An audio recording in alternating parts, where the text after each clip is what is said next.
everyone! I'm your Dungeon Master, Nathan, and today, things get a little medieval. In multiple ways. Obviously, we are going to a masquerade, dancing in the ballroom of the Volheim estate. But, as I'm sure my players are thinking, things might get a little more dire once they're inside those velvet curtains of the ballroom estate. So, in order for us to get ready to begin, I think it's important for us to update everyone on where we landed at the end of last session. So here's a bit of a recap. In front of you, you see the Volheim estate nested at the top of a cliff overlooking a 100-foot drop into the soul wake below. That separates you from the Umbral corruption, where all of you need to go. And things seem a little strange inside this estate. First of all, no necromantic monster to speak of. Unless you, of course, count the Count and Countess, Lysander and Isabella. Through all of your trappings, your discussions with the various NPCs or vampires on the estate, you've discovered that there's something much more foul at play. What's happening to the vampires when they get their mark, or choose not to? What happens to the vampires that have left or died while here? What does that even look like? What does it mean to be part of Lady Char's estate? Well, last session we learned a little bit more about those things as 4 of our remaining 5 players got their invitations to the festival. Cypress, with Ares' desperately needed help, was able to track down and defeat Henry, the carnivorous and venomous poisonous plant that existed in the Haunted Woods. That fight was brutal. I will let you listen to it back on episode 9 to figure out more. But in addition to that, Mordecai, instead of creating a song with 3 of the stories of the other vampires in the estate, quickly turned back to Beatrice and decided that instead he was going to learn more about why she was struggling to write an authentic song. Discovering that she, in fact, was previously married to someone named Evan, who either died or disappeared under mysterious circumstances, and that she was able to retain his memory, something that vampires are not normally allowed or able to do, through a vial of his blood that he had Dr. Hilda create for her, using a sample of his blood before he passed. So, after all that was said, Mordecai decided that he was going to try to sing the song as she would have intended it, in remembrance of Evan's legacy. And so she, of course, rewrote some of the lyrics to create that, inviting him to the festival. Meanwhile, Tom, in Dr. Hilda's office, learned a little bit more, got very intimately close to what the actual basis of the blood and its mixtures through the alchemical solutions that she was creating with Black Jade shards actually meant. After trying to dip his wrist snake into it, he discovered that it, in fact, was trying to rapidly parasitically attach to and remove his own body from the Black Jade shard, growing or multiplying like a colony of some sort of microbial, that would be the word, right? Some sort of microbial that multiplied on the Black Jade's surface. Thankfully, Tom was able to brush it off quickly enough, but when Hilda pressed further, Tom agreed to drink some of her own blood, immediately vomiting so much and suffering a great deal of poison that actually knocked him unconscious.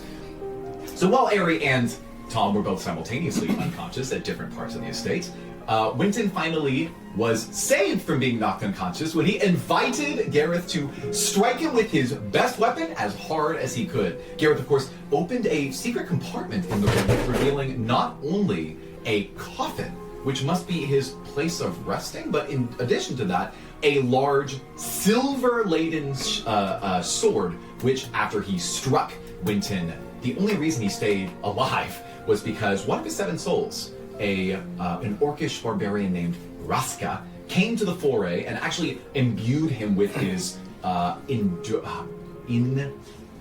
gonna forget the name of this feat again. It's unenduring. Durable. It's not indomitable. No, that's it. I looked it up and it's not that, but whatever. The one that dropped you to 1 HP instead of 0, so whatever it works out. That's Bosca. Yeah, and that is Bosca.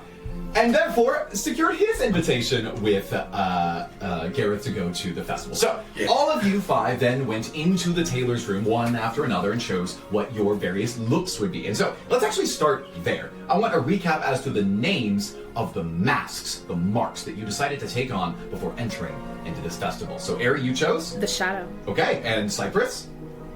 The flower? The flower? The Henry? Let's say the flower. Mordecai? I don't think I gave it a name. Let's pick one. The masks. The masks is meta, but probably fine. Awesome. Tom. The half moon. And Winton. The shield.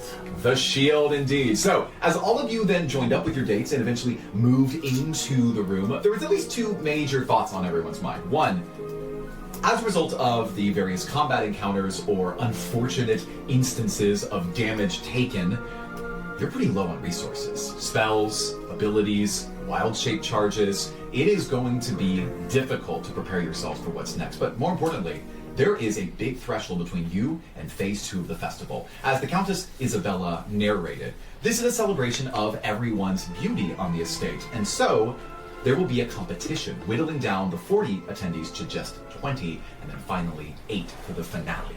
This is where we are now, in Phase 1 of this competition. So, let's go ahead and do a little bit of hand-waving as to where we are. The players are in the midst of a gorgeous room, which I will put on screen right now.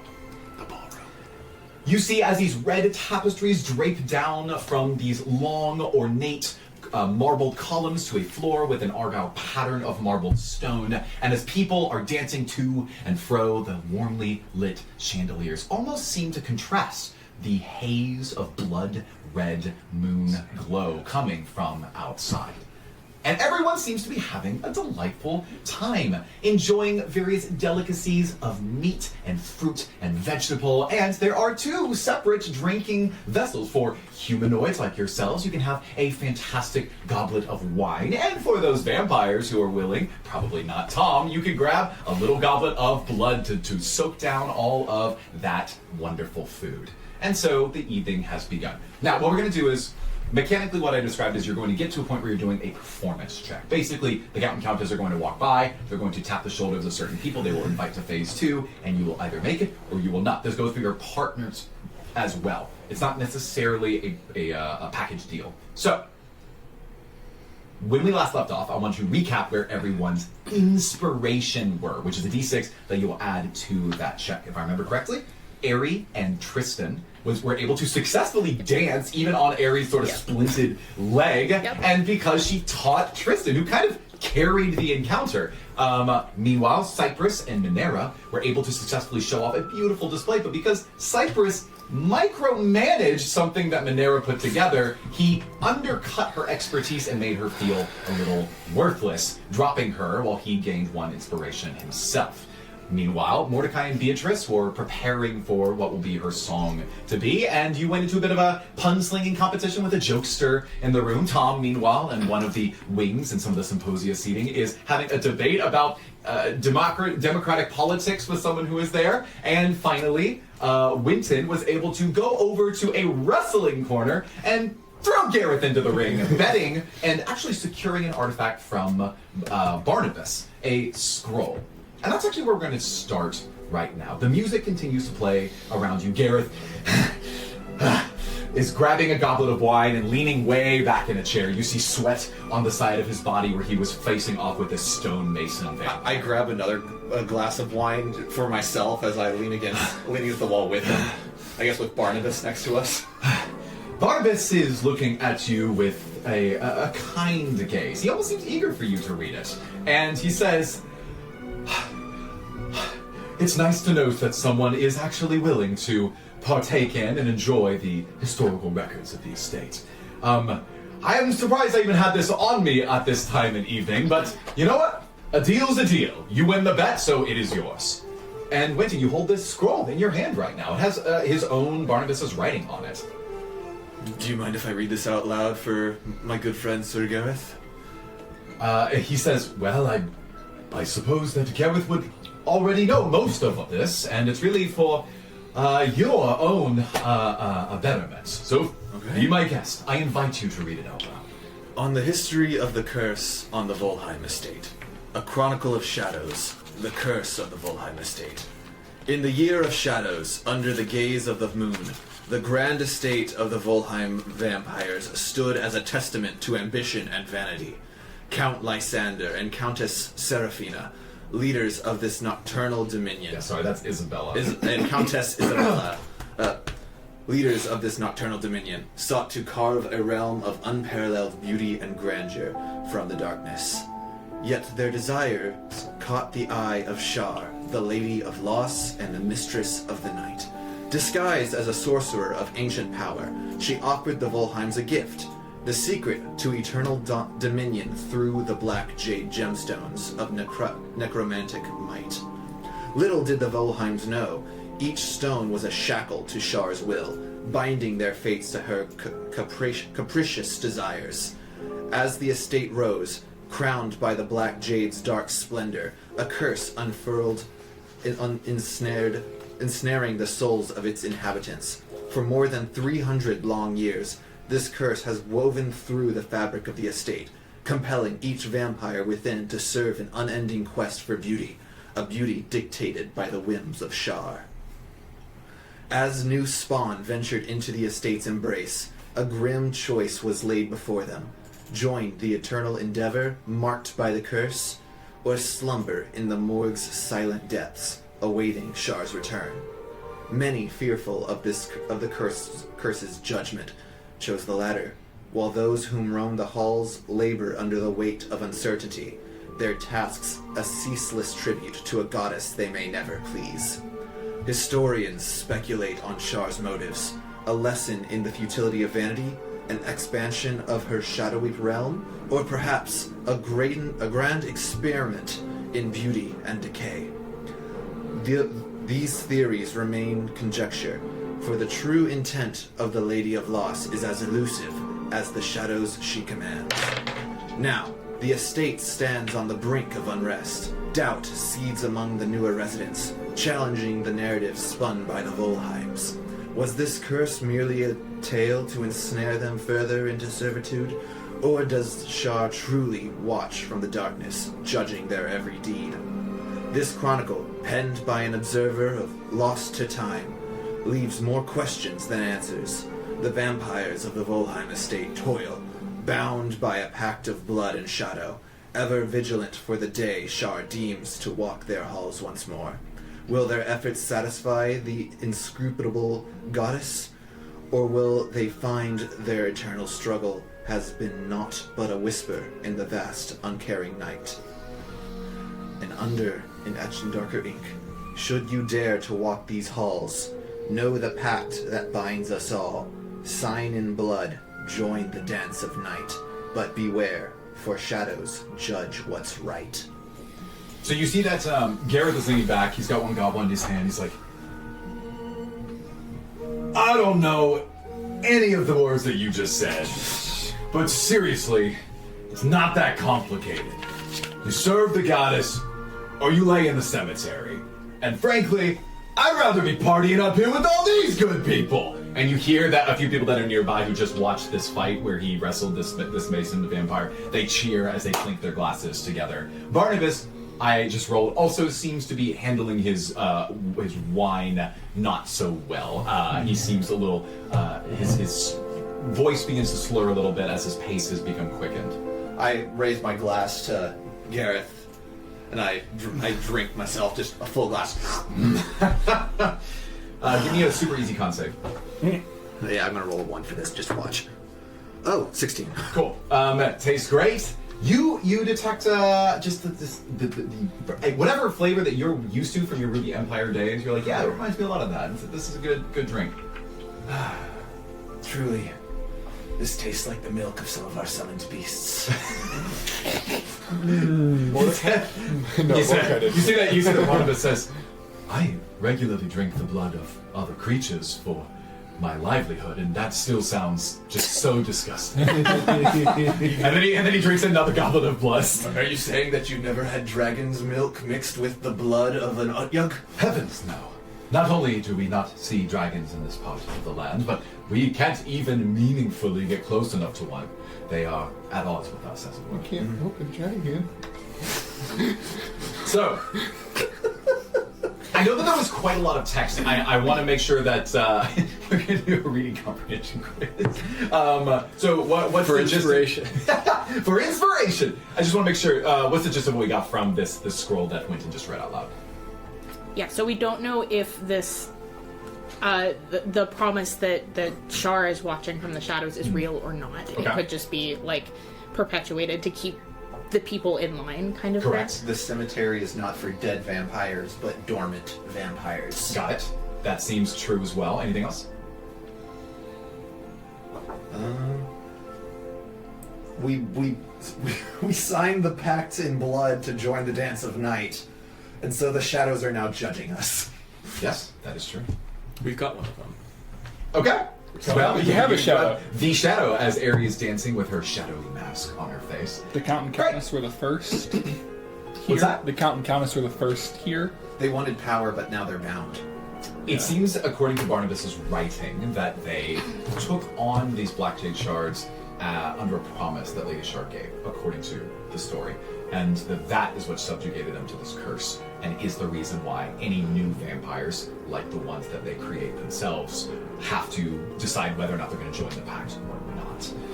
And that's where this whole curse came from, according to the story. So, with that, let's take ourselves back into the dance, everyone, as we are preparing to move to phase 2. Now, everyone's gotten their one attempt to sort of prepare themselves for this next phase. But there are a few things that are already scheduled to take place in phase 1 of the festival that we need to get to. But first, let's make sure we get these roles together. So, Tom and Mordecai, did I have y'all resolve the roles for these side conversations that you were having, the jokester and the Democrat? We thought we were just going to play like a game of war where each roll a d20 and see where that goes. Is this performance? Like, so you want me to roll raw d20, or can I roll my 20 with my performance? Let's say performance is good, and if you roll well on insight, I might give you advantage. Your opponent will already have advantage. Okay. So roll an insight right now. Yep, give me insight. Things be good. That's an 11. So this is reading the room, effectively. What do these people actually care about and like? And you can't gauge it. Are they into slapstick humor? Do they want something more political? What am I? Tough room, right? So that you have no idea what you're going to be telling your jokes on. But your opponent does. He knows this place. That's his mark, after all, is to bring humor and comedy and jovial laughs to everyone. So we'll get to that in a second. Tom, you're in a similar position, I'd say. I'd say that, did we resolve some of your roles last session? I think so. Yeah, I got an inspiration. Great. Congrats. Done. I wasn't sure if we'd actually finished it or not because of the Airplane blood, pacing am I of right? everything. Airplane blood. And what's the deal with airplane blood? So basically, all four of you have had your opportunity. Winton, I don't know if we've given you a real chance to do really anything. I negated. I think I got a negative inspiration guy by Yeah. winning a bet against Barnabas. Oh, okay. That's going to be enough. We're going to move to phase 2, hopefully, with all of you in tow. So, Mordecai, let's do this roll, shall we? Okay. So, we're going to do, it's like a high-stakes conversation, but in this case, it's high-stakes performance. Okay. You're battling for the stage in front of these, 7 people who are listening to you at the party. And if someone goes really well, maybe you'll attract even more of a crowd. First up, contested performance, which is a fun little activity. Okay. He's rolling with advantage, and my friend has +4 to performance. So, Oh, well, that's cool because, for my last thing, I got this, this lyre. So if I just hold it here and strum it as I'm saying it for performance, I have advantage too. I think that's actually fair enough. People might wonder why you're playing an instrument while telling jokes. He's a Maybe- Bo Burnham type. Yeah. Musical comedy is where it's at. So actually, I'm going to ask you that. What are you doing as part of bringing your lyre of Horus into this performative equation? Limericks. I did okay with a limerick, but I'm going to have to think of some limericks on the spot. I will not make you, Trey, the player, come up with a limerick Okay. right now. Well, that's what your performance I is think about. that's what I'm rolling on, just some good old quips to try and get people to laugh. Great. Yeah, and I'd say because you have that lyre, so some of you, based on your locations within this pretty large ballroom, might hear the stringing of a lyre. You'll also hear my jokes. And you will hear his jokes because read the rest of that item. The user voice can be projected up to 3 times its normal volume and distance when playing the lyre. You may, if you choose to. You tell me. Project your voice up to 3 times the volume and I distance. can choose to? Yeah. Oh, I thought that was out of my control. Okay. You may. No, so So you're not going to. I'll keep it like a little bit. I'll do like a thing where like if some people can Okay, hear just it. 1.5. 1.5 decibels. Great. Okay, well, good luck. I will luck. roll in front of the table so that you know what to beat. Cool. And if someone crits, that'll be 2 wins basically. And it's first to 3. Okay. So your opponent rolls. That is bad. A 10 total.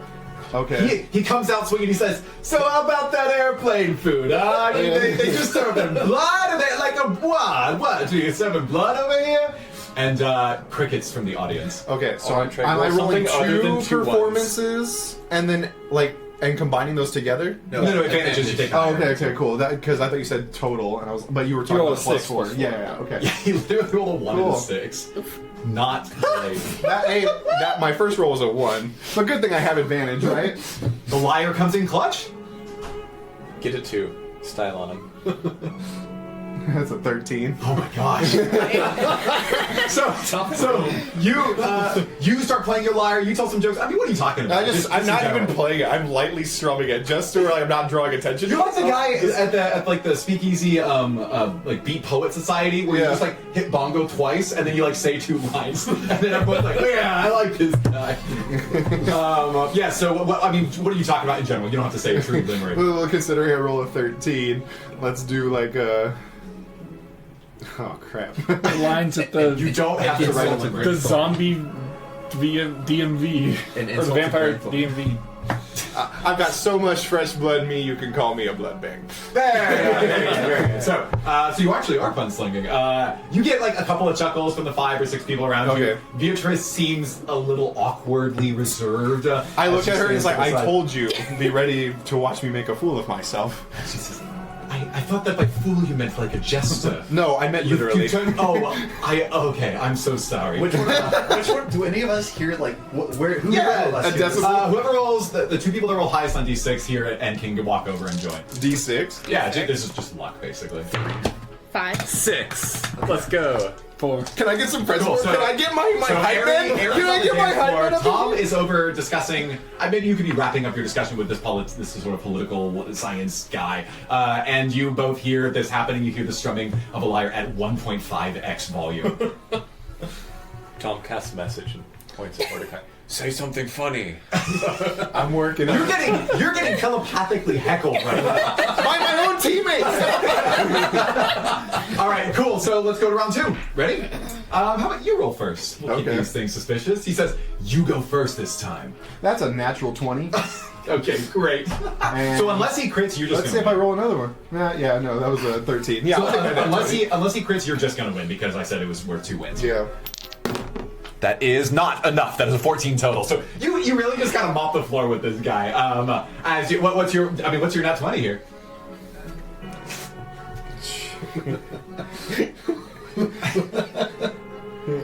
So earlier nobody was really paying attention to you. They're like, all right, whatever. Nobody Yeah. seems to be laughing too hard. But now that you're gonna get them up in a roar here. After Tom heckled you, you were very upset. I'm his muse. You were like, oh, something funny. I didn't think can of do that. Oh, cool. Make fun of the Lunar Conservatory. Oof, got him. What's the deal with meat I think cups? I've seen more entertaining things in the library of the Lunar Observatory. Oh wow, it's a double. Wow, yes. So he I goes look back first. at Tom and our message. Like, was that funny enough for you, Tom?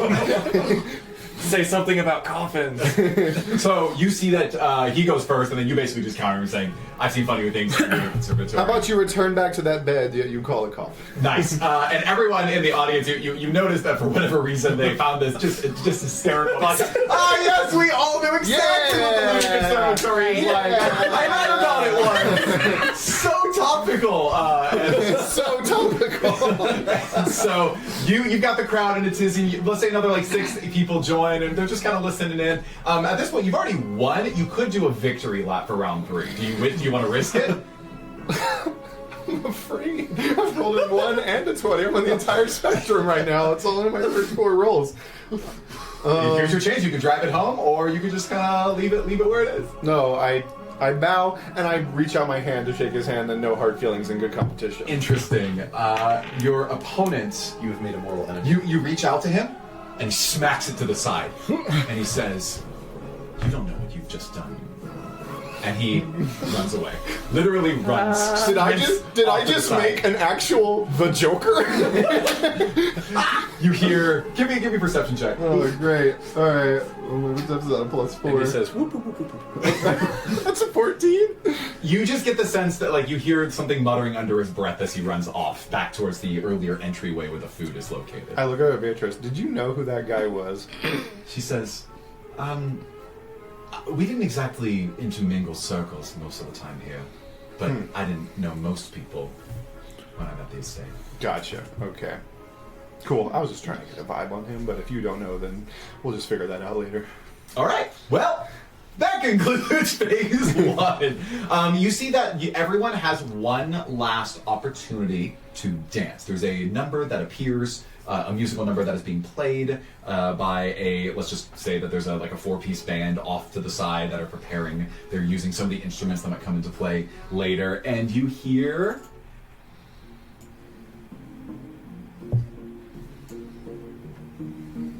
And everyone has the opportunity to dance. Now, this is a bit of a risk, because if you dance especially well, you'll gain inspiration. If you dance especially poorly, you will lose an inspiration. This is true of your partner as well. It is a package deal in this particular case. So this has a little bit to do with whether or not you believe that your partner could dance well, or that you can find a way to make them dance. I'll do it.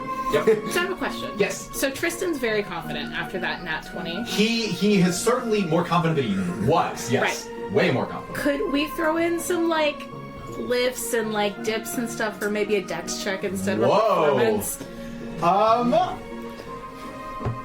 Yes. Great. Yes. And Yes. So I'm going to define performance as you are. So this is a traditional ballroom dance. Everyone is dancing with particular formal steps.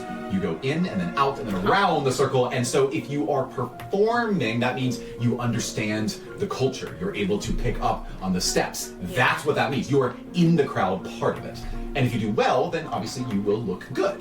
If you go off and do your own thing, it might work out in your favor because you are styling on everyone else, but you are not in the flow of the dance. So, as everyone is joining hands for, imagine any of these dances, the one that comes to mind is A Knight's Tale, when they go from the formal ballroom dance into some weird hip-hop thing. Can I do an insight to try to figure out what's going on? What are you trying to insight? The culture of the dance. And That's how what I'm it's- defining with the performance check. Sorry, Then mate. no, I do not want to try this. So, everyone's choices, and if you want to do it, you should initiate with your partner. I asked Beatrice if she would like to dance again before we move on. After that whole debacle. Let's do it this way. She was feeling pretty down, but you've literally just made a fool of yourself, and maybe you've lightened her up a bit. Why don't you roll twice, and I will resolve her wisdom check for her. A D20? Okay. And this is for her. It's advantage, basically. Cool. Okay. Well, that first one's a 6. Okay? 3. Yikes. She turns to you and she says, "I think it'd be better if we focus on the song that's coming up. We only have about 30 minutes. Fair. Okay. Let's and go. you No, force her- I respect that. Let's Okay. go. Anyone else? I turn to Gareth. You want to get another drink? Garrett says, Want to wrestle? actually, Garrett says, "Give me a minute, all right? Jeez, I didn't know that humans could throw it back as well as vampires." Trust me, when you're in the army, you have to drink worse than this in order to get through the day. His words are slow. Maybe he doesn't know what to say. But yes, How about you, Barnabas? Barnabas is also not doing very well. Just casually, the two Drinking. The two of them are We have some allies. Get them drunk. Why don't you? Awesome. Anyone else dancing? Yeah. So zero dancing. Yeah. Oh yeah. Yeah, Tell so me to dance. Tom says, Hilda, sorry, I feel like I've taken up a lot of the time so far. Would you like to dance? Yeah, I never rolled how she reacted. She was not very interested in your discussion. But she turns to you and she says, I remember some of the dances in here. It's been a while for me since I've actually attended one of these festivals, but I accept. She takes your hand. Tom casts prestidigitation, makes the half moon mask glow with moonlight, and Ooh. the elixir mask have a kind of bubbling effect to it. So good. Awesome. So both of your masks, they're flavored with this extent of extra prowess. Instead of advantage, let's just say add D4, like it's basically a bless. And we're gonna do some performance checks. Alright, come on. It's 8 plus Can I 4 plus. Can I cast? Do I see him Yes. going out to dance? 3 Yes, you do. is 15. Can I cast like lights to kind of give him an ethereal glow to give him advantage on a performance? It will check? certainly draw attention to him, but you can. For advantage. Can I do that? I am not. To be fair, Do I you already do it or rolled. not? Oh, but that's okay. I will just call it as a second bless. Okay, Not yeah. for I'm just going to. I see you go out, and I see my other friends and the people I'm with are lightweights. You see that not only are your masks animated, but also you are glowing. There's a visage around you and Hilda Dr. Hilda, as you hit the floor. Go ahead and tell me what your total was. Sure. So I get a second bless then? You second bless, add that on top. Then it's a 17. 17 total. Total. She was doing all right, matching your steps. She got a 13 total, so I'm just taking kind of the average between the two. And, oh, wait, this actually matters. Because you're not losing inspiration, but you might gain some. Sorry, this is just 17 and 13, right? Yeah. So. Oh, so it's exactly average 15. 15. Great! You got it! Congratulations! Both of you feel rejuvenated. And Tom's sitting on double inspiration for this upcoming check. Congrats. And Hilda won. I toast Tom as he's dancing. I'm like, he's come such a long way. From Serafra's palace to the Volheim Estates. Oh, our boy Tom.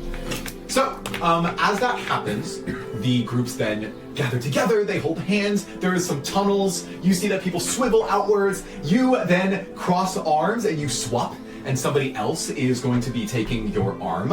You see that she's got a long, tightly wound, like a, I don't know the word for this, but it's like a tube skirt dress that has the raven insignias coming off of the sides. And this is something you haven't met with, but I might as well show her to you in case she makes the final rounds.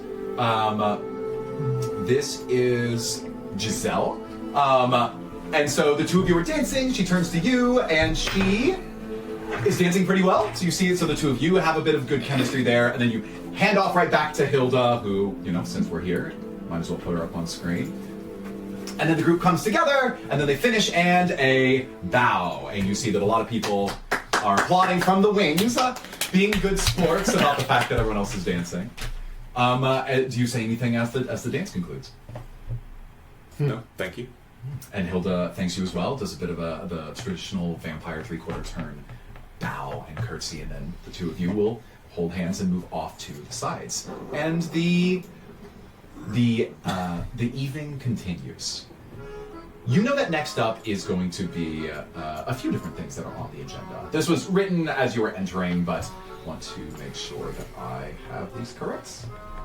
So the first thing that's going to happen is that Clara has a slot to debut her new painting to everyone. So you see that Clara has put this red curtain on top of a small stage in the middle of one of the wings, and you see that there is a red. The red drapes have an attachment to it that would allow her, with a single swift pull of her strong arms, to flick this curtain off and reveal it to everyone. And you see that some magical light beaming down from the red moon is glowing over the painting proper, and you hear her go, "All right, everyone, over here, please. Come on.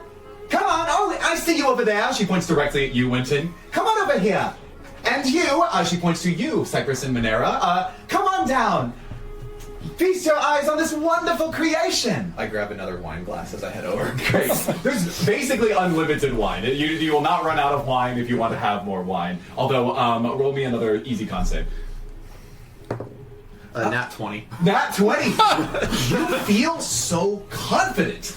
Add an inspiration to your next performance check.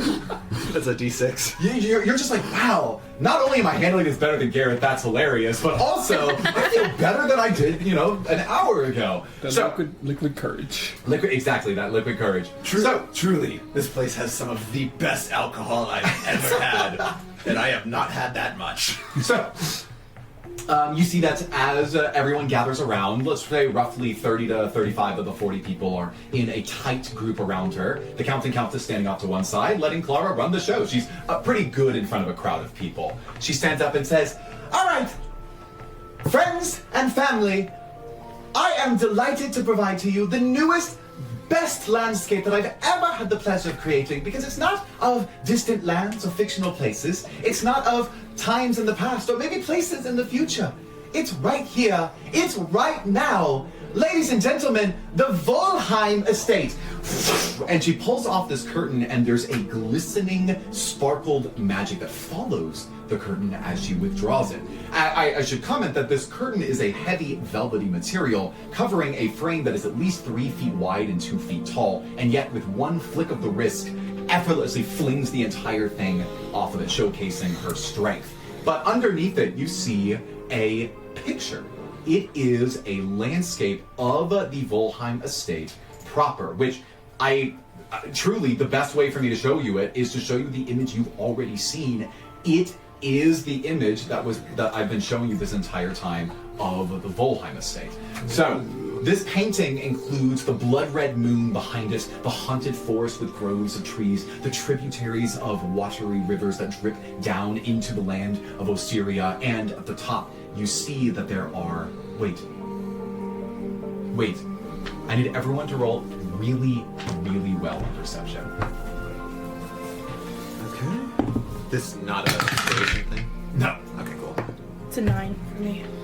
16. 16. 19. Natural 20. When Trey really built up into that, I was waiting for you to say one. Natural. I thought it was one. I'm not rolling another A nat natural- 1 on looking at this photo. I got a better That's looking at it true. now. Yeah, and I'm gonna find out what the hell's up with this thing. Is Mordecai like glaring at it, trying to find any faults? Yes. Yes. Mordecai, Yeah. as you stand in this crowd and you look closer at this image, you were aware of this like hyper-realistic imaging in the painting that you first saw when you were walking out of the room. But when you look closer at it, you see bats that are just outside of the top story, around some sort of tower. And wait. They're moving right now. Very subtly. Extremely subtle, but you see the flaps in their wings. Then, with a nat 20, you actually realize something. When you blink your eyes, the image changes to something completely new. It's the same painting, but the bats have moved forward in their flight paths. With a natural 20, you can actually control this. You can blink and look at the painting forward or back in time. It costs an action to do so, but as you're looking at this, you can look as far ahead as 1 minute in time into this painting, showing the landscape of the entire estate. Okay. Clara says, "I really feel like this just came to me in a vision. I can't believe that it's taken me so long to be inspired to paint something so beautiful as this estate.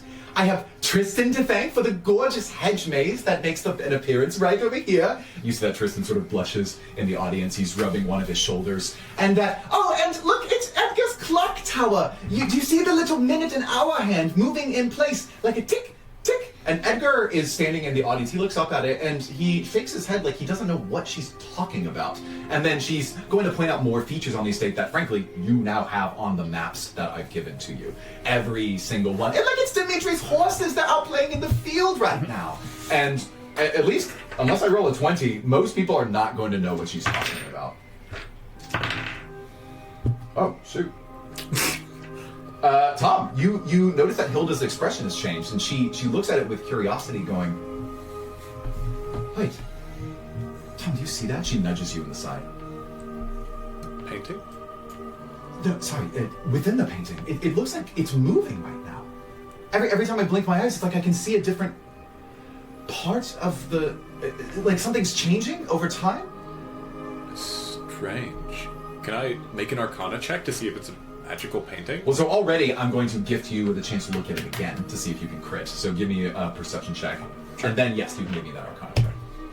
That's a 9 for perception. Great. And 23 for Arcana. Whoa.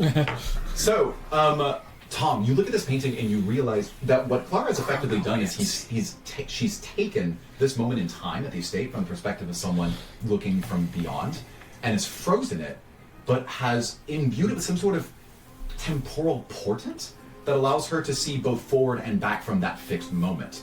With it, what'd you get? A 23. You know for a fact that this is as accurate as you can get, but that it only goes so far forward and backwards. You don't know what the timing of it is right now, like when this snapshot was taken. Maybe it was an hour ago, maybe it's in the future, maybe it's right now, but it is a true and actual picture of the time of events on this estate.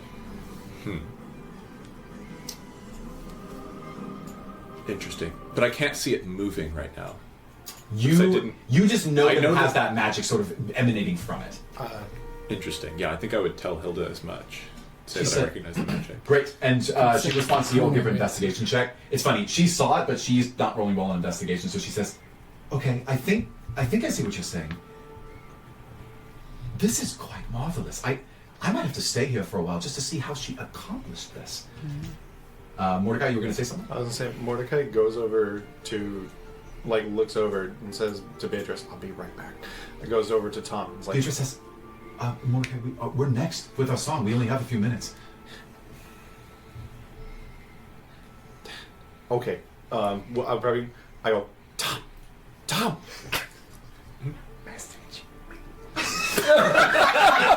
Try just make the fingers for messaging me silently in the crowd.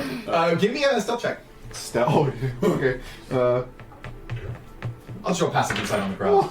That's a nat 1. So, show me how you actually communicate this to Tom. So Trey's waving his hands way too violently. And so Tom does the invocation for message, which is finger guns. It's like, chow! Okay, you've established a connection. So everyone just thinks we're crazy. Winton is like looking at you. Wait, shut up. No, not you. All right, so do you have to message me first to instigate this, or we could have a quick Correct. Yeah, I message you first, and you can respond. So Okay, then it's you effectively back. Oh, then message me first. Yeah. Ka-chow. Oh, that's it. That's Ka-chow. And finger gun. Mordecai stops her there. You're like, okay, and then Tom. Every time I blink, the picture is moving. Interesting. I think it's chronomancy. So yeah, I Did you make that up? chronomancy? Yeah. No, I haven't invented time magic yet. So clearly, You will know chronomancy means. It just means magic associated with time. So No, the I control know. time. Okay, I know. this is your character would know this. Cool. Okay. Cool. but does Mordecai? Anyway, Mordecai sorry. doesn't it? Wait. Okay. Oh, it's like Yeah. So we have a couple of minutes before the next thing happens, right? Just between 3 and 5 before. so I finished Yeah, my message. so- I got to go on right now. I'm I- just letting you know that I see something weird in this. I say, hold on 30 seconds. I walk to whichever side of the ballroom has windows facing the painting. Like Okay. windows facing this Yeah. observer. Yeah, that's and easy. You do it. I don't know, is prestidigitation, is that a bright enough light that it would be seen, or should I use scorching ray? Well, you don't know, so you tell me what you choose to do. I'm gonna start out with something. So, message Mordecai. Mordecai, let me know if you can see this. And just prestidigitation, just a strobe light effect from the... I'm From keeping the your windows. perception roll from earlier. You stay at the painting for a few more moments. You blink. There's a flash of light in one of the windows in the ballroom. Tom, Interesting. There was a flash just now. Okay, then that's real time. So we're at time right now. Yes, you are seeing us right now. Okay. Which means you can see a minute into the future. What a obscure power to have. Okay. From an outsider. Okay. Sorry, continue. Okay. No, And then I think we resolved that. I was like, What- okay. Or why is this? Why are we talking secretly though? because you're Magic Man, and I need someone to know. Okay, cool. And but now I have to go on and perform, so I'm just letting you know in case you want to spread that information along into anyone else. Yeah. So, Ari didn't see any of that. Yes. But she did see the flick of the wrist that, what's her name? Clara did? Yes. So she's gonna... Tristan, do you know her well? I don't know. She certainly seemed to know you. I rolled a 10. So he turns to you and says, well, sometimes we have discussions over tea. Is she always that strong? Oh, you mean when she, No, I would say that's pretty ordinary for a vampire. Great. Good to know. That's it. Cool. He says, is something wrong? No, I'm just trying to understand the people around us the best that I can. Oh, yes, I mean, part of the blood that we have consumed gives us the ability to do quite supernatural things. It might be helpful for me to know. I know that part of this festival is searching for what you call a gargoyle. Oh yes, the hidden gargoyle. Right. What types of things should I be looking for? Would they be obviously acting out of the ordinary? Well, if they're doing a good job, then they'd be hard to find. Period. That's their job is to blend in. But the gargoyle in the past, they've been given. It's basically a handicap, making it more difficult for them to blend in once they have effectively taken on the mask of another patron here. If we suspect someone, how would we go about reporting that? Oh, well, there'll be a time for that. Right. There'll be a moment where everyone has the opportunity to point at the person they believe is the gargoyle at the same time, and then anyone who's correct will then automatically qualify. Understood. Thank you. So, Okay. time ticks down on Beatrice's painting Clara's painting being presented to all, and so you see that Beatrice looks at you and says no words, silently takes slow steps towards the stage where her viola sits adjacent to a piano that someone else must have played during times of festivals here. And you have your perch to stand or sit or whatever you would like. I'm going to stand like across from her. So we don't have a picture of the stage, right? So imagine she goes and sits down where she is. I will stand, at a respectable distance where, no clashing of our different instruments, because we're playing two completely different instruments that make different sounds, right? So I'll kind of just stand like a respectable distance away that we're not clashing too much. So the music dies down, and you hear that the room now is aware of the fact that someone is going to perform, because this is normally what would happen. Is usually there's an announcement or there's a song. Beatrice looks to you. Her eyes are a combination. Her eyes are a combination of fatalistic, resigned, like whatever happens, happens, and roll me insight. Got a man. All right. I wish I had more on insight. That's a 14. She is happy, but you don't know why. And it's time for the song. Before we start the song, I look at her real quick, and hopefully, looking back at me, and I just do like a take a breath. No matter what happens, we got this. Trey nods and does a deep breath as Mordecai, in turn, Beatrice looks to you, and you see that this has bolstered her resolve a bit.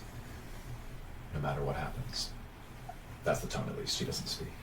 And you hear, suddenly, that there are the Count and Countess off on one of the wings where they were observing the painting, and now this song, and Barnabas speaks up and says, "Oh, well, thank you, everyone, for being here. It's really quite, something to behold such a beautiful painting from our dearest Clara. And now, I am delighted to introduce the song. You know her for her beautiful voice, and it looks like she has accompaniment this time of evening. So we will welcome, I'm sorry, what was your name again, sir? Mordecai. Oh, yes, Mordecai. Oh, well, I hope you all enjoyed as much as I will. The floor is yours. And the room draws quiet, and the song begins, with her playing viola to accompany you. But I will give you the silence. She's playing in the background. And I am strumming my lyre as I do so. I love your dance, your laugh, your touch, the way you glance at me. I could see you always being my eternity.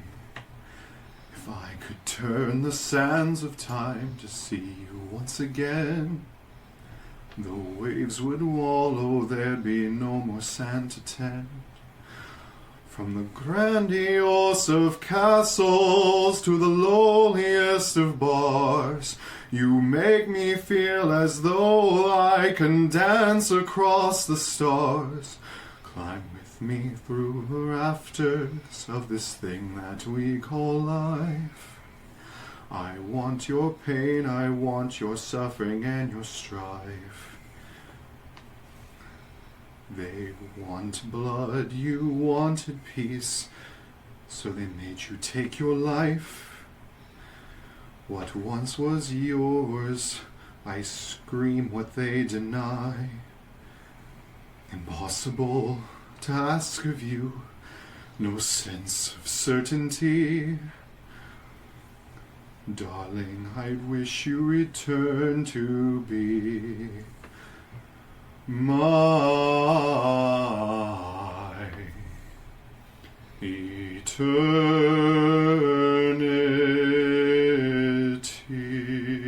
You hear as Beatrice's last note drags across the violin, her arms slumping in place.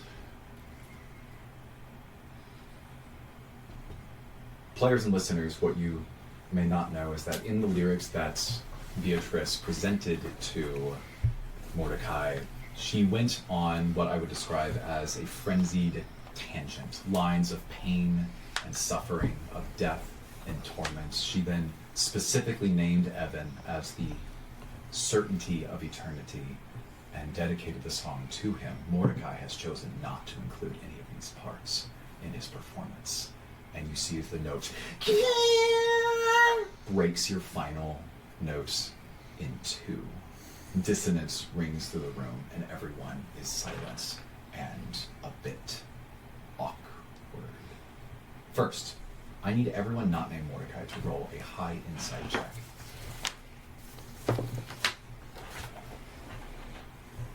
Does 14? Doesn't that one work? 13. No one's gotten it. Cypress. 9. Now, let's resolve the performance. Wait, did I not say Evan at all? You said darling. Oh, Nathan, that was an accident. I blanked out on like original rigs. I was feeling some nerve there. Just Well, first of all, your song was great, so let me get that out of the way. Thank you. So, okay, then I guess I told you at the beginning of this game, of this session, that I'm never going to punish you for performing, for literally performing a certain way. So, hand over your heart, cross, hope to die, multiple times due to Zenithor's wrath. Your character, Mordecai, did actually definitely sing the word Evan in the song as it is written on the lyrics that she scribbled and gave to you. Okay. That's what you're telling me. You were saying that you meant to sing it and you accidentally said darling. Me, Trey, panicked with looking ahead because of the words I was trying to fit it, and then I think when it came to that, I auto-filled into a word with more, with just something that was... That fit the meter. That fit the meter. No, so if your honest response is, I was absolutely going to say Evan. I literally was just, I got through the your part, and then I didn't repeat any of it because I was like, I panicked and looked ahead. So I ran it back and tried to fit everything. So I'm glad we got to hear the song. I guess we need to roll it back a bit.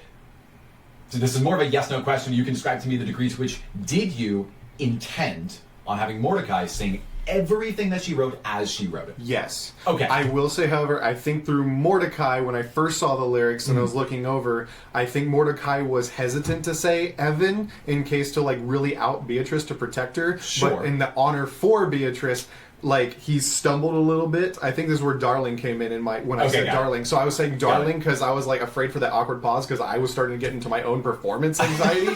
So Mordecai had Mordecai had that pause, but all intention to say Evan. And all the other lines? There are about 6 lines you skipped. I know. I think I think that was also me. Just I didn't know how to repeat like the two phrases that repeat, like you said again. When I Right. finally got to it, I hadn't sung this all Okay, in my head. I'm gonna call it audible. Okay.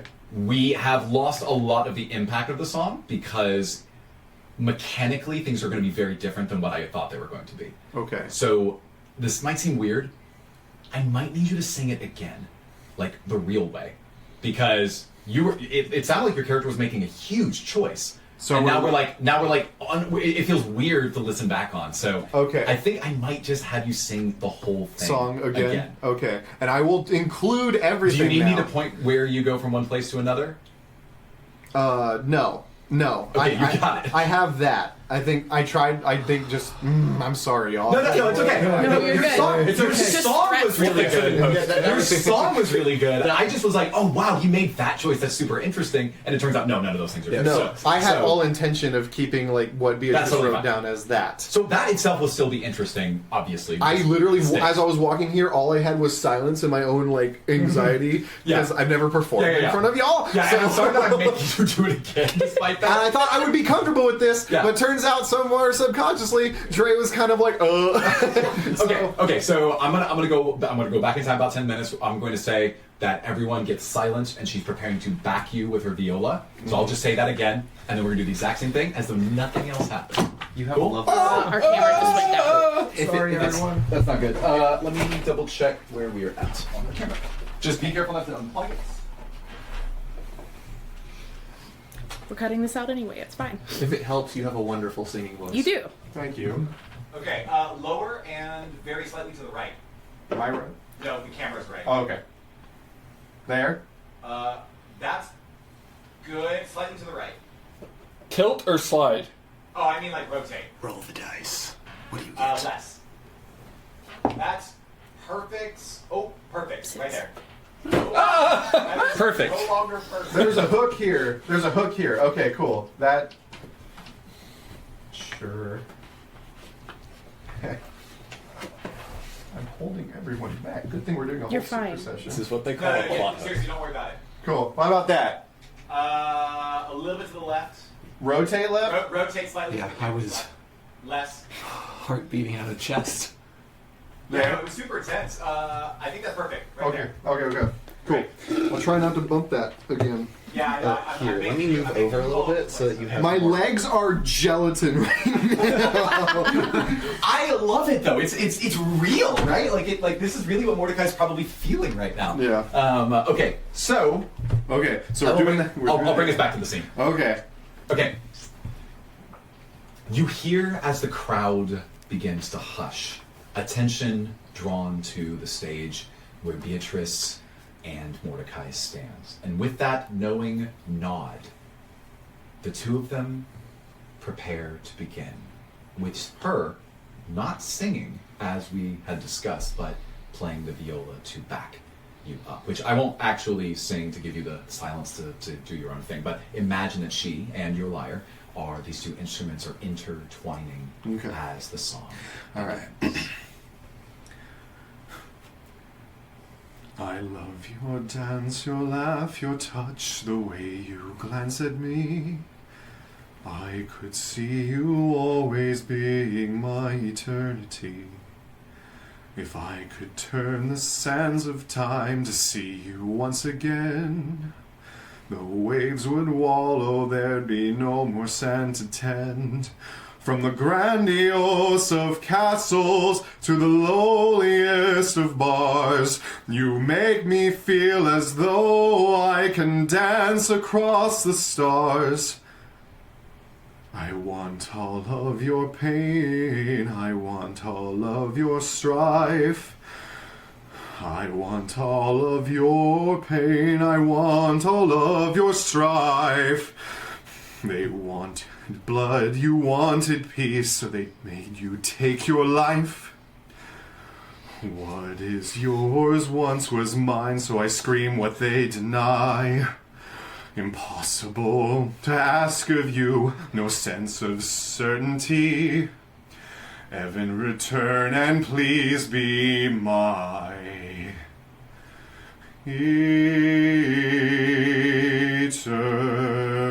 eternity.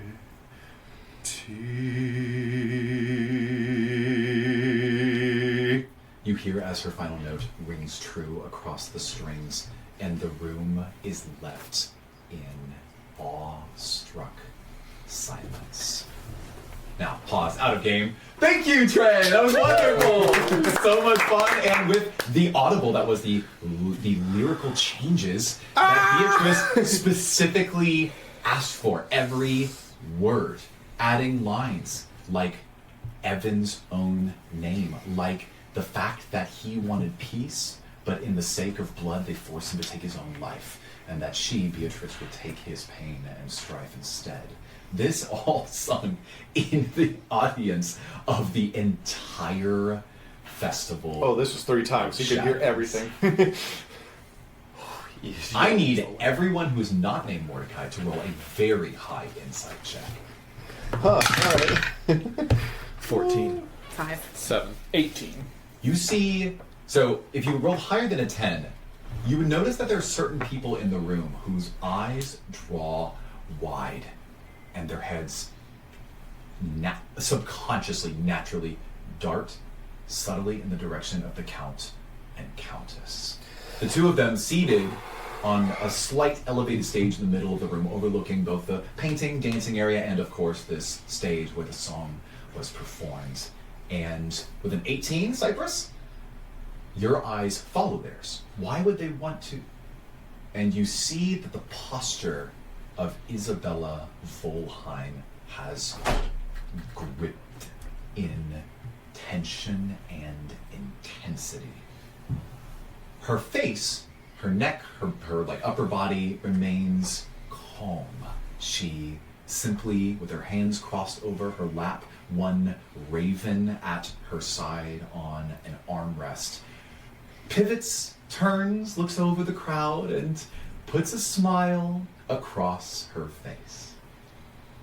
Who knows what she's thinking? And the Count himself looks to her gently, then turns back and smiles as well.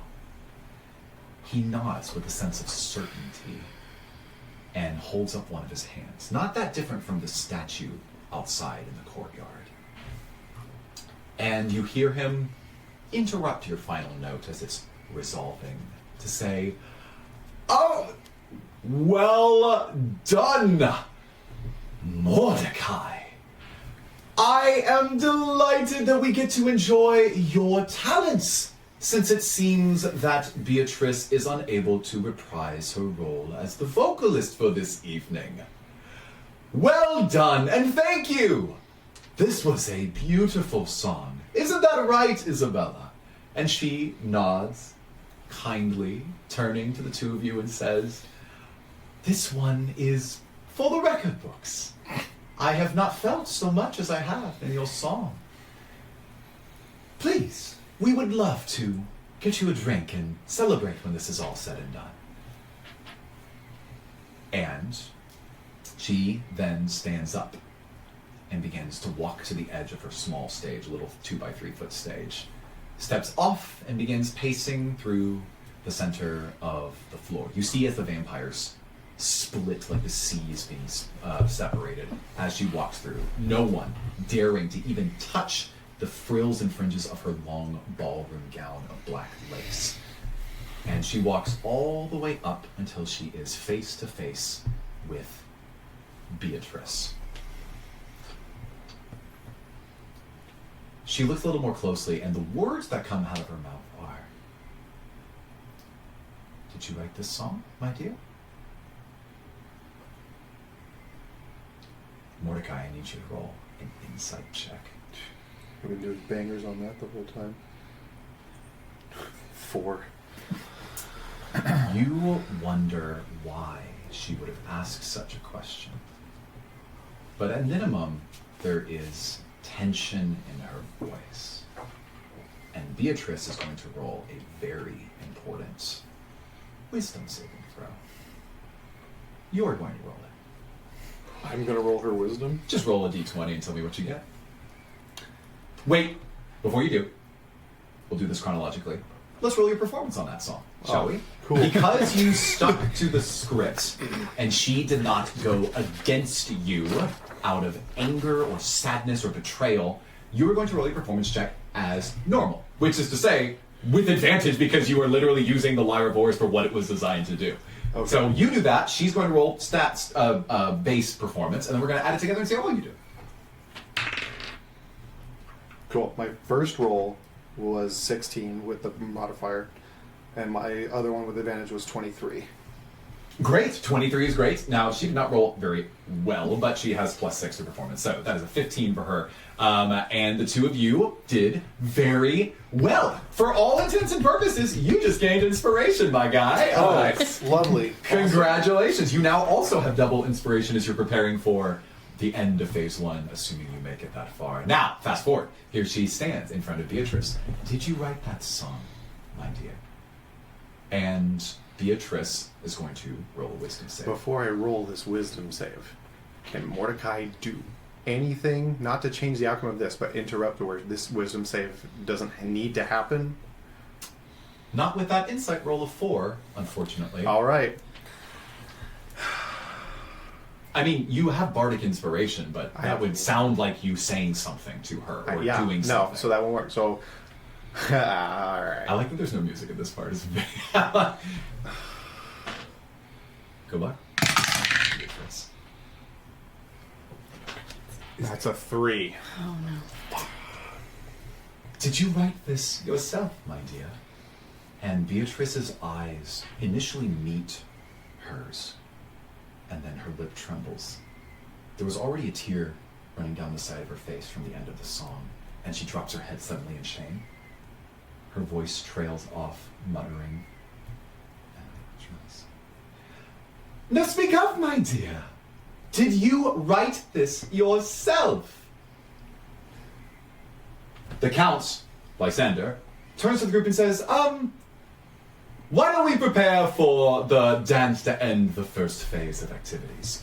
Band, if you could please. And they're going to begin setting up as the crowd of people begins migrating in their direction. But she leans closer to Beatrice and says, tell me again, who wrote this?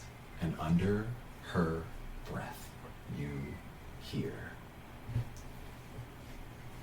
it was Mordecai. Mordecai wrote the song.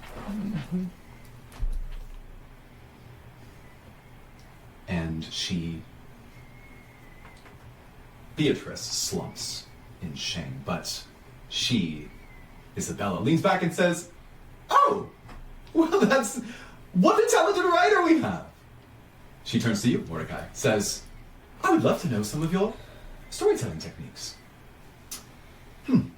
I would like to invite you to my study so that we could talk more about this. And I need you to make a wisdom saving throw. Cool.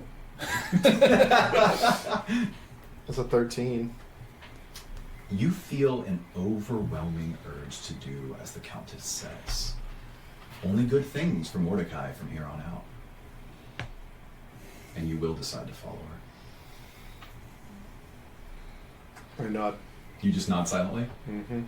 Beatrice looks back at you and one last time can't muster the courage to say anything else. As you begin walking with Isabella off into a wing that is removed from the ballroom. There is an entrance, the direct access to their chambers where the two of them must have prepared for everything.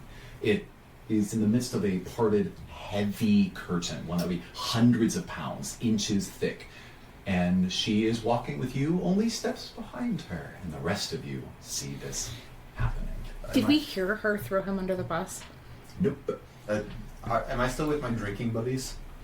They are just now beginning to move over to what will be the end of phase 1, preparing for the kind of the final dance to set everyone up for phase 2. I want to, I guess, ask Barnabas, since he's probably, or both of them. So does the Countess normally come down after a performance to congratulate the performers? Barnabas says, oh, sometimes if she really likes a song, she might congratulate them more personally maybe give them something, or send one of her ravens to send them a trinket of some prize, or maybe she'll give them one of her special goblets of wine or blood, but no, she seemed very animated this time around. I can't be certain why that is. Sounds like Mordecai's winning. So Mordecai, you think that my companion did really well, considering he's going off with the Countess? I suppose, but they won't break the flow of the evening's events. At best, he might automatically qualify for the finale. Okay. So we saw him leave. He is just now stepping off the stage and seems Do to be I look- calmly walking in the direction okay. of Countess Isabella back to talk to her. Hey, about it. table talk, real quick. Yeah. Out of my control, right? So I'm dead stare blank. Okay, I have nothing to say. Trey, about as the this. player, I will tell you this. There's nothing you want more than to make the Countess happy. So you will do whatever it takes. Good to know. Tom, can you at least find out where he's going in case we need him later? Sure. Okay. So, we'll say that the gap that's being formed as you separate is roughly 150 feet towards the opposite end and then through the curtain that is technically only reserved for those who make it to phase 2 of the experience. So we're not leaving the ballroom, right? You are about to go to the other half of the ballroom. Okay, cool. Through the giant red curtain that splits it in half. Cool. Everyone else, you know that is not allowed. That the only reason he's able to is because he's been personally invited to. So it's up to you what you choose to do next. Yeah, would Tom have time to catch up to him, or should he finger guns send a message? You have 50 seconds before he's through the curtain from now. Well, I'm just saying, you said that's 100 feet away. I have no idea what that means. He's in terms beginning to relative the separate with curtain. you, and you Alright. can infer that they'll be that far away from where the rest of the group is gathering. Okay, yeah. I guess my point is, if you start to just like follow them, it's going to be really obvious you're following them because they're far away from everyone else. Yeah. Yeah, cool. Tom walks up, taps Mordecai on the shoulder, and says, "Hey, let us know." Excuse me, Isabella turns to you. I would like to speak with him privately, if you don't mind. That's totally fine. We were just wondering where he was going. She looks at your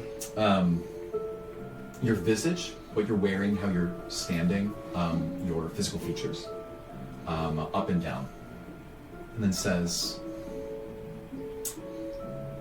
I needed to consult him for some of his writing capabilities, for something that I would like to do later on this evening. Okay, great. She smiles and gives you a curtsy.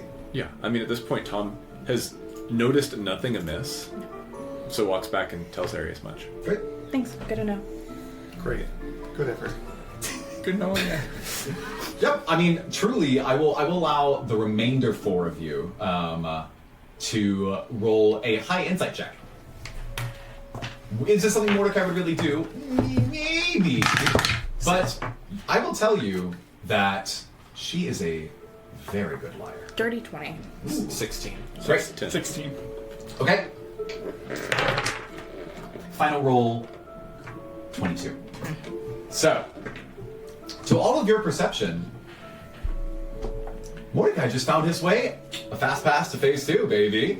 Great. The rest of you are excited for him. Super I lift inspiration my time. mug of wine. Goodbye, Mordecai! Or I lift my glass of wine This is too. really and just- creepy. The music begins to build as he steps through the curtain and is gone on the other side. You'll probably see him during phase 2. I'm gonna go ahead Will and we? build that second character. I'm sure we will. Yeah, I'm gonna go ahead and build that second character sheet. Right. All right, remainder characters. It is time for the end of phase 1. As the music Barbarian. builds, I'll be the a Count alone seems to be responsible for selecting who makes it on to phase 2. He's going to walk around and tap the shoulders of people who he wants to take with him. And I'm going to roll for some of the NPCs based on the effects they have. My understanding is that Hilda and Tristan have +1, Minera -1, Gareth +1 because of the wrestling match.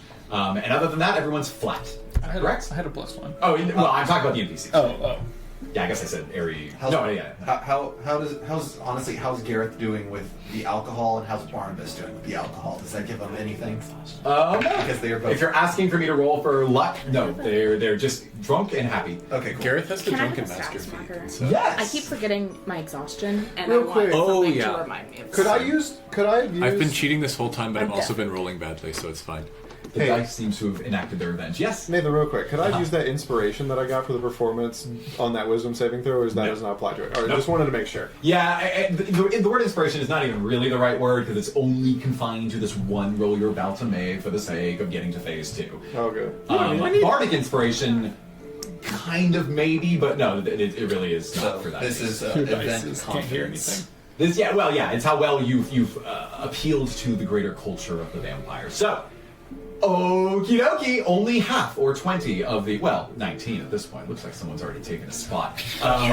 Of these 40 are going to make it into phase 2. So we're going to prepare for these rolls. I will roll. I've already pre-rolled for literally everybody else except for the NPCs, giving you kind of a flat spread. Sorry, I've rolled for the NPCs, but not for you, is what I meant to say. So we're going to prepare. Let's get Isabella off the screen. It's the Count who's looking at all of you right now. And what I would like for everyone to do is not yet. You're going to roll that d20. It's a performance check. And you're going to add on top of it any d6s that you've accumulated. If you have minus a d6, then you will roll that and take it away. Is there anything else that anyone does before the Count begins walking around to make his final selections? I'm gonna go play some realism. I'm gonna get a snack. Y'all have fun. Yeah, nope. And he's going to murder Trey off screen. Okay. All right. Good luck getting into phase 2, everyone. You've worked hard for it. I'm gonna luck that. An important luck roll indeed. It's only slightly. 16, dirty 20. 30-20 for Tom. I grab another glass of wine as I roll a 16. Looking good. I have a 7. Whoa! have a That 9. could be hard for Cypress and Ari, who used a luck point and still got a 9. You saw Monera under the bus for this. I'm not a very charismatic guy. What can I say? Okay, I'm gonna roll for your NPCs and we'll see. Actually, wait, no. That Wait. would be. Is a performance roll, so it'd be an The performance 8. roll. Wait, I was wrong. 11 for me. Okay, so 8 and 11. 8 and 11 for Cypress and Ari, respectively. Let's roll for some NPCs, shall we? Escalators. -1. Okay, Garrett earned a 22. Yeah! That's my boy! Tristan earned an 18. Okay. Monera, with negative inspiration, earned a -1. A actual. I've never rolled a negative number before. Well, we're flower And children. We're not very The charismatic. Count threw her off the edge. Henry will save her. how about we roll for some other people that you've met? How's Barnabas doing? Yeah. He lost a bet and is a little drunk. He might not do so hot. There. Edgar? But he got a 10. Better than me. How's Edgar doing? Edgar is gonna roll his machine. His little puzzle machine worked out because someone found the piece that he needed. So he's gonna roll. It's just a 10. But better than nothing. Better than me. Lavinia? Hilda. Vinia is going to roll and literally always has inspiration. That is a 19 for her. Who else? Any other? Hilda. Hilda. Did is- you say that Lavinia always has inspiration just by... Awesome. Yep. Hilda is going to roll with her plus inspiration. That is a 14. And who else? Clara did exceptionally well with her presentation and rolled a 15. Did you say for Beatrice? Yeah. I did not.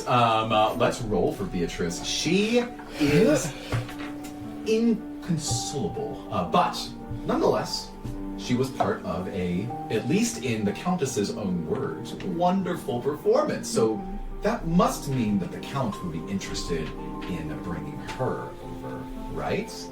Oh, if I write that on the screen. A 25?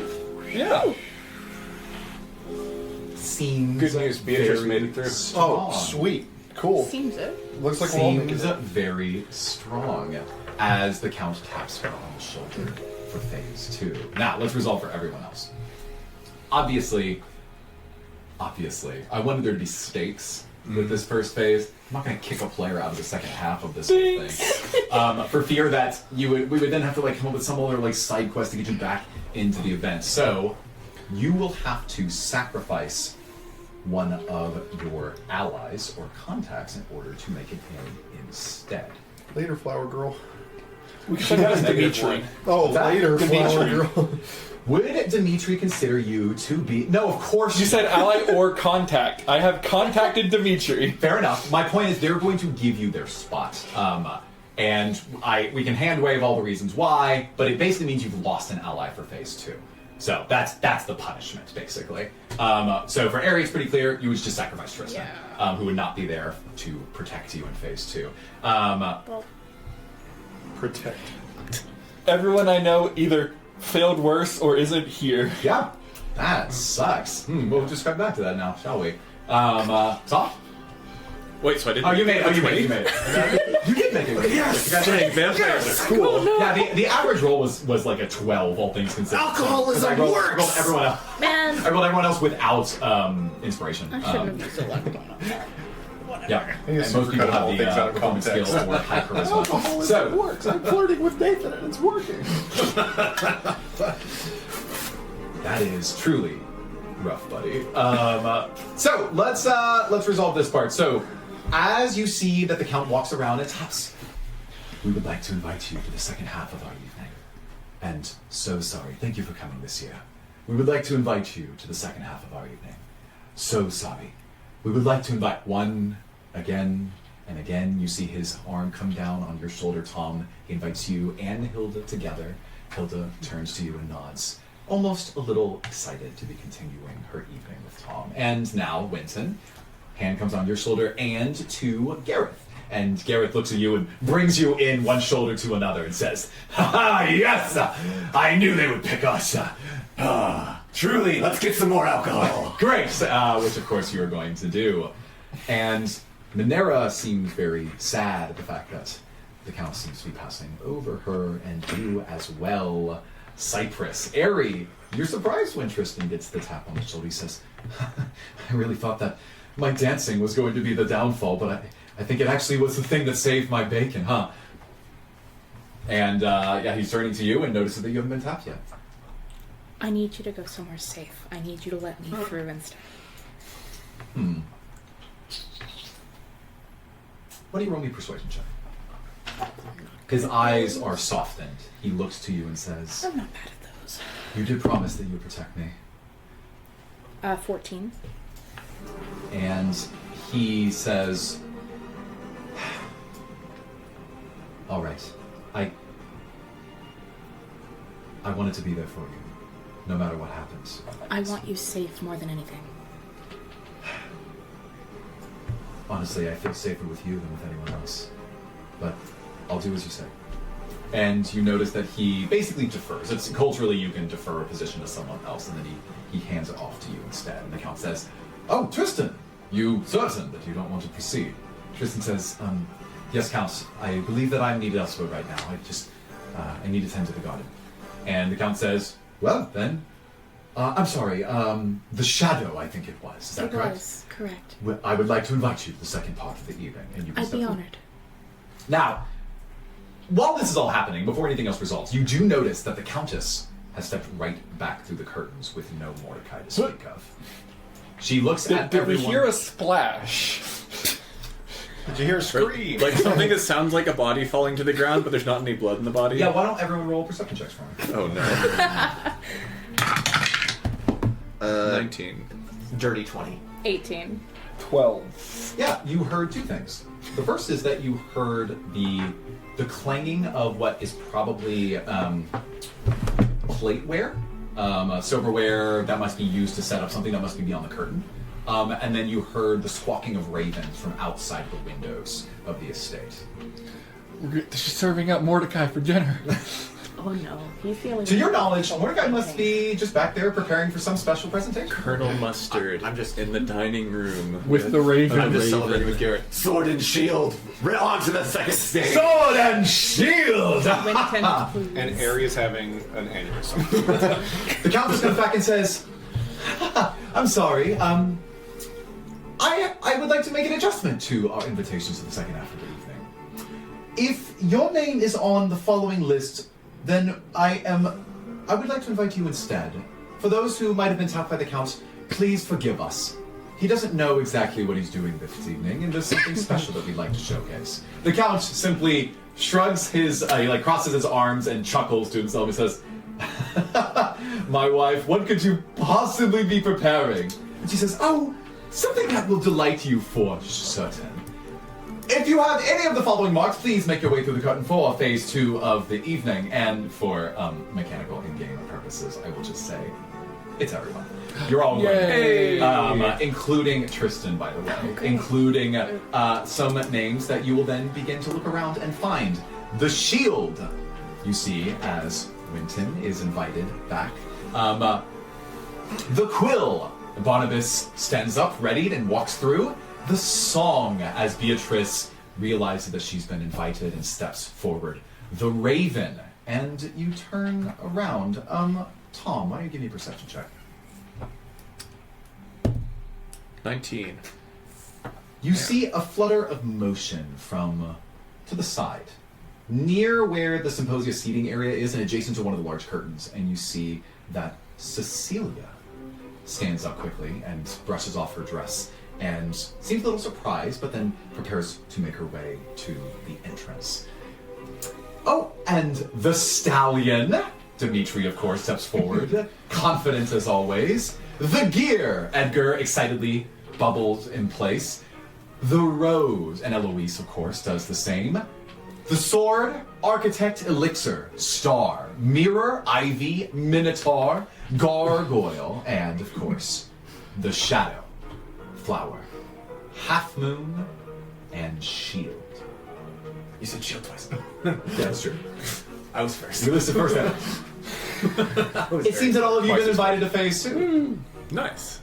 Can you re-give that list so we can mark it on? I think it's just everybody. It's everybody. I think it's just Okay. everybody. Everyone, I mean, if you're looking for Jacont, he is not there. No, I just so we could mark it and have the list. Yeah, I had been marking, and then you sped up a lot. Yeah, so as I'm going to die right in front of the camera. as people are moseying over, I think Tom hasn't told Hilda what he learned from Mordecai about the painting yet, and so I think you would kind of lead her over to take another look at this nice painting and explain that this is present time. Yes. I'm just pulling something else for me to use. Edge does this spell too. Okay, no. Yes, were you asking again? Oh, I was letting Hilda know that the painting is present time. So going over, because, I don't know, it seems like we're trying to keep it on the down low, what's going on with that. And casting message spell is kind of showy, and so everybody's kind of moving over and talking, and it sounded like a good time to just, we're looking at the painting again. Hilda matches your sort of removed posture in such a way as to make this a reserved conversation, and she says, "You see us right now, in the frame. So you see us right now in the frame, Tom." I still can't see anything, but Mordecai, before he went through the curtain, I shined a strobe light through the window and he said he was able to see it. Wait. No, I do see it. Have you noticed that the moon has been setting this whole time? And you see that the moon has been in a static, fixed position in the sky for so much of your time. But over the 3 minutes since the end of Beatrice's song, and now, the moon has set beyond the horizon. Any ordinary viewer wouldn't have noticed this in real time. It moved so slowly. But, Tom, once she's pointed out to you, you can't see it. You blink your eyes and, boom, it's gone. It disappears behind the horizon, and now the color is a dark blood red over the estate. That sounds like a bad sign. Is that something that normally happens? She says, "That moon doesn't move at all, Tom. It remains here. It's no moon at all, but a collection of souls off in the City of Souls. I don't understand. You say that this is real time? This is happening now?" Yeah. Can we look out the window and see whether the moon is there? You see as her body twists quickly as she's trying to quickly move to the window to go and look at it. Do you go with her? I join her. The two of you will have to make your way through an awkward part of the ballroom and then out one of the sides in order to actually look through the opposite end of the estate. But you do find a window and you look. And wait, the moon is exactly where you were murdered. It's still there. Huh. Huh. I have no idea what to make of that. Me neither. But I feel that if something were to happen while this painting was capturing it, then it almost seems like you need some sort of true sight in order to actually make sense of what's going on in the painting. I'll keep an eye on it through the evening. But unfortunately, we're going to be called to the other side. If we refuse the invitation, then there are consequences. Yeah, I don't think we should refuse. The two of you make it back into the ballroom, and you move on through the curtain, preparing for the next part of the evening.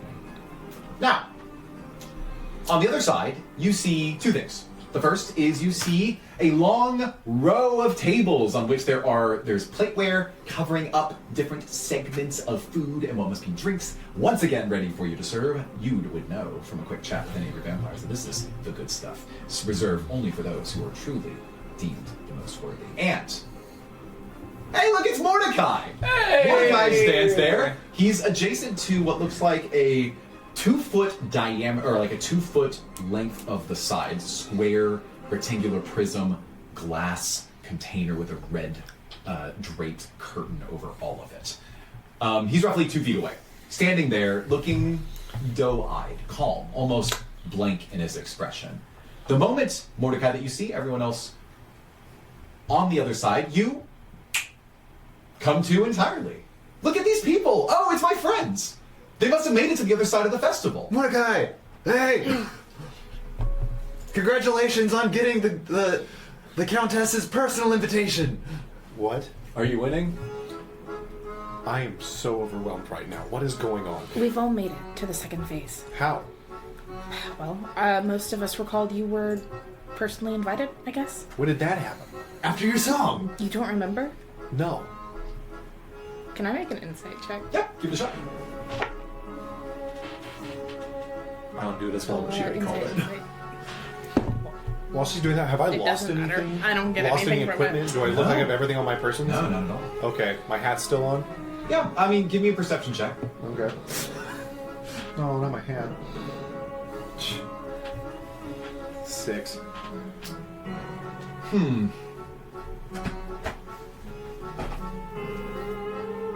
Oh! Looks like everything's here. Oh, cool. Okay. He didn't notice that he lost his left kidney. Or that he Do I roll insight to check my left kidney? Literal Inside insight. Nice. That's almost good enough for me to let it work. Mordecai has ingested vampire blood. So, What? What? What? What? Wait, hold on. Is this in Winton? Are No, you... that was a Okay. joke. That was a joke out of character. Do you know something I don't? I thought you just put together. Airplane I thought there was like a corkboard behind I you would full of please string. like You an put all the explanation. pieces together. The last- I see everything now. I'd like to please know. 1 minute I'm standing on stage. Next thing y'all are all here. You're just here. Like, am I hearing everything? Lay off the wine tonight, alright? I haven't had one sip. The wine is quite nice. I know. I've been seeing you taking drinks all night, Winston. Apparently, that's the reason I got here. It's the second round. The vampires. Am I awake right now? Like, what is going on? Yes. while the rest of you are having this conversation, the Count goes forward and says, "Well, I'm delighted to move directly into the second part of the evening, and we must make haste. We are running out of time, and we have to declare a winner of this entire event. So, here is what we are going to do next. There is no masquerade without masquerading, after all. Part 2 of this festival will be the ability for you to take on the masks of someone else in this room. You will be playing a game of cat and mouse, as each of you are attempting to figure out who, in fact, has your identity. Or I should say, who has taken on your identity. Players, welcome to Phase 2. I'm about to explain what's going to happen here. I have a bag of identities, and these represent all of the characters that you have, and some that you haven't, gotten to interact with during your time at the Volheim estate. You are going to draw and have one at your disposal, and there is an extremely important rule to this game. What's going to happen in the preceding event is that you will be taking on their mask, which has the supernatural magical capability of transforming your body to match theirs. It's a true shape change.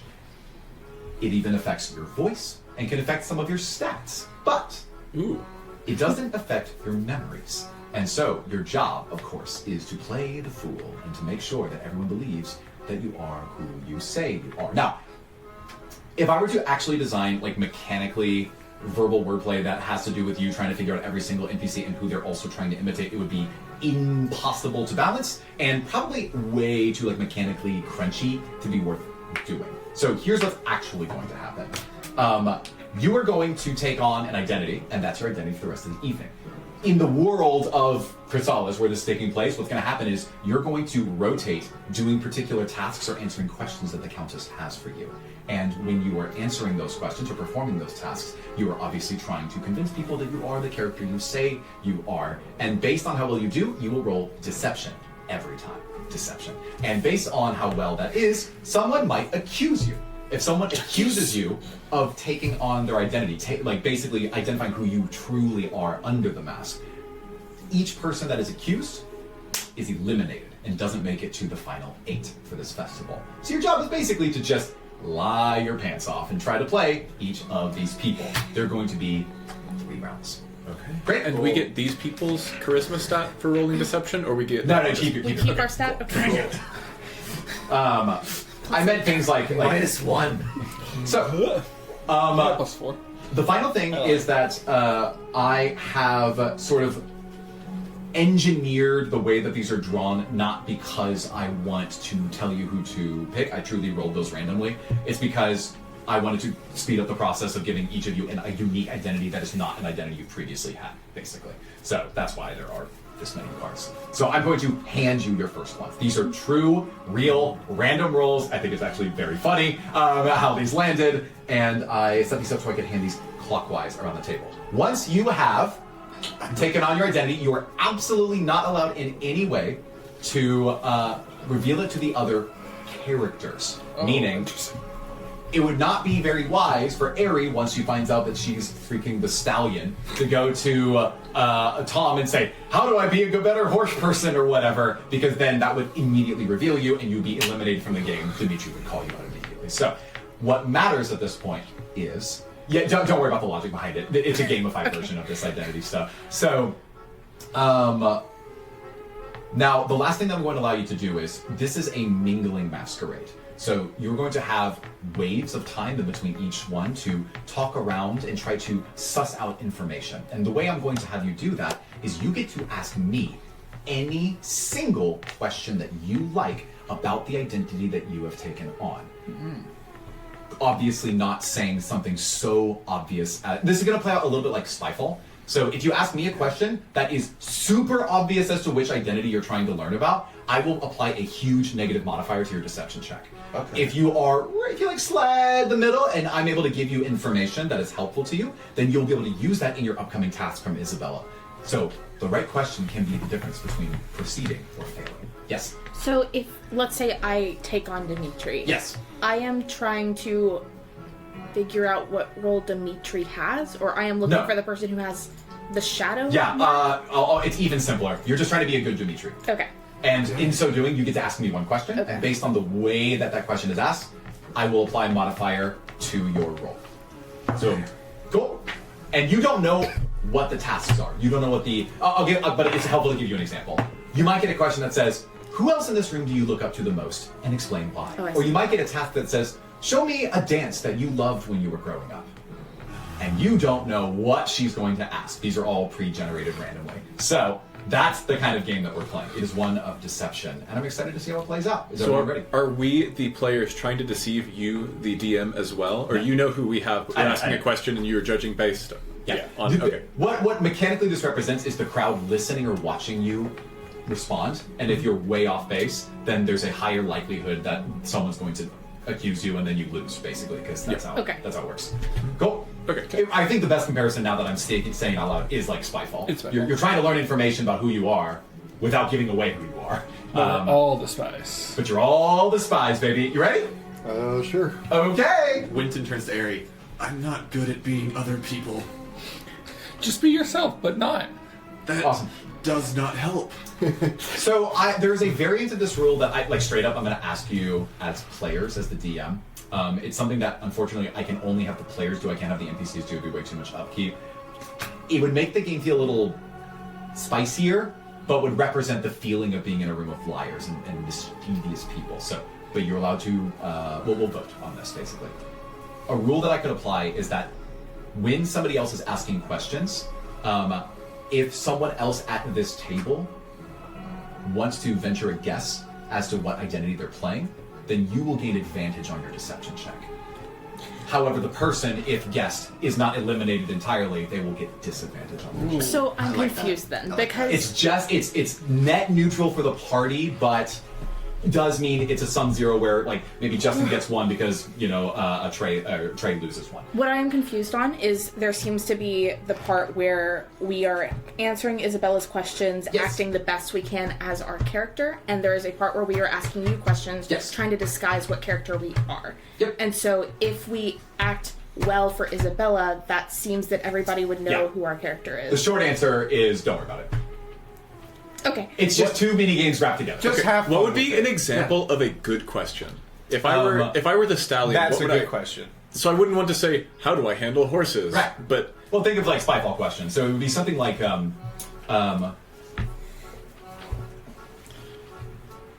what is a location that I would especially seek after for me and those I care about? And maybe that gives you a lot of information about Dimitri that you wouldn't have had otherwise. To be completely honest, I couldn't playtest this, so I'm just curious as to how this will play out. But we would Alright, not let's just want go to be with it. cryptic when answering Correct. Isabella's questions. Yeah, I know that's confusing because straight up, designing like a social deduction game from scratch Sure. is really difficult. So it's just too many games that are attached to each Sure. other. Cool. Okay. Yeah, cool. Now back to the variant rule question. It basically gives you the opportunity to try to snipe each other's identities, and for the party, it's net neutral, right?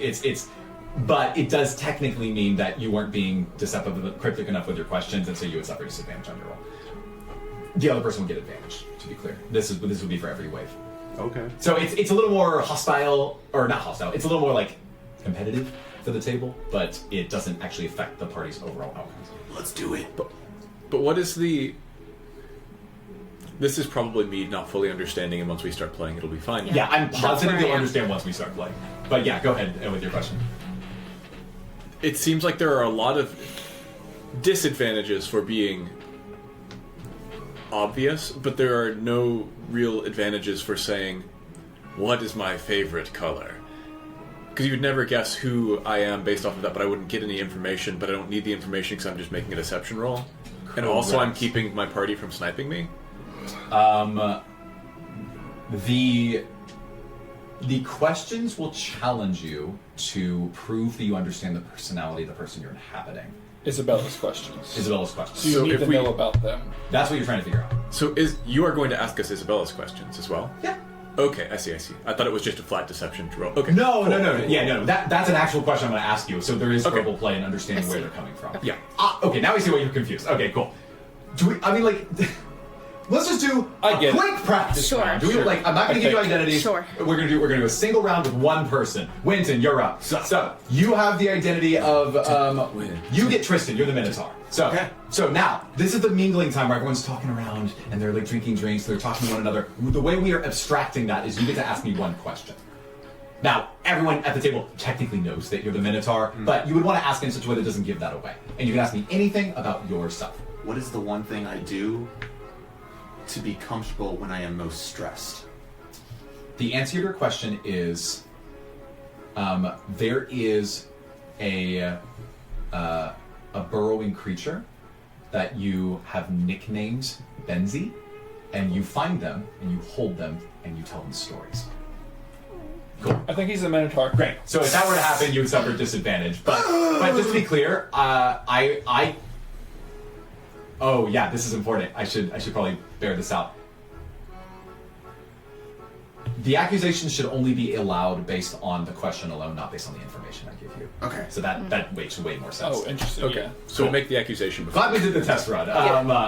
And then obviously the question, you would get a question like, because it doesn't have to be specifically tied to what you got. So you would say,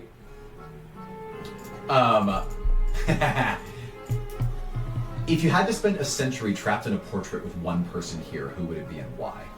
My darling pet Benzie. Yeah, and that could be an answer now. Someone would say, now wait a second, it does not mean you're whatever. But like seriously, this just has to do with how well you answer the question. Don't worry about too much about the lying. Cool. Okay, cool. Worry about the lying in real life. About the lying in real life. You all don't know who I am. I am, to be completely honest, I love the more juicy version of this, but I'm concerned that this will make y'all overthink things, and so I will vote that we do not do it. Maybe we'll bring it in round 2. Cool. That's cool. Round 1! We're gonna eliminate 5 people here. So, as I hand you your identity, you will keep it secret from everyone. Keep it safe. Pretend to be the gargoyle, pretending to be Justin, pretending to be the sword guy. This is you. Great. See, the problem is Tom and Ben don't know anybody's Cypress. names. Again, the fan theory that Here you go. This is for Tom. Ben and Tom, like The same person. yeah, This is they're for the same Mordecai? person. And for Winton. These are your new identities, and keep in mind that some of your friends here have taken on your masks. Now, let's begin gameplay. As you put on the masks, you see that your bodies transform perfectly with a flash of light. No one seeing who else transformed into whom based on the clever machinations of the Lightworks in this room proper. But as you are preparing to mingle around and talk, you're trying to glean pieces of who you really are. It's the identity poker where you have the name on your head and you try to learn just from asking other people questions, but you get to ask me your DM questions. So anyone who is ready may take their first stab. And actually, let's do... Well, I'll check the timing on this. Let's do 2 questions. And I'll cut it down to 2 rounds instead of 3 rounds. What did I do before I came to the Volheim estate? Any guesses? Guys, Any guesses? yeah, well, we're not doing that Oh, rule not till- for now. okay, But that, okay. I think it makes sense for it to be that way. I might just not do that rule at all because it breaks the flow of everything. You were a warrior in a king's army defending against Goliaths to the north. Yes. Eric. In my spare time, what would you find me doing most often?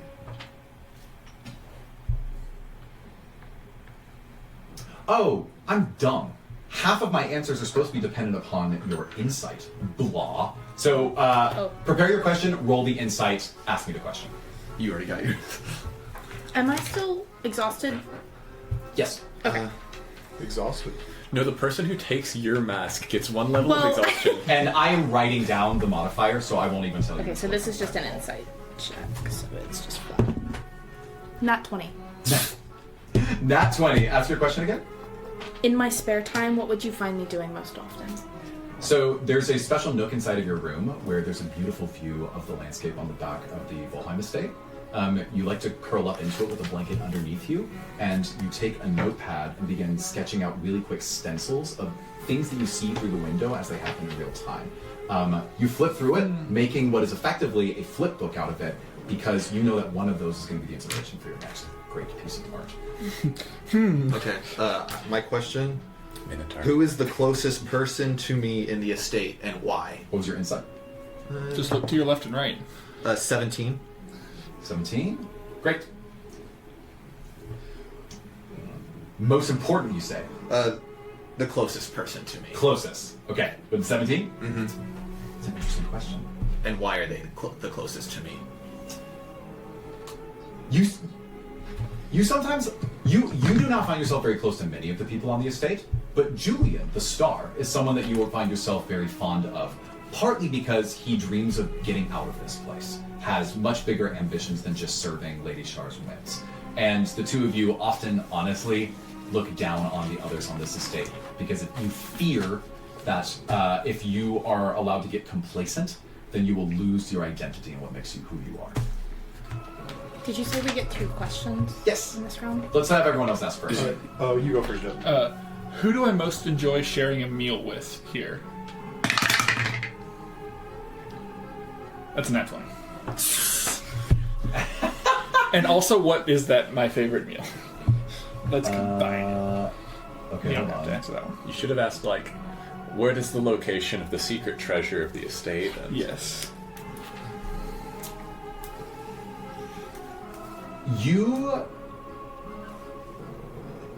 You often wait until after the end of shared meals to come into the dining area. You tend to like to eat by yourself. But if there is someone there and you will initiate sitting and eating next to them, it would probably be the Ivy or Monera. The two of you have lengthy conversations about some of the most wonderful work that you are doing. Oh, actually, specifically with the Nat 20, the two of you are collaborating on a project. You think that there's a way to take the work that you've been doing and really beautify it with some of her most illustrious and exotic plants. And so she's been curating something just for you. Next up, Tom's already gone, yes, so it's just Mordecai. Oh, okay. God, I hope this is a good question. Was I, growing up in my time, either the youngest or a neglected child? With an insight of dirty 20. Wow. I'm glad I didn't have to roll.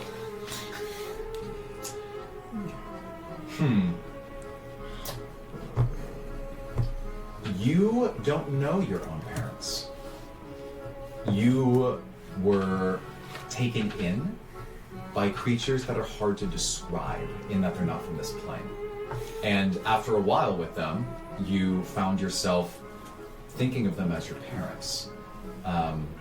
But you forget what they look like right now. Cool. Dirty 20? Dirty 20. Yeah, that's all you get. Alright. Okay. So, solved the mystery. I take it back. For pacing, we are going to go straight to the tasks. Okay, cool. The Countess steps forward and looks to all of you. And let's roll to see who goes first. I need everyone to roll initiative.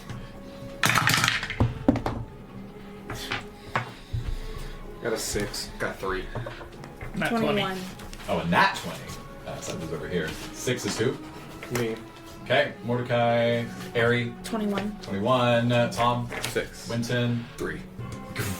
Okay, Wait, I'm just gonna that's do not all right. 3 of y'all over here. All right, let's rapid fire through these. Doesn't matter. Cypress. Oh wait, low initiative is good. Yeah. Yeah. So you see that the Countess just sort of walks over to you and looks you up and down, and she's going to provide all these tasks very quickly, blithely, just as like a, entertain me, I've chosen these specifically for you, but in truly fashion, they're just random. Oh, you there, in the mask. Whose talent in this room do you secretly wish was yours, and why? Is Monera in the room? Yes. Okay. I would say Monera, the Ivy. The way she's able to make beauty out of nature and the plants and flowers she goes with it's just awe-inspiring. How lovely. We do appreciate Monera's work around here, don't we? We do. The remainder of you looking through the crowd, you see that Giselle and Edgar both seem to shuffle in place uncomfortably. Okay, who's next? That is Ari. So, you there. Number 2. I want you to ask the person you find most intriguing in this room a challenging question. And I'll even force them to answer it truthfully.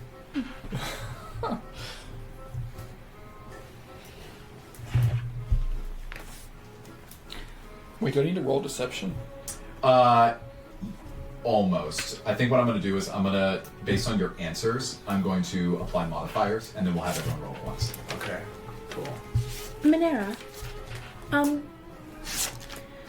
how do you decide which colors to match together? Choosing among so many flowers must be difficult to create the best composition. Clara turns to you and says, Monera. Oh, I'm sorry. The Ivy. That is who I'm trying to talk to. Yes, you get good point. So Monera turns to you and says, I'm not sure I choose it so much as I see the kinds of collections of colors that the plants bring naturally. And if I can bring those together, then I suppose it creates more of a combined feeling. Yeah, I think that would be it. And that's it. That's all she gives you. Cool. Next up is Tom. Yeah. Oh, yes. I have got way too much here. Okay, cool. You there, number 3. I want you to share a moment when someone in this room was unexpectedly cruel to you. Cruel? Cruel, yes. So I walk over to, and out of character, I'm not trying to conceal who it is that I am. Correct. I'm trying to make it clear who I am by virtue of understanding. Okay, You're trying to hide your true identity by really playing as this person. I see. So I walk over to Edgar, the gear, and I say, Edgar, you have such talent. You work with metal, you understand forces and design, and you waste it all building gears and clocks when you could be building truly useful masterworks. Okay. You see that Edgar turns to you and just shrugs his shoulders in place. You see that there's a smile that curls across his face. All right. Number 4. That is Mordecai. Yes, that's right.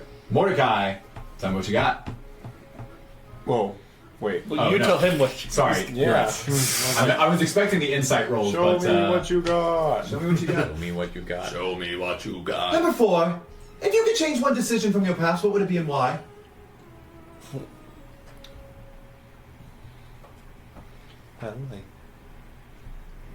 I like where I am now, but if I had to know one thing is, I think I'd like to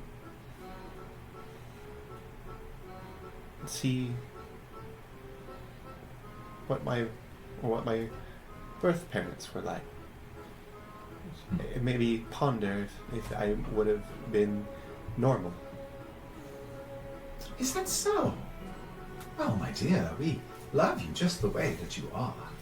You see that she chuckles, knowing that she's obviously not speaking to the true person that stands in front of her. Next up, that will be Winton. You ready? Mm-hmm. Winton, or not Winton. Number 5, I want you to illustrate your greatest victory through the art of pantomime. Do it and you're cool. Sorry, Do Dinklage it and Logan. you're cool. You gotta watch the YouTube. Do it and you're cool. Okay. Okay.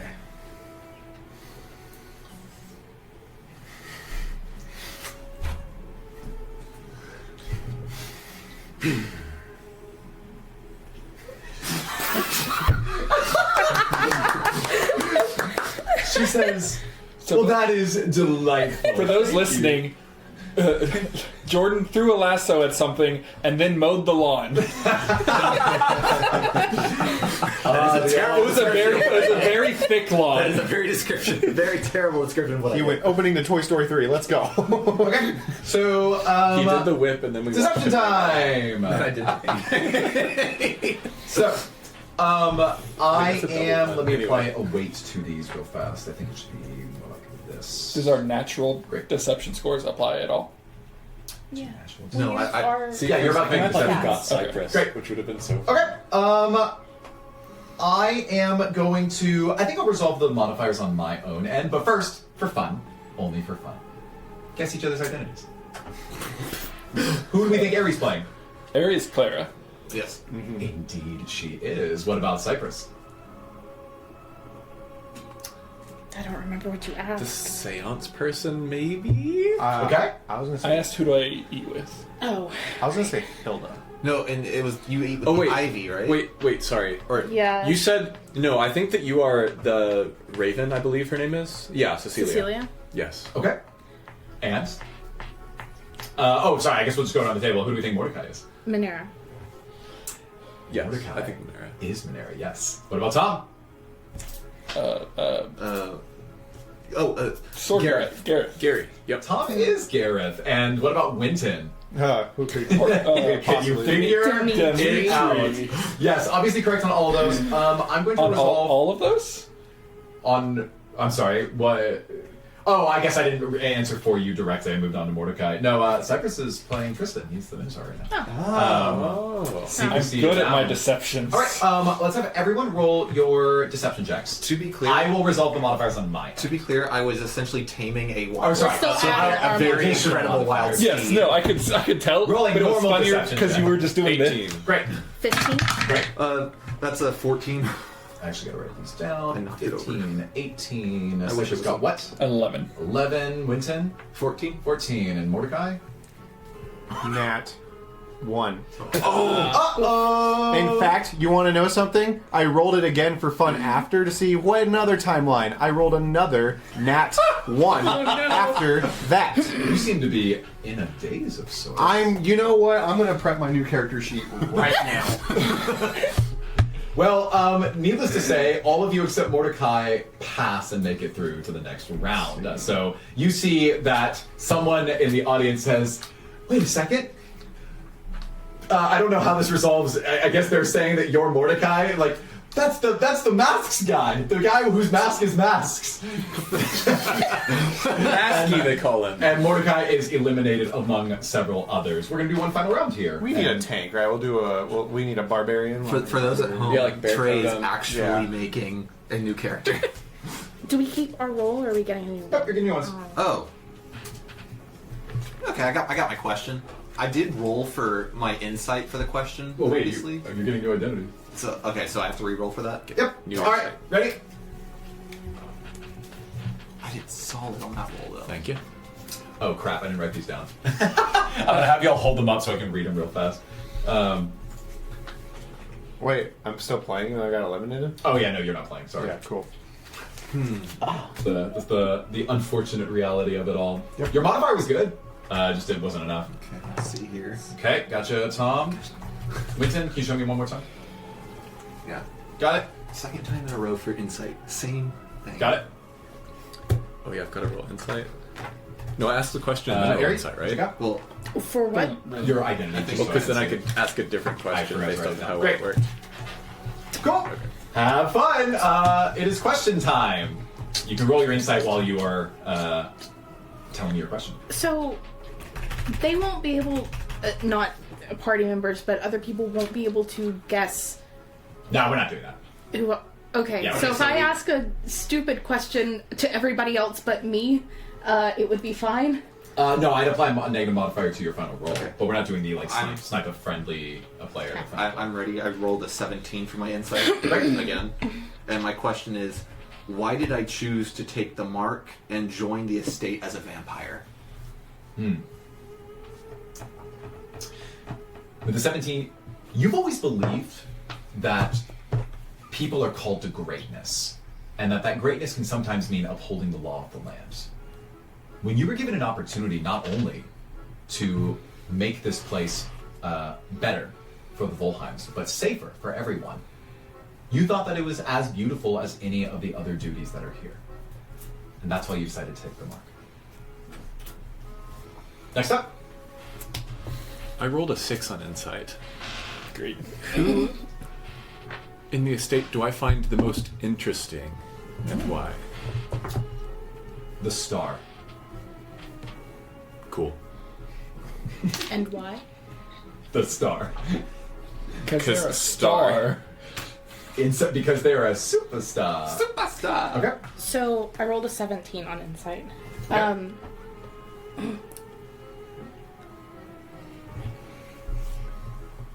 Why did I bring the person that I brought as my +1 to this event?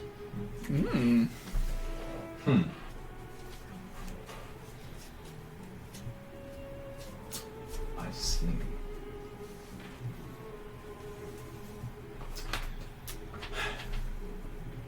You need you 17 was it? 17. You need someone to get you out of your comfort zone every now and then, and this person is a constant encouragement to you. Even on your down days.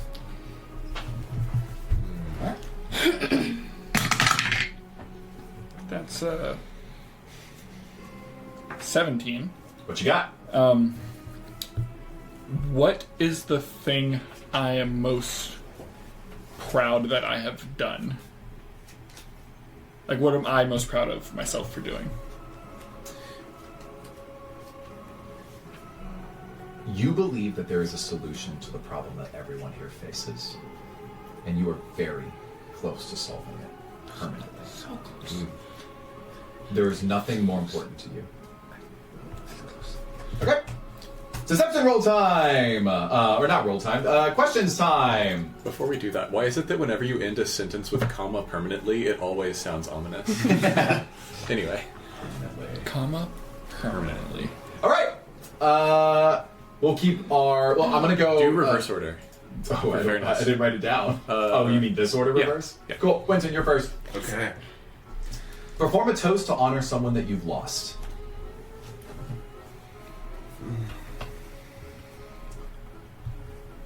I toast those outside of the Volheim estate.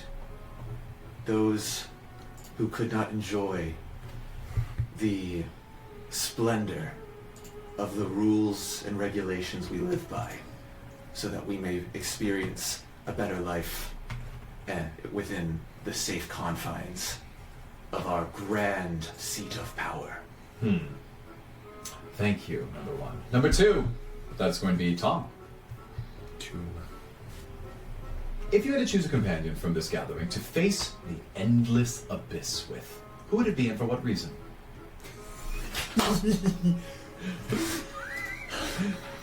I would choose Julian, the star. Because he's a They're star. interesting. Because I believe that his insight into the world would give us so much to talk about as we stared into the abyss together. Very good. Number three. Me? Yeah. Air 3.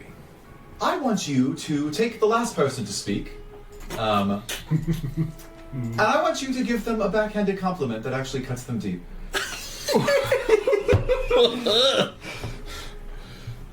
The person that stands before you seems to be wearing a collection of garbs that would make you think, oh, this person is intelligent. She must work very hard at her craft.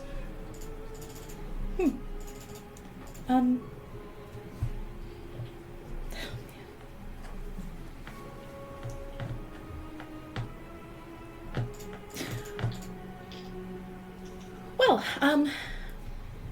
you are certainly bright for not really putting much effort into your craft. Your raw talent seems to make up for it. Thank you. Harry has advantage on backhanded compliments. All right. Number 4, Cypress. That's not me. Who's that? Or not Cypress. You, number 4. Choose any attendee here and design a plot to ensnare their heart for your own. Oh. Woo them, Cypress.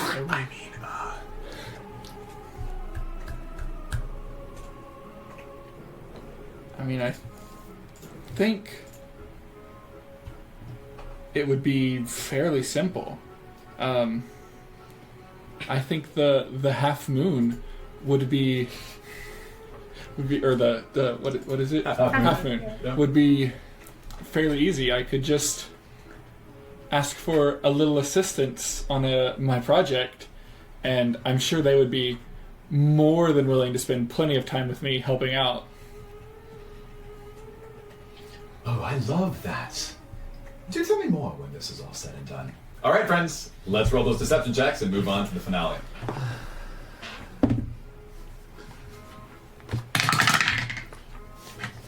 have like 18 24? sheets of paper now. Oh my goodness.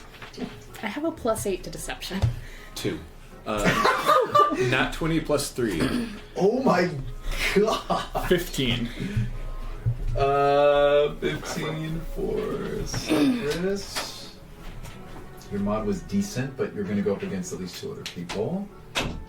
Roll something real fast. Ooh. Oh no. Okay.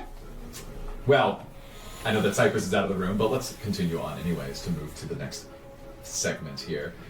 You see that everyone has been moving to and fro, taking on identities, pantomiming, giving compliments, giving backhanded compliments, describing their love, their one truest desires, or even a part of their past. And when it was all said and done and the dust had settled, 3 of our players had successfully made it to the very finals and preparation for the finale. That will be, of course, as you take off your masks and resume your previous selves, that is the Shadow, or Airy. That is the Half Moon, or Tom.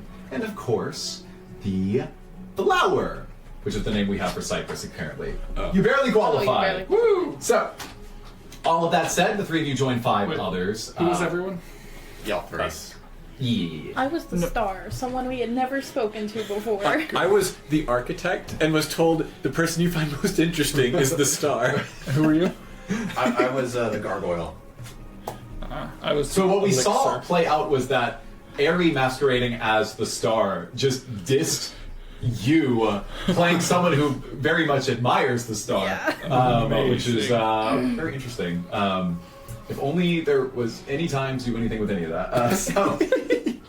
Okay, I think it's time to have everyone in the room, Mordecai included, roll a very difficult perception check. How does a 4 do? 13. How does a 23. How does a 24 do? 24 and 23 are very good. 10. Keep working on that. Keep looking. 13 does not work, Winston. Darn! Cypress, Airy, you see, as I change the music here a little bit, it's so sad. Let's go over here instead. That's probably good. You look over to the side and you notice that there are those collections of stations for food and for drinks that have been, up until this point, underneath these metal plates. They've now been revealed. And so, as people are being eliminated from the game, they can go over and sit at the tables and they can go and eat. Just enjoying conversation with one another as the game brings a close around just the final 8. But one thing that happens that the 2 of you do catch is one section seems to be very popular. There's food that a lot of the vampires are enjoying much more thoroughly. And then another section seems not to be that way. It's like a magnetic effect drawing them to a particular groupings of drinks and dishes. And for whatever reason, you think that something is strange with the way that the plateware has been assembled. It just seems conspicuous. Like the spots at the table plateware? Yes. Awesome. So because of pacing, I am going to hand wave quite a lot here. We're going to end this with just a couple of rolls. The 8 of you are going to go down to 4, and then 2, and then 1, and one person's going to win. And that's the way it's going to be. But in fact, the fastest way to do this is we're just going to roll, and I'm going to cut off half of you based on how well you do. So sorry if you got this far and then you lose because of a roll. It's better. I want to save time for all the more interesting stuff we've got planned here. So first, I'm going to roll for the other 5 people that are remaining, which are... Could Trey and I roll for one of them? For who? What? For one of the remaining 5. Absolutely. I love that Let's plan. put the one in dice jail. I want some. I'm going to assign you both 2 and 3, just so you have your own creatures to work with, and you'll just roll a d20, tell what it is. But hold on, before we get there. Mordecai, That one was low. in the finale, you see, I'll just write an M next to it because you're controlling these 2, that Clara and Edgar are your 2 that have made the finale, and then over to you, Winton. You are controlling 3. I'm going to put a W next to that. You are controlling Julian, the Star, Lavinia, the Mirror, and Tristan, the Minotaur. And that's it. Those are our finalists. Okay. I kind of just rolled Is that like legit who they are or who they look like? Oh no, you've taken off your Okay. you've gone back to your original masks. Okay, We're so only wearing one mask now. literally, I think that it's reasonable to just do performance checks. That's just kind of how the whole theme is. So you're going to do a performance check. We're going to cut off half of you. You know what? Some of you, maybe you'll win. Okay. Cool. Go ahead and make those rolls. So I'll say Cloud. Huh. Cool. Can't even roll well for them. Cloud rolled a 1, and Edgar rolled a 13. Great. Tom rolled a 17. 14. 14. 17. Sounds like I'll beat at least 2 people. 14. Okay, the star, Julian rolled a 7. Okay, got it. The mirror rolled a 3. Great. Nice. And the Minotaur Y'all are doing great. rolled a 17. Great. Okay, well, it's pretty clear the 4, even before I add modifiers, that the 4 lowest scores go to Everybody we like. the palette, the gear, the star, and the mirror are all eliminated, making it literally just It's the Tristan 3 of and you us, right? versus Tristan. Let's beat him up. Sweep the legs. Date's All right. going down. So only Tristan the Minotaur is rolling remaining. Bring it on! Semifinals, good luck. 21. 21 for Tom. 18. 6. Uh-oh. No. 16 for... 16 will not do it for Tristan, which means that our finalists are just Cypress and Tom, and you'll just do You and me, Henry. you roll up. With the 2 of you there, you're doing some sort of competition of wits and glamour. I will not even narrate it, not time. And the Countess says, "To the best of luck be both of you. Good luck." And the 2 of you are going to roll. Good. This is it. This is the winner of the Festival of Shadows. Come on, charisma. 5. 6. You hear the Countess say, a bit anticlimactic at the end, but nonetheless, we have a winner! A first-timer at the estate, and one that I've been delighted to watch as he found his way here and eventually won the entire competition. Let's be assigned to all of you just what you are capable of. Ladies and gentlemen, our winner is the Half Moon! 3/4 bow. Yeah. The Count turns to you and says, "We are so grateful to everyone for their participation." You see that most people are seated at the tables. They have been, as they get eliminated, you basically all take a seat and you are drinking. You can freely sit next to whoever you want. In fact, I'll let you decide. Choose one person on your left and one person on your right at the dinner table. As you are enjoying the remainder, the only person not seated is Tom. Just makes Tristan my and choice Cypress easy. for me, if that's alright. Say again? Tristan and Cypress And for then me, I'll- if that's alright. Tibaeri and Monera. Great. Why don't you assemble your tokens in that order to help me remember who you're sitting next to? Oh no. Want to sit next to each other? Yeah. Sure. So, how about you sit next to... Wait, hold on. You mean like Looks like we're this? fixing Is it like a initiative. long? Is it a I'm long over row here. table? So Gareth... Well, hold on. They're very, So yeah, switch it's one Gareth very and long Monera. band. So y'all And go then we'll across put- the other side of the table for Yeah. us. Oh, okay, cool. So, there, and then we'll put... So Gareth on Yeah. your side. Yeah, okay. and- So I'm sitting with Gareth on my Sure. left and Yeah, why don't we, Mordecai on my let's right. put Giselle out there, and here's Dimitri. Look at Lavinia. him. It's the IM. for those Does Hilda wondering. like any Oh, of look, these people? Eloise is here, and look, it's I forget Victor, along with Clara. As I sit, can I look more closely at the suspicious plateware? Yeah. And Well, what do figure you out- do? Figure out why it. Like Like, you just looking, you flipping, you doing Wait, where did casting Cecilia spells. What are you go? doing? I wouldn't cast Did we spells. I'm find just her? kind of I like don't think she's out here. investigating, like Yeah. maybe picking up, trying to figure out why it Probably felt fine. off to me. Yeah, investigate check. Are there Please. bananas at the table? Why don't we roll for bananas? You tell me. Is that an investigation? Or No, insight? no, just this is. Oh, Can I, okay. instead of 8, investigating, 9, try to just like see if I can like look at it and 12, perceive 15, 17. what is Sure. off about it? I mean, yeah. What I will only tell something if there's something to see. But yes, Okay. I'm just I rolled an 8 for the cool. bananas. Perception is to sense. Investigation is to make sense. Give it a shot. I thought prestidigitation was for making sense. Nice. It's a small number. 12. 12 on your perception check. Yeah. Huh. There's a lot of food and drink here. Look at that. They really put out the works for this festivities. Interesting. Mordecai, you were doing something? I just wanted to roll to see if there are any bananas on the table. Oh yeah. What use did you? What's your roll? What's your roll? Well, it's Just just, D20. It's a lot. just a 20. I rolled an 8. Yeah. No bananas. Did Cecilia There's make these it weird, through? like lava-looking fruits. What are those? Those look disgusting. So you said that this wine is better than the wine from the other room. it is definitively Sorry, better. I was hoping that would be a I'm miracle. hanging out with Gareth and cheersing, and I'm looking over at Mordecai. Mordecai, try the wine. It's really good. One by I think Marcus I'll someplace. He'd probably be at one of the heads. Cecilia Yeah, as well, Yeah, right? I think we're missing a Cecilia. Are you? Give me a perception check. Oh, Everybody or just you? Exactly only Tom and Ari, please. Okay. 13? No, 12. 8. The two of you look around and you're like, oh, it looks like everyone's here. Great. It's good to see everyone in one place. We succeeded our IRL perception check. Everyone who's here is accounted for. I gave you the chance because you Cheers. actually remembered, which I wanted to reward you for. Too bad your eyes failed you when you might have needed it. Let's go ahead and go to the Blood Count. in them.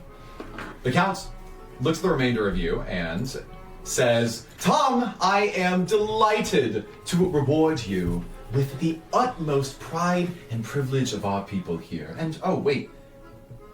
Here's the Count. Let's put him on the table here. Yeah.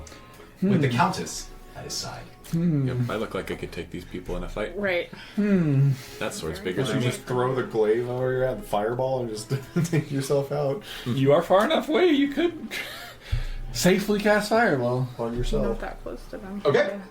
So, Well, you could like here forward. he looks at the remainder of you, and you notice that in the middle of the room is a large glass container. Of course, up until this point covered by a large red curtain. Of course, no one allowed to touch it. No one allowed to move it. Eloise worked so hard to decorate this place. And he walks over to it. That's roughly half that size in terms of scale. He walks over to it and looks at you, Tom, and says, it can be so hard to have the curse of Lady Shaw hanging over all of us. You see, manufacturing beauty out of nothing. What with the marks on our backs, with the iron in our hands, or the needles that we knit with, the songs that we write, it can be too much at times. And unfortunately, her lady has yearned for more as of late. Now, we know that sometimes our people here are called to even greater things than their marks. And the half moon here, well, he's only just arrived and he's proven just how far you can go in contributing to the beauty of this estate. But we have something so special that none of you have seen up until this point that I believe will inspire you with courage for your own duty. He then puts his hands on top of this curtain in front of him, looking at all of you as a flash of energy gleams behind his eyes. He says, for many, many years, we were forced to take people under our own tutelage and sacrifice them to Lady Shaw, simply because if she was hungry enough, we needed to give her the most delicate morsel that we had in our disposal. Now, immediately, everyone in the room gets very tense and uncomfortable. No insight required. It is clear to you that this is the first time anyone in this room is hearing of this. I'm gonna reach down and squeeze Tristan's hand. Yeah, I was going to narrate that Tristan it's like his worst nightmares are coming to fruition, and he clutches your hand in return. His eyes dart back and forth, but you can already see that there are ravens that have landed, perched in each of the windows of the estate, and blocking your exit from this particular segment of the hall. The Count continues as the Countess walks up behind him. And unfortunately, it has to be someone that will actually satiate her bloodlust. But no matter, we have a way of taking even the most delightful of us all and turning them into a renewable form of satisfaction. I give to all of you our newest and most beautiful creation. Behold! He whips the tarp from in front of him, and you hear the startled noise of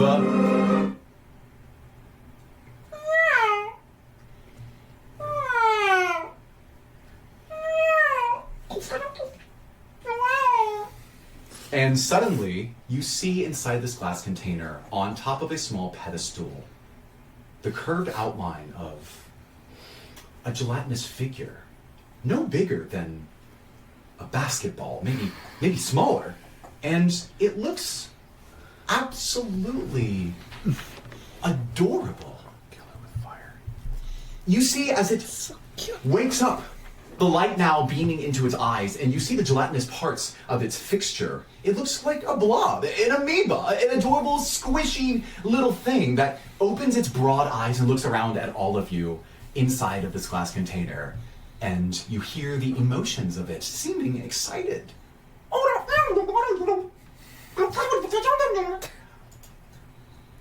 As his arms begin to pull away from the structure, you see as it turns.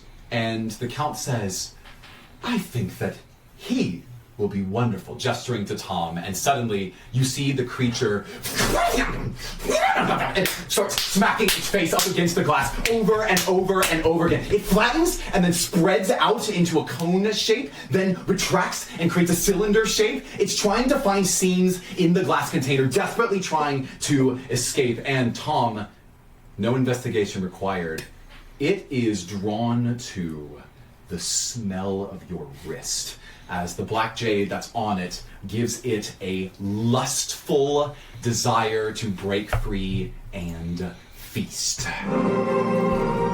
He turns to the rest of you and says, now, if you would be so kind, my dear. And she says, yes, thank you, husband. Since you have indeed engaged into the pact of this estate, and Edict 2 says that all threats and disagreements shall be settled by the Count and Countess proper, I would like to invite all of you to stay seated, lest you go against the Edict Pact and be devoured immediately. And you feel an arcane energy restrain your wrists to your seats. You are now officially arcanely restrained inside of your chairs. Suddenly, you look back at the Count, and you look at this ooze creature inside. You see, as the Count begins to lift one of the latches on this glass container, he grabs your hand, Tom, and you find yourself badly restrained. I need you to make a wisdom saving throw.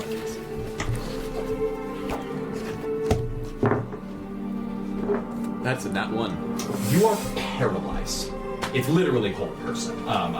As you are being gently tugged along by the Count as he presses your hand up to the container, and the blood ooze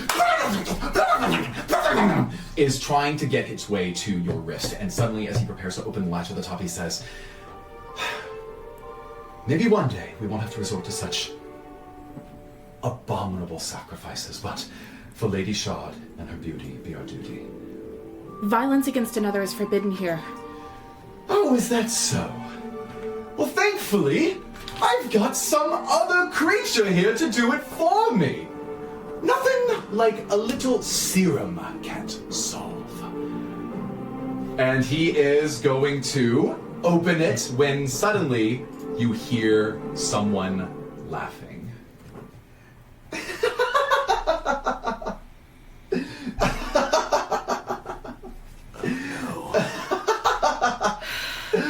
And you turn, and at the edge of the room, obviously, is Cecilia, who stands unrestrained by any of this.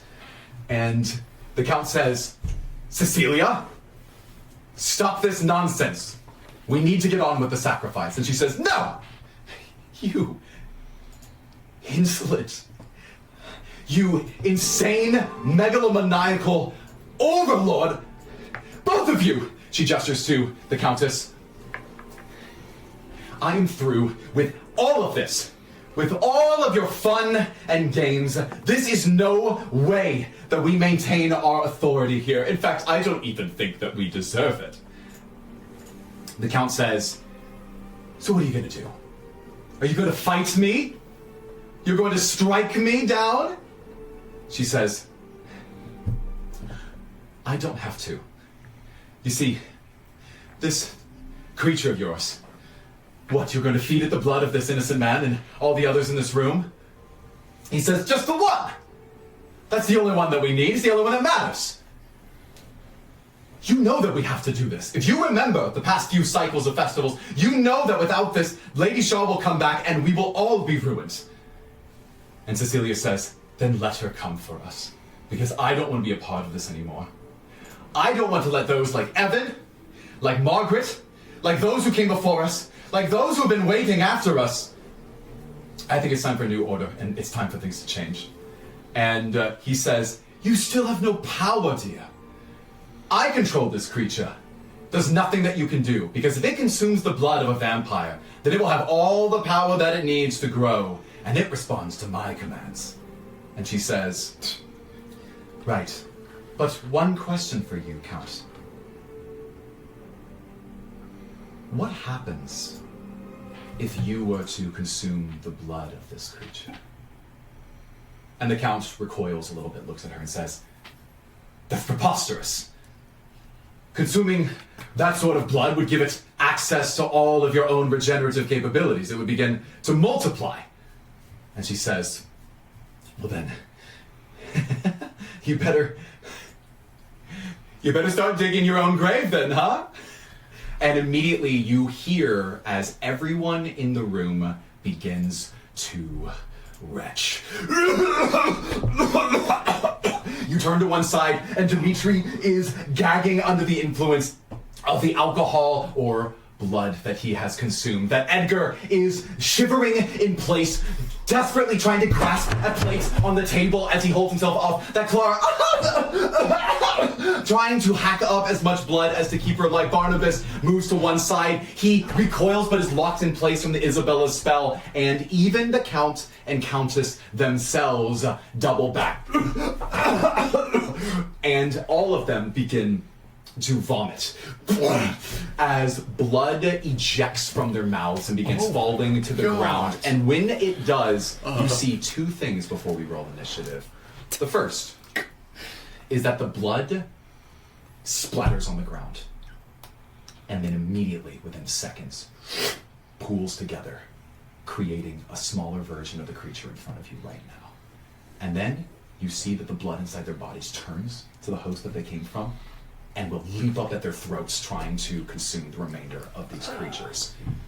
And as you sit there, none of you having, fortunately, drunk the blood that was on display here at this event. Thank you, Tom, for testing the waters. I just drank the good stuff. You realize two things.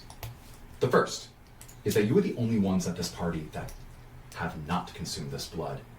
And your friends have very little time left because they are being poisoned from the inside out by a multiplying blood ooze influence, which is the name of your necrotic beast, the blood ooze. And the second thing, and this is technically something that only Winton would know, but because I'm your friend, and because you epically failed at this part of the investigation, I want you to know the stakes. Vampires regenerate. That's what they do. If they die, then they can fly back to their place of resting, where they will regenerate for a very long time. It can make them immortal, but is also the reason why their hiding places are extremely important. And in fact, for each vampire in this estate, only they know the true location of their coffin, because revealing it to someone else poses an existential threat to their mortality. If these creatures die, then they can just go back and regenerate.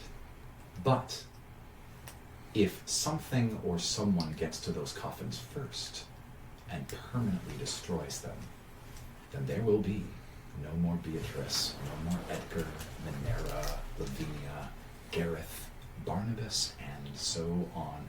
They will become nothing. The clock is ticking, my friends. It's time to roll for initiative. Dirty 20. Dirty 20 for Mordecai. 10 for me. And for Ari. Natural 20. Natural 20 puts Cypress first. 15 Cool, for high Tom. five. 12. What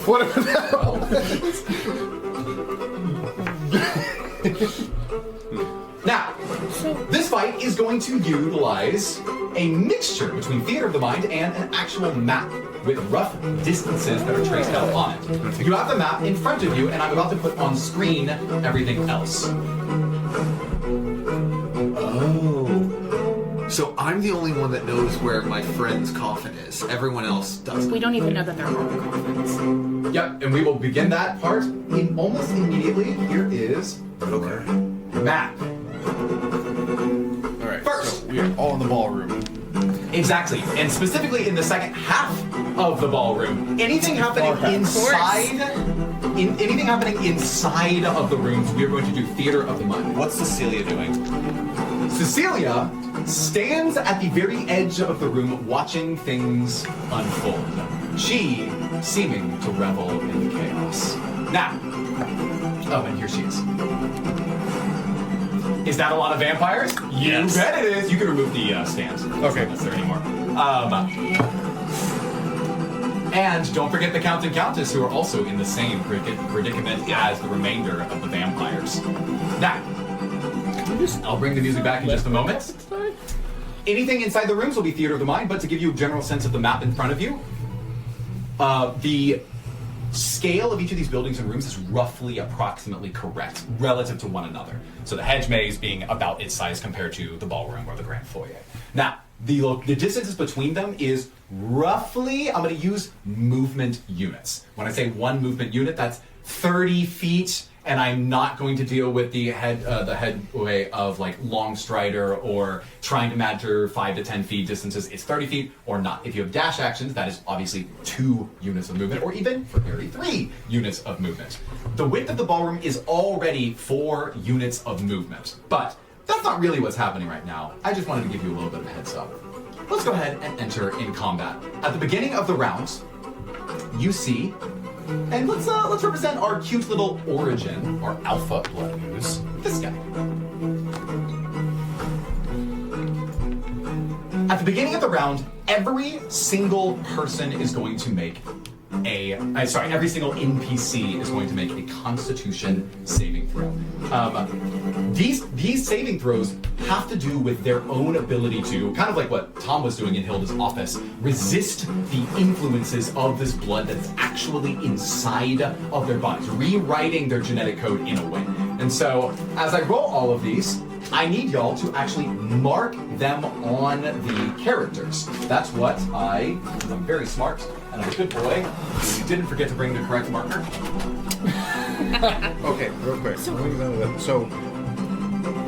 I'm heading to the music room. Who goes in the library? Who goes in the observatory? Who goes in the seance room? That's here. You need to tell us. We may be fighting this out first. Right. Yeah. I think Right now, we don't know of anything that's going to try to kill. Yeah. There's a Right. chance Cecilia runs for They it. each have a ooze. Wait, is it like 20 degrees cooler? Everyone who drank the Yes. blood has their own ooze.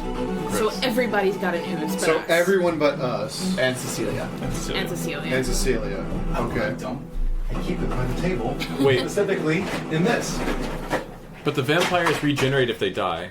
They're trying not to die right now. But they have to If get they're- to their coffin Okay.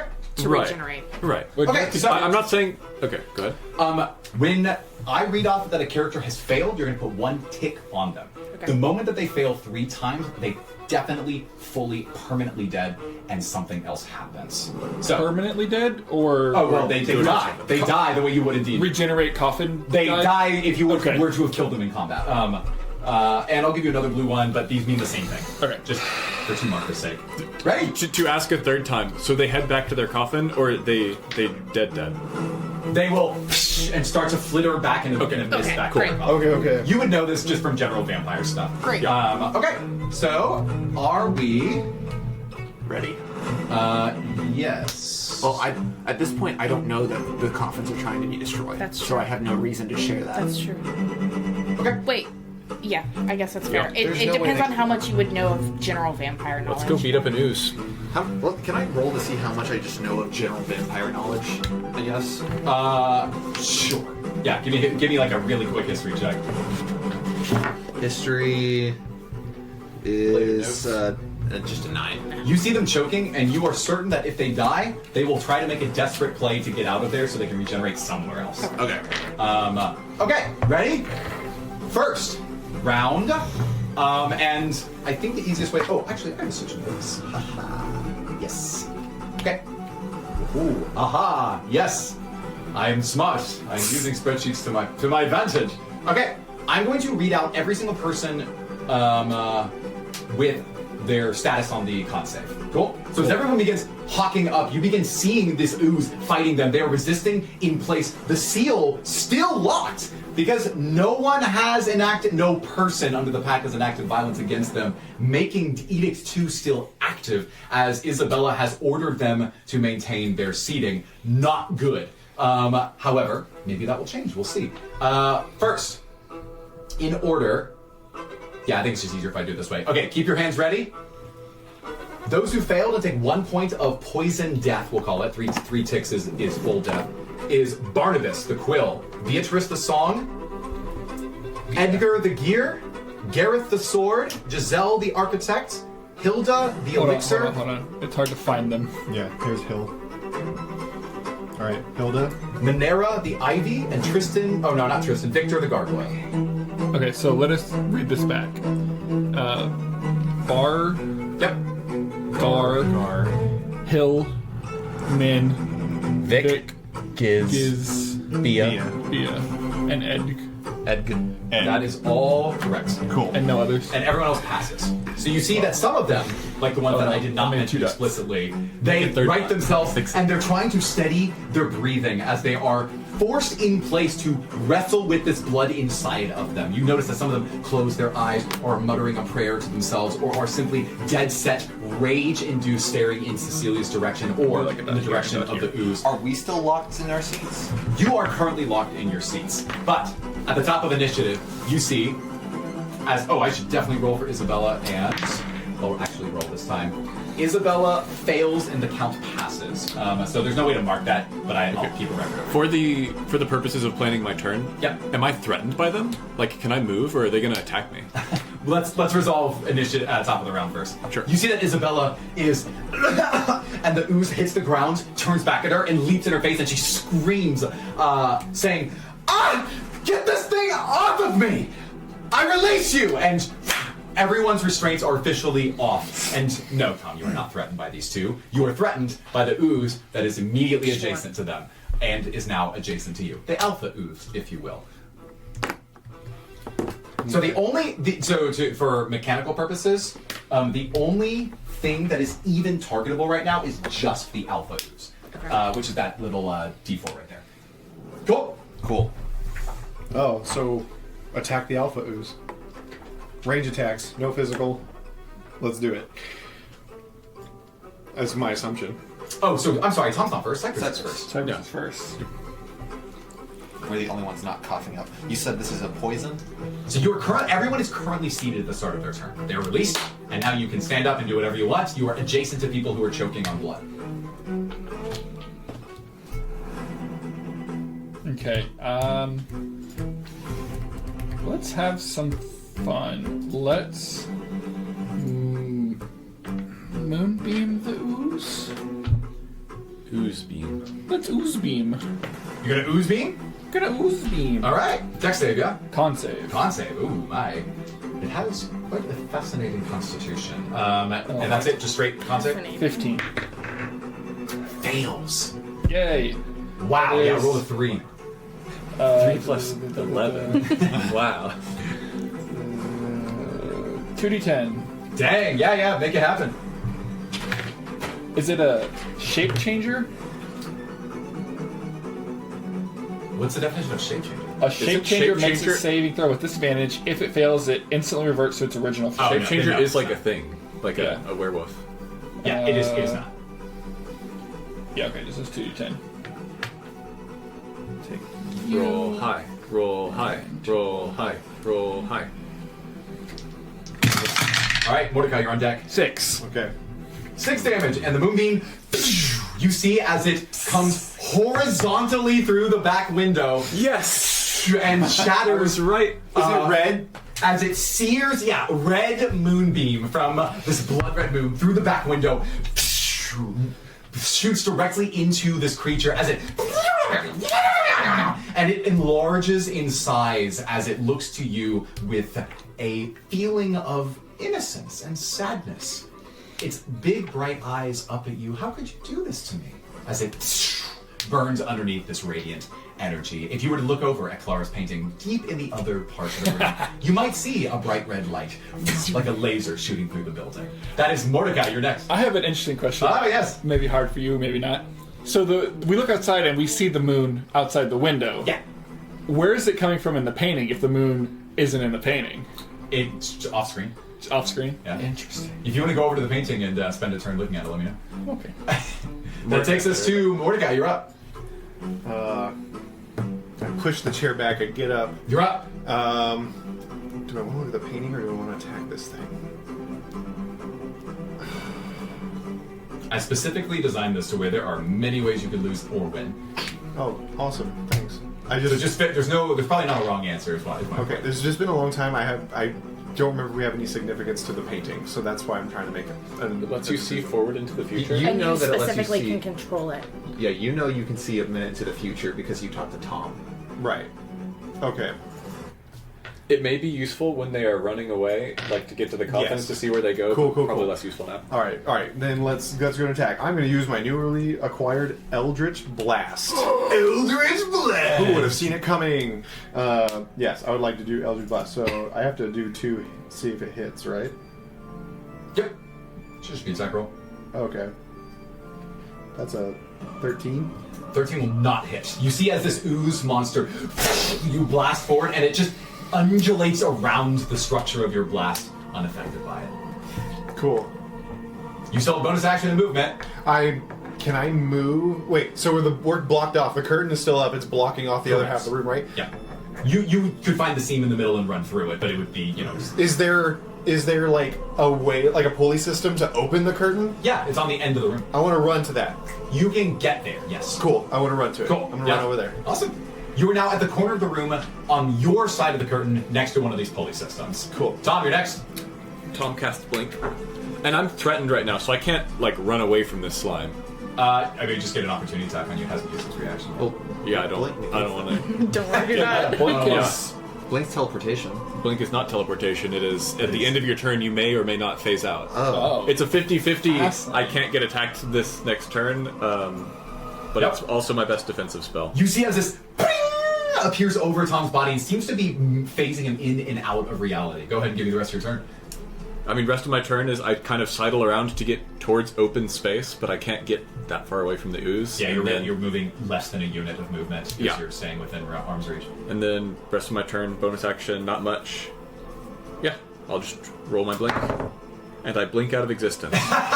So, Tom, before you do, because that is very good, I want you to, because you were next to this creature, I want you to give me an investigation check. You Sure. might be able to learn something about it since you saw it directly in front of you. Tell me your secrets, ooze.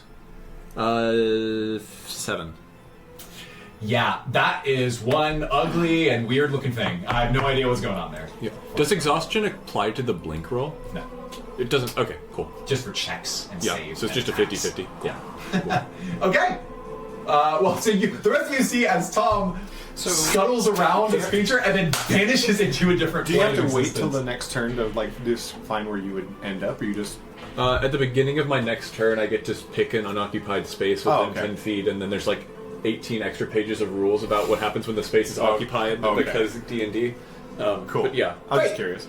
Well, that takes us to Winton. You're up. I move less than one movement Can I point, tell so you're what night exactly crawler. is wrong Yeah. with Okay. Gareth right now? He is vomiting up blood, and the blood is alive, and the blood is attacking. Can I tell if it's like a poison or if it's? It's clearly poisonous. What more are you looking for? I want to. you have to confer poison resistance? No, I want to. As he's, I guess it jumped at him and tried to grab him, or It is actively attacking him, trying to get back into his mouth. I want to grab a hold of his shoulder and cast. I'm going to grab him and I'm going to cast Lesser Restoration to cure poison.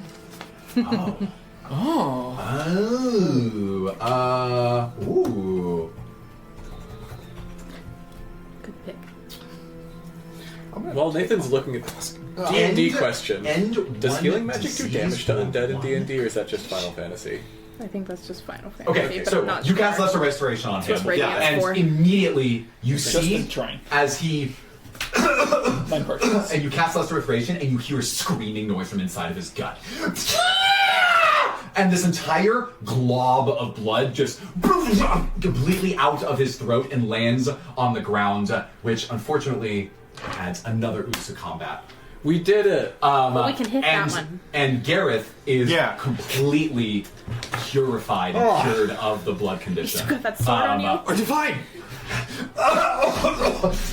He reaches down and then he pulls out his sword and he realizes that it's a prop sword that he brought for this evening. And he says, I'm gonna hit it anyways! And he smashes it with what is basically an improvised weapon attack and misses. And then he says, I'm gonna hit it again!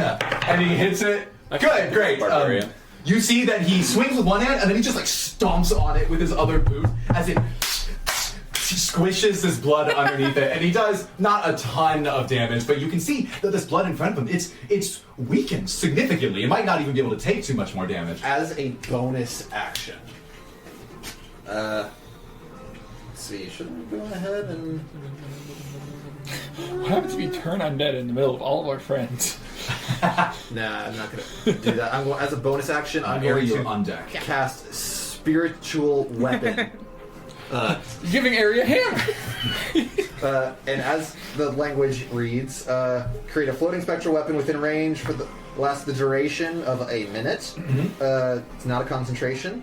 When you cast a spell, you can make a melee spell attack against a creature within 5 feet of the weapon, which I can cast it within 60 feet of me. On a hit, the target takes force damage equal to 1d8 plus your spellcasting modifier. Okay. As a bonus action on your turn, you can move the weapon up to 20 feet and repeat the attack against a creature within 5 feet of it. Sounds sick. Go ahead and bring it into play. So summon it again, and I guess I'm so focused on death and everything that it's but I'm also very impressed with the sword of Gareth that he struck me with. That it is essentially a flesh and bone greatsword that's shaped exactly like his silver one. Very sick. And it's going to appear right next to the Alpha Ooze. Gareth, the Alpha Ooze. Okay, got it. Gareth looks at you and he says, now that's a thing of beauty right there. Can I have it? Yes! And then I'm going to, when I yell yes, I'm going to control it to attack the ooze. Yes, the Alpha Ooze is The Alpha clear. Ooze. Yes.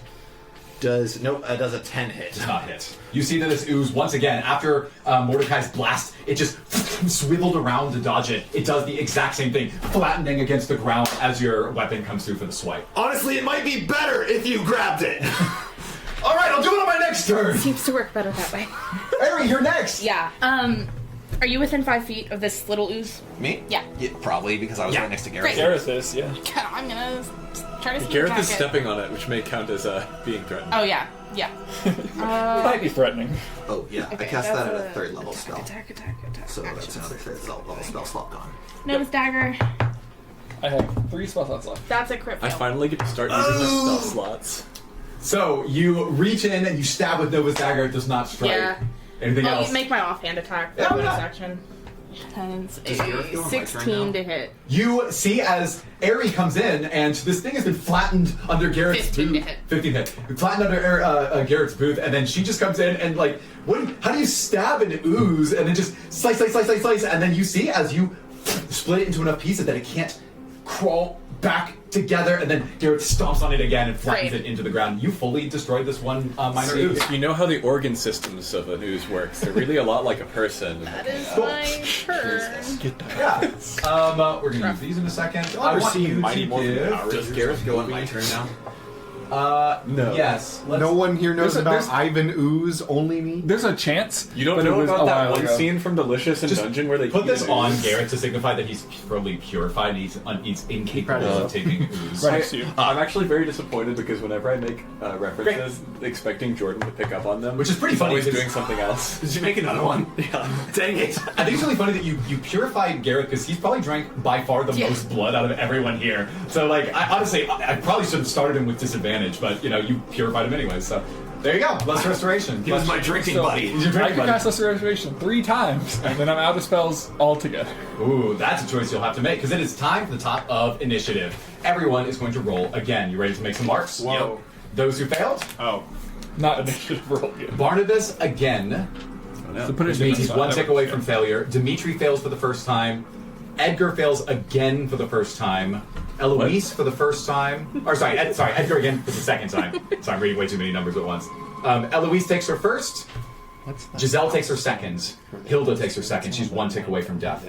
Julian takes his first. In addition, Minera, Tristan, and Victor all take L's. Minera's second, Victor's second. And Tristan? These are Tristan's really bad first. rolls. I wish we had some wise Did you- vampires instead of Doctor- strong Yeah. vampires. Well, these are con saves. Oh. Weird, they should be good at that. Like I said, these are really bad rolls. I chose the best word. So, let's get a recap. Who's one tick from death? Hilda is, Minera is, Victor is, Gizmo is, Barnabas is, and Edgar is. Yeah, and that's Giselle. Here, I'm having trouble Yeah, seeing but- some of these, so I'm just going to mark over.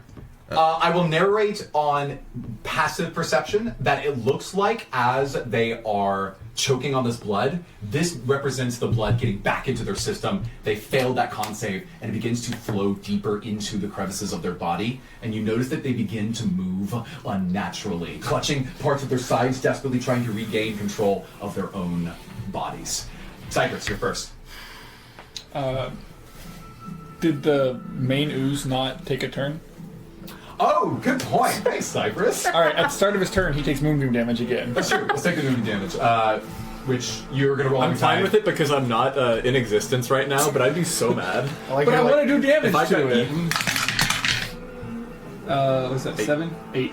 Cool. So mechanically, the way this works is it's going to dive on a random target within reach of it, and if it hits, it counts as 2 ticks of poison, and that is true for you, meaning it'll drive you closer to death.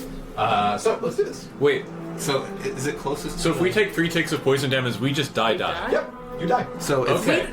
Cool. Noted. Great. I'm going to save my I'm sorry. To lesser. clarify, I meant go unconscious. Okay. Dies in 0 HP. Okay. I'm going to save my lesser restoration. Okay. For- So for you us. see, what's that? It's closest to the Volheims right now? And the spiritual weapon. Does the spiritual weapon count as a viable target? No. No. Obviously not. It hungers for blood. made of fl- It desperately wanted Tom's wrist thing, but he's completely disappeared. So if I'm just vaguely, I'm not using the map for reference because y'all just threw a bunch of tiles out there.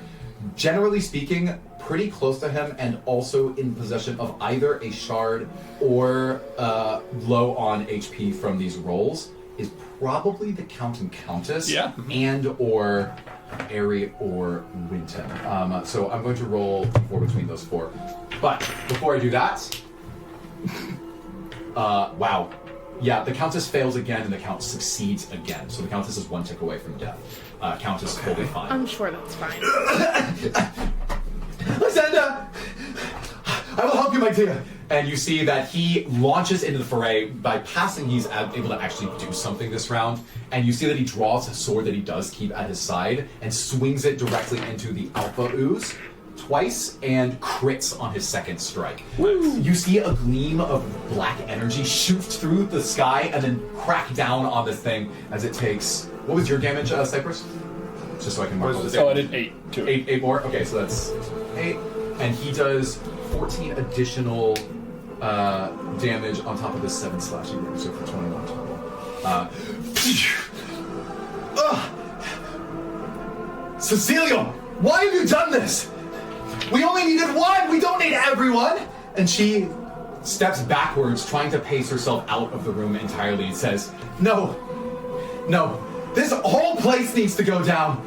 And trust me, I've already lined up all of your replacements. And she is now getting ready to make her escape on her turn. That takes us to Cyprus. Yep.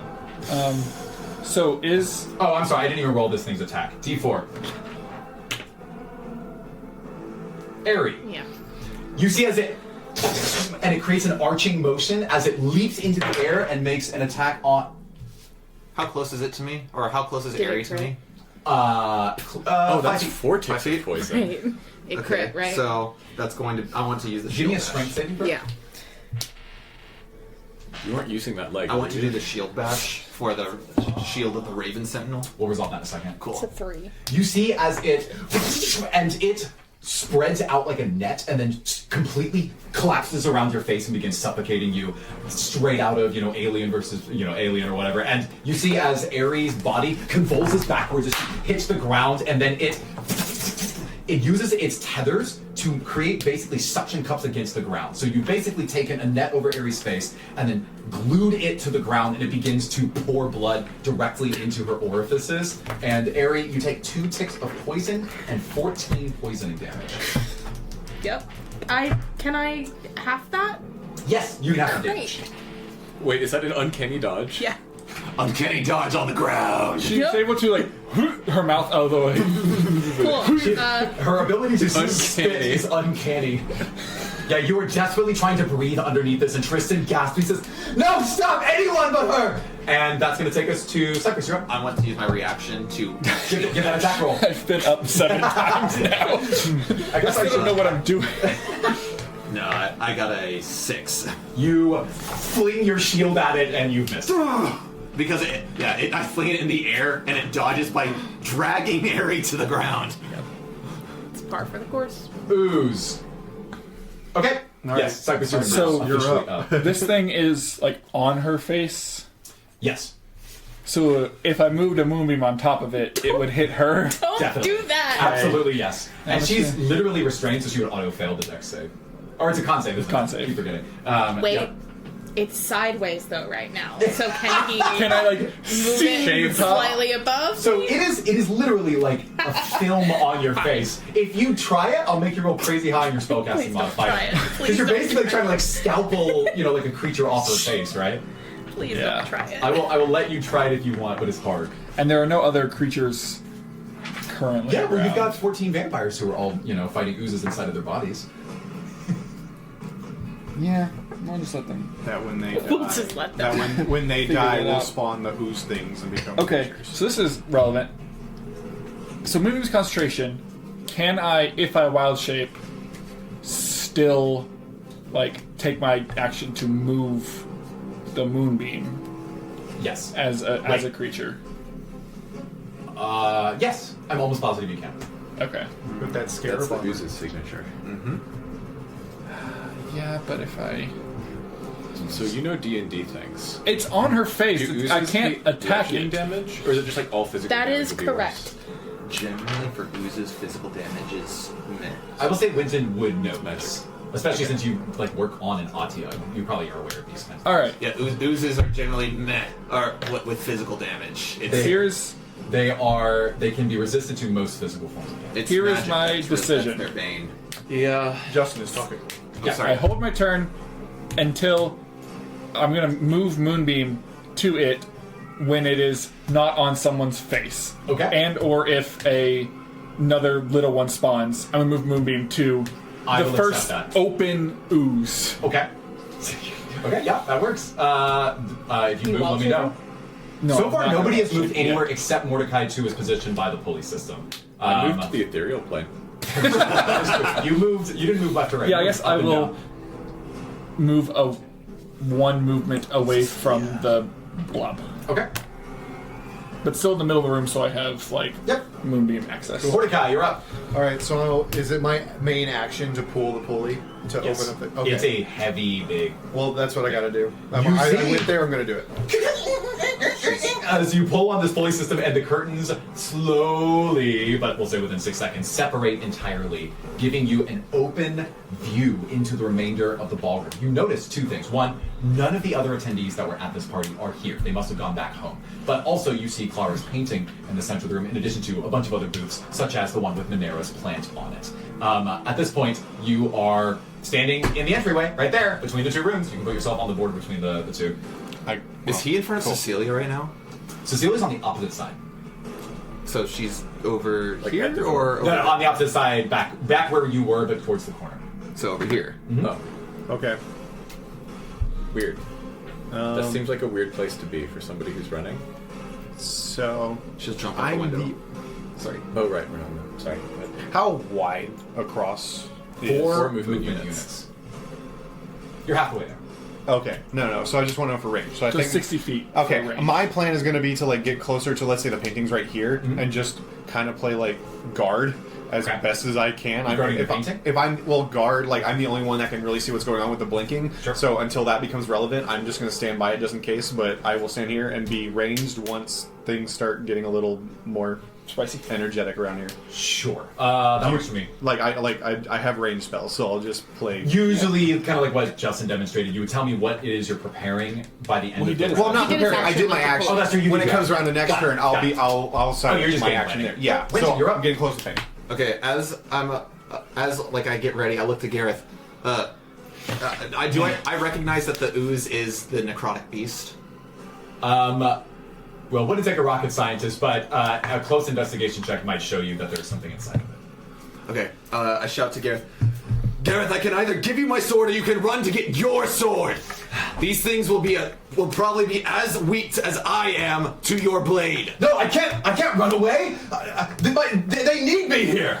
It would be much more useful if you had a useful weapon. Give me a persuasion check. Oh, let's see this. He's preparing to just stomp on, his neighbor. I rolled a with persuasion. I rolled a 3. So I guess he ignores me. Right. So he says, "No, forget that!" And he's going to go up to Aerie, and he's going to begin trying to smash this thing with his top weapon. I send the spiritual weapon over as he does that. Great. Fine. Then grab the sword. Great. So, question is, you know what? No, he's not that stupid. Yeah, he's not that stupid. He's going to try to perform a contested Thanks. athletics check to rip it off of you. He reaches down and starts peeling away. He's like, "Oh, what is this thing made out of?" And rolled a 25. As he just boom and Great. throws this thing off of your face. You bow back to yourself. You have 2 ticks of poison of necrotic poison on you, meaning you're close to dropping just from that. Excellent. In addition to the HP situation, and I'm gonna just say he flings it 5 feet in your direction. He said, "Alley-oop!" I point at it in the air and I cast Toll the Dead. As this thing flies through the air, you see as it dong. And that's a wisdom saving throw. 15. Okay, that's a 2d12. Is that what it's What? That's a supposed good to spell. do? That why you keep Is that what the casting it? bell is for? Yes. When it's I thought it was like prestidigitation. no, which is when cool. Toll the Dead, when something is at full health, and fails the wisdom save, it takes 2d8 necrotic damage. If it fails, it takes 2d12. It's not at full health. It's Yeah, damage. that's why I get to do 2d12. Yeah. Also, it's moved off of her face, so I can moonbeam it now. Yeah. I rolled. Go ahead and resolve that. I rolled 18 damage as it's in the air. Oh my god. Yeah. You see as this slime goes and as it's flopping in the air, you just hear a bong noise that reverberates through this ballroom. Cypress, 16 moonbeam. 16 moonbeam. Damn it! Wait, just, If it fails. fails. Yeah, which I will roll and failed again. As it is now being just a bright light shining through it, as this horizontal beam is tracking it like a laser pointer. There's a sniper. Get there. So it gets a spotlight as a Dolores bell rings through it. Everybody, look. So what was your name? 18. Great. Wow, sizable damage so far. Goodness gracious. With the alley oop from There you are. Tell me if you're moving anywhere. Sorry. I guess I want to run towards Cecilia. Are we still first round? Second round. So, we're at the end Did of we the second round. Did we skip me? Yes. Yeah. Oh, I'm sorry, Tom. You get to go. Cool. I mean, this is convenient for me. I'm still learning how to use Blink, and so I dropped back in initiative a little bit. So the ooze is against a corner now because It just landed 5 feet away. Yeah, do I have an angle to shoot a line through it and not hit people? It might hit someone. Might hit somebody. Yeah. It's a tight thread. You might get. If it was half the size, would I be able to do it more easily? You would guarantee do it without hitting one. Okay, cool. So I pull out the Glaive of Selyun. The glaive comes out. Did it. And I cast Agnazar's Scorcher. So this is a line of flame that is normally 30 feet long and 5 feet wide. In this case, it will be 15 feet long and 2.5 feet wide. Okay. And each creature in the line makes a dexterity save of DC 15. Okay. It will make that dexterity save. It rolled A 3. And it still made the same. It is not that dexterous. It is an ooze. Was I able to get close to And this? it is You can't. 3d8 damage on a failed save, but it's double, so it's 68. 6d8 damage as the scorching ray, narrowed to a laser focus, erupts from Tom's glaive of Salune. Are you back in the fray, Tom? Are you back 20. in the? For now. So that's 20 fire damage. 20 fire damage. 24 fire damage. 24 fire damage simply sears the outside of it. It's crisping as flecks of blood start falling off. And you see as it recoils into itself, it seems to be inverting to put its interior on the outside of its body. And as you strike it and it hits the ground, taking a tremendous amount of damage, it's going to use one of its legendary actions, because it absolutely needs to this early in the fight. And you see as it... The eyes on the inside of the body looking in every direction, it looks terrified for its own life. And you see as it... and is going to duplicate. As a second slime enters the fray right next to it. It then... It flew over to Tom, so beta Tom slime. is... No, I ran over to it. Oh, so he's it's... still 5 feet from me. Yeah, so I'm So in did, reality. did that new second over creature here-ish. just enter Moonbeam? Yeah, actually it did. Ah! Aha! What Let a me good go ahead- spell. Let me go ahead and roll it. I keep telling people about the moon. 11. It passes. So it's half. Okay, 5. Gotcha. So, it takes the new creature and it throws it 30 feet to the other side of the room. So we're just going to put it in next to Mordecai's position. Oh. Cool. Great. Perfect. How original. How close? The original looks very badly damaged. The new one looks almost identical to the old one in terms of strength or vitality. So it looks hurt. No, It looks fine. the original, its initial state, I guess I should say. But we can assume. But wait. So, does it have half the HP that it does when it's split, or does it have half the HP of its initial HP value? Do you want to ask it? No, I don't want to ask. How much HP do you have? To your perception, I'm not asking for a number, Nate. on passive perception, it looks identical to the starting conditions of the original slime. Great. Yeah. If you want to take an active perception check, use an action to look closer, I can give you much more. Well, I'm not specific there information. yet, so. Well, you're next to it. It's not turn. Oh, fair enough. Okay, so that is... I don't know whose turn. Ares. Ares, yeah, go ahead. I get up coughing. That tastes terrible. Don't try it.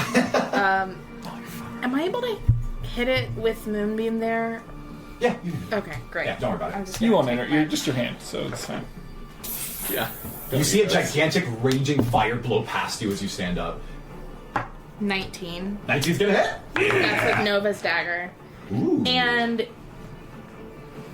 what is this? That's the OG slime. No, this No. is What is that? Gareth That's Gareth with with- his Great. fancy I get sneak sword. attack on that.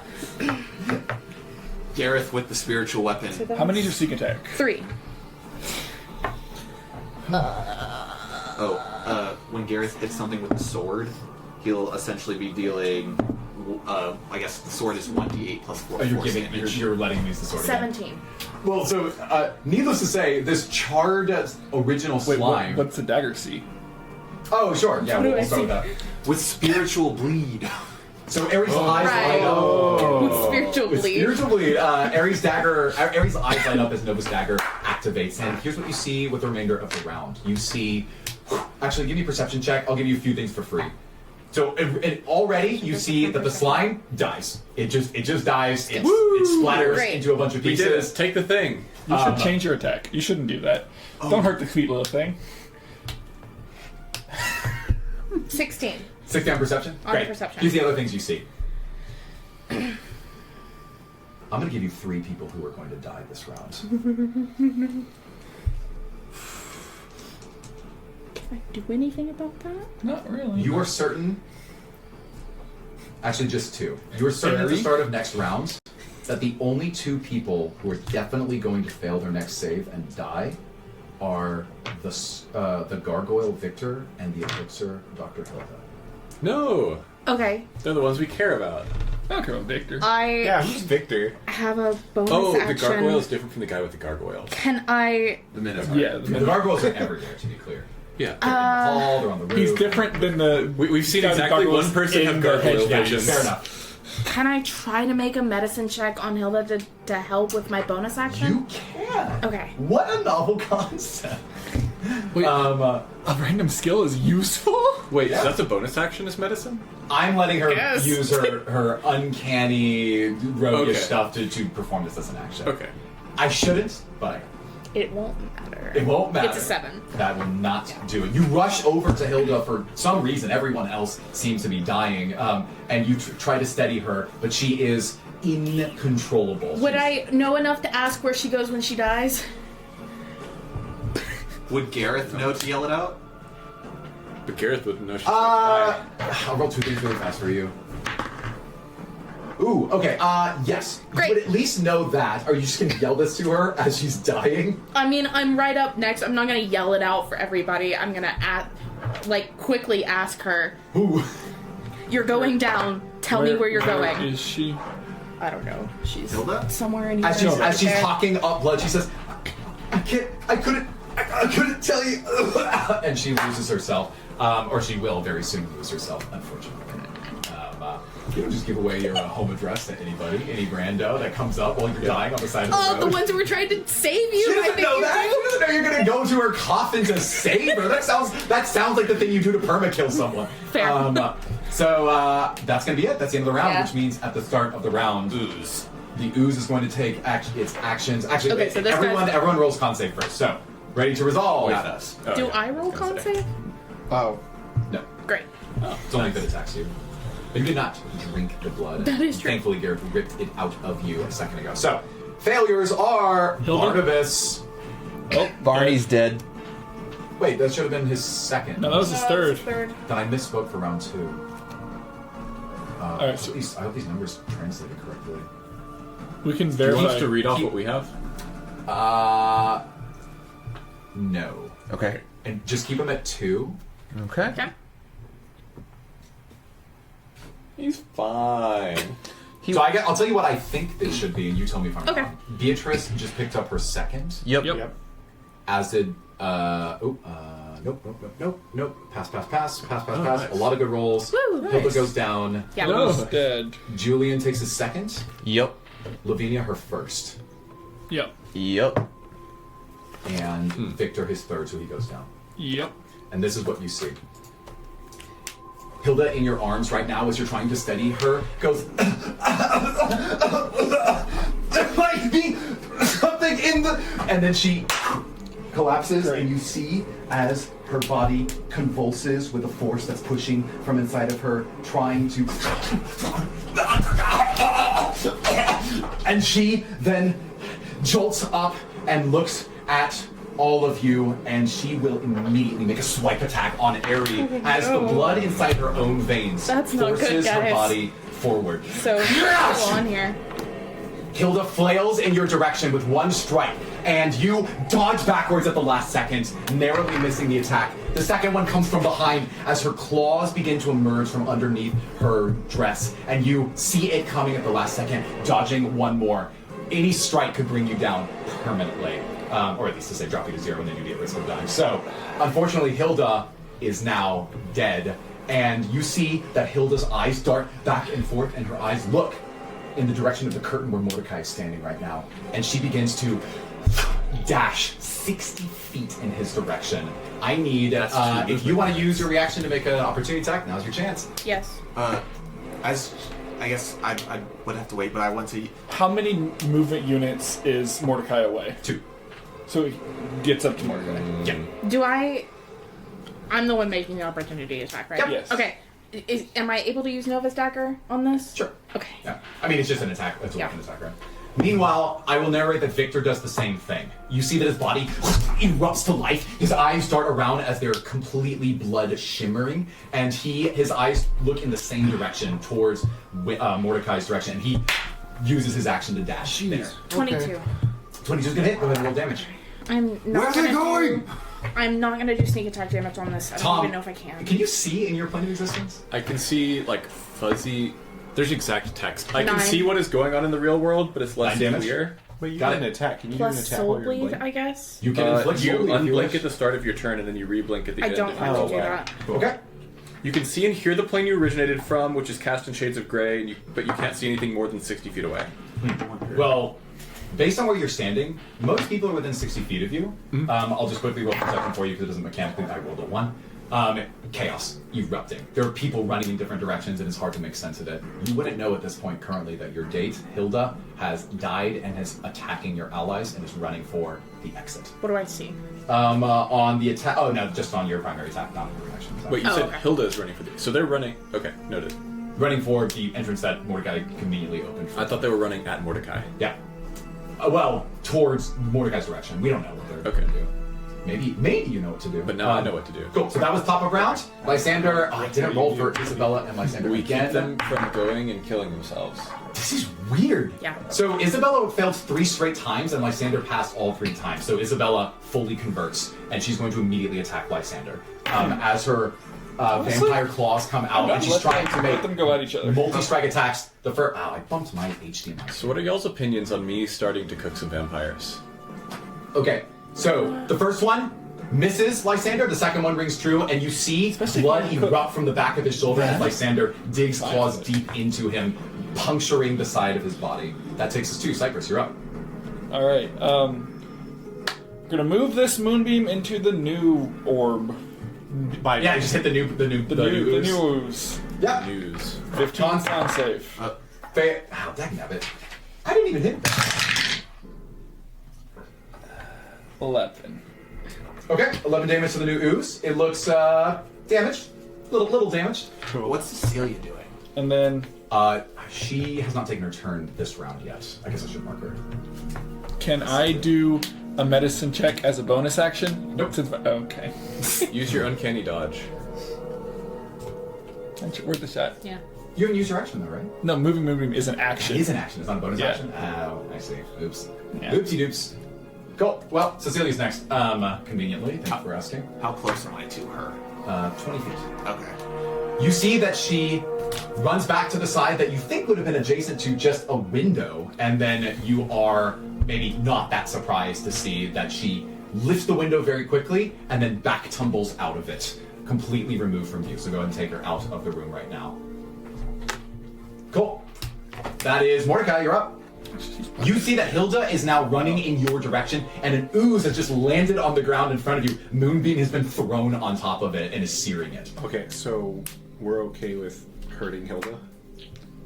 Do you want to stop and talk minimally. We want about to it? kill Hilda. You can't talk to me about it. 'Cause No. Oh. I'm in out of character. Yeah, we want to kill these.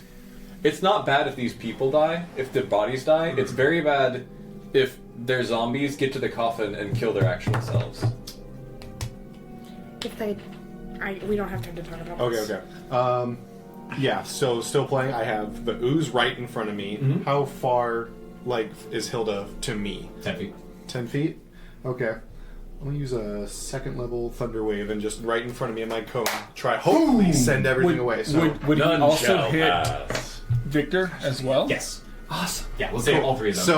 so everyone in that blast needs to make a Constitution 14 Got 'em all. saving throw. These people are notoriously bad at making constitution checks, right? Hey. Pass, critical pass. The ooze is in control. I rolled a 16, 19, and 20. Nathan, I'm not mad at you. I'm mad at the fact that the rolls have been against me all night. Besides We're gonna turn this. We're gonna turn this around for you. You got some You choices passed coming the up. curse. Well, I then, have. So on a successful save, the creature takes half as much damage Yep. and isn't pushed. Tell me the damage. You So look very everyone strange gets without glass rolls between 3 your d8s eyes. against them, but then half that. Okay, you can roll the damage. And Okay, I'll roll the damage. As a general rule, you are free to roll the damage before I'm saving, just so Okay, cool. Good to know. All that right, way I can so- know exactly how much to write down. So I'll roll 3d8s, and everyone will take this damage. Nice. Which is 4, 1, 9. So 9 minus. Or 9/2. Yeah, 9.5 always rounded down, so 4 damage 4 to all damage 3 to of them, which everyone. is not nothing. Hilda's already been attacked, so that takes us to Tom. Although you can move if you wish. I don't really have a reason to move. No, Okay, you can stay there. I'll just chill here. Okay, cool. Tom, you're up. Interesting. I'm going to parse that in a second. So Tom I guess, has been scanning the room as he's in ethereal mode, but he doesn't know who it is that's running away. Seems like Mordecai has them. And I think he's just going to set a fireball. At this point, we know that when these vampires are going down, they're getting possessed. They're not just dying and like leaving their bodies. Yeah, I'll say And you so, can tell that. Yeah, and so we would want to, at least for us, as the people who can actually die as opposed to poof into smoke and then regenerate, we would much rather there be fewer zombie vampires running around and attacking things in here. So I'm going to place a fireball on the beta ooze and then include just as many vampires as I can in the blast radius. Cool. Beta ooze is next to Mordecai, and only 2 other zombies or vampires right now. Okay, that's fine. That's your radius. Wait, Which includes beta ooze? Yeah, but the alpha's dead. Yeah. Oh, It basically just sacrificed itself and threw out a beta ooze. So do I have to make a throw if he's gonna throw a fireball? Yeah, that so I close to me? don't want to hit Mordecai with it. I mean, you said the 10 feet away, so So there's not an angle to hit the alpha ooze and the 2. There is. Why not? Okay. Whatever. I mean, Thunderclap could have pushed, or Thunderwave could have maybe pushed them a little bit. I mean, if not, I can always use Scorching Ray or something, but... no, I said yes, let's do it. Okay. So that's a DC 15 dex save. Okay, I will roll in front of the table. Do I have to roll this too? No, I'm where you're good. y'all have enough to It'll deal be very warm, but you're good. with. Cool. You'll sweat a little bit. I protect the painting. Okay, Hilda, No. Victor, I just start bubbling a little bit. Ooze. Okay, cool. It was a 10, 11, and 14. 13... What's the save? 18...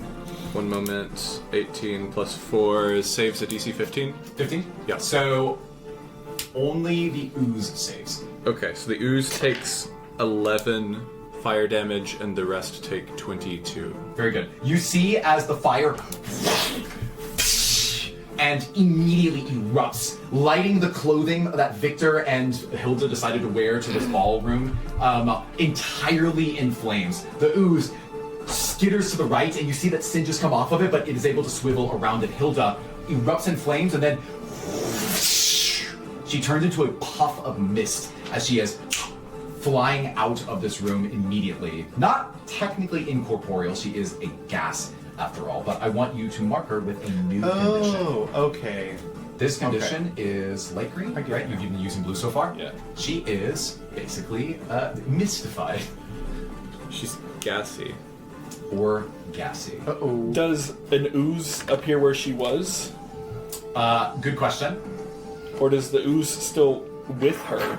No, I was just about to say this, so you're on the money, Cypress, paying attention. You see that in the wake of her body, charred to a crisp, but then falling out of her, protected from its blast from her own skin, Got it. is yet another ooze, which lands on the ground adjacent I'm to okay Beta with that. ooze. As long as the ooze isn't flying away with her. Okay. So, Didn't cast hard enough. Okay. And next is You gotta believe. Yeah, Victor obviously took quite a lot of damage. He's still up. Wait, you said it was 22 damage on a Yes. fail? Okay. Yes. Oh, actually, that does one-shot him. We do the same thing for Victor. Alright. Very good, very good. Who's So got the another green? ooze for Victor. Who's got the green pin? Deceive. Victor's green. Just in a circle. I thought he was just like... So he has a green dot. That's it. No, a circle. Oh, a circle. He's mystified. Cool. No, not good, like, alignment. Like, I thought he was just immune to the poison at this point. Did he Okay. miss any? No, he hasn't missed any, but he's You still can being put them- affected by the maybe. poison. Oh, I see. Lysander. He's been saving. He Yeah, has he's a- just I see. Okay. Okay, so Tom, good stuff. Winston, you're up. How close am I to the Baron and the Baroness? 30 feet, 20 feet. Oh, I forgot to... The blink. I nat 20'd on my blink, which does nothing, but it's neat. I'm moving in the general direction of the center of the room. But are you out away? Yes, I'm also in ethereal plane. Okay. I run up. Winton, I was charging at Cecilia. I angled differently after she jumped out the window towards Lysander. Okay. And he's currently struggling with his possessed wife right now, right? Yes. So, yeah, you can go ahead and do that. Okay, I'm going to run up to him. I'm going to grab him by the shoulder, and I'm going to cast Lesser Restoration again on Lysander Volheim. Okay. It's this is not a save or a check. It just works. You see that the blood ejects from his body and is going to join the fray as he is fully cured of this ailment. Yeah, and we need to mark that Isabella is fully corrupted. She was just attacking. I can't remember the raging token. It works. Yeah, fair enough. Are we, as he, I guess, comes to, what is where are the vampires going? What is happening? You see, he says, they're being controlled by the ooze. I think she means to have the vampires destroy their own coffins. Okay, quick question. Do I have permission to kill every vampire in this estate? I invite you to kill the oozes! If I get rid of them, will they turn into mist and go away? I don't know. Okay, and then it's going. Then yeah, all of you did. He went. Gareth. He still needs to do something. Yep. He's gonna, I guess, charge up the ooze. The beta ooze. Beta ooze. One attack hits. Second attack crit fails. And second ooze, beta ooze, is on last legs. Looks like it is being stamped down to a very small amount. Great. Cool. Once we kill it, the fight ends. So. Yep. Oh, for sure. Definitely what's gonna happen. Mordecai, or That's sorry. Yes. Go ahead. How far am I from the ooze? Which ooze? Any of them. You can hit any of them. Okay, so this is all like within 30 feet. Yeah. Great. I'm not. If you ask me the question, am I close? The answer is yes. You are, unless any of you leave the room, you're probably fine. Okay, I'm going to take a Nova Strike on, I guess, one of the little guys. Mm-hmm. There's also this little guy. No. What is it? Oh yeah. What In is case you that? want to go. That's the ooze that just came out of Lysander's Volheim. ooze. Right. That's fine. My goal is to see who's going down this fight. I just need to get a hit on somebody. So you're doing this one? Yeah, I'll do that one. That's I'm fine. out of lesser restorations, by the way. I mean, I have Crit one fail. second level spell slot and 2 third level spell slots. So. I'll just take another swipe at it. And Moonbeam. And Moonbeam's concentration. So, But Dirty each 20 one's an to hit. action. So. Oh yep, only hits. So The far, little guy? Blink is a great Yeah. spell with no drawbacks. I mean, Blink's on my pretty great. Keep rolling offhand, I good, don't get you the can plus never be 5 from damaged. Dex, right? Or I do. You do not. Okay, Unless so you have it's- the what's it called, two-handed fighter feat or whatever. So I have 2 weapon fighting. It's not the feat, though. That is not the feat, though. That just four. lets That's you a use 4. 2 weapons. 4 damage. Cool. Does exhaustion tick on damage as well? Okay. Just the rolls to attack and checks and stuff. And saves. Just everything else. Cool. You can move if you wish. Yeah, I've got a bonus action. Or no, I don't have a bonus action. You missed the hit. I missed the hit. Do I want to move? I want to not move. Okay. I'm good where I am. Alright, that's the round. At the top of the round, 4 oozes will make attacks on the neighboring units to them, trying to get back inside. Or at least one that they want to. If the ooze attacks Lysander, I want to shield bash. Crit fail, miss, hit, and miss. The third ooze is going to successfully make a strike against... Wait, what's the... the fourth is I'm tracking everything, big don't worry about ooze. it. So the ooze that came out of Hilda's body immediately attacks Cypress. Cypress, give me a strength saving throw. Don't like that. Really don't like that. What is that? It becomes a 2. You are hit with the facehugger, my friend. Straps you to the ground, 2 ticks of poison and 14 poisoning damage as you are strapped to the ground and I am restrained. unconscious. And he is I had 13 unconscious HP. round. What did I say? 14. Oh, unfortunate. Everyone else missed, and which means you can do your shield bash next. Where are you? Bash. Which means Moonbeam is gone. Ooh, Yeah. plus 3, 21. it's indeed. It was 4 damage, right? Yeah, You knock it prone. it jumps back at Lysander. I'm just, no! Yeah, it fails. You knock it prone. It's on the ground again. Cool. That means we are going to some poison checks. Hey, healer boy, I'm dead now. Are you ready for things to really get out of hand? Oh, yes. Oh, no. Yeah. Okay, here we go. Barnabas. There he's dead. Barnabas is gone. Poor boy. All right. You will use. Wait, is this exhausted? This should be enraged. Where's the enraged one? It doesn't matter. It literally doesn't matter. Pink, if it matters. Raging. There you go. For Barnabas. I think it's pink. Good old Barney. I should raid all these from here on out because I think this is tense. Clara passes. Dimitri, critical success. Edgar passes. Eloise passes. Gareth is not poisoned. Yeah. Giselle, critical success. Hilda failed for the 4th time in a row, if it mattered. Poison ghost. She's an extra poison ghost. Julian passes. Lavinia passes. Minera, critical success.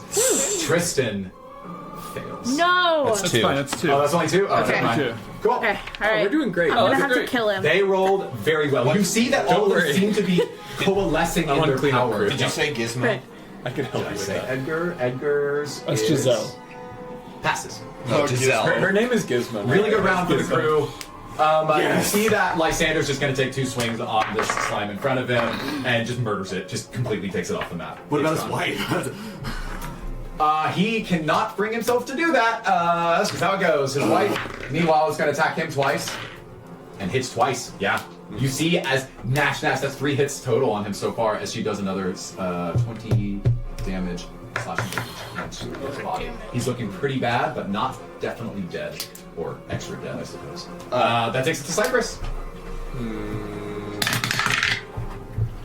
That's fail. Cypress, you have one of your death saves failed. And without immediate solution, a 1 on your next death roll would mean death. Death, Not death. zombie death. Death. But we'll get to that when we get there. Things are looking dire. Mordecai, you're next. What about Cecilia? Well, something's happening outdoors. You're not sure what. Oh, okay, cool. Probably fine. Probably fine. All right.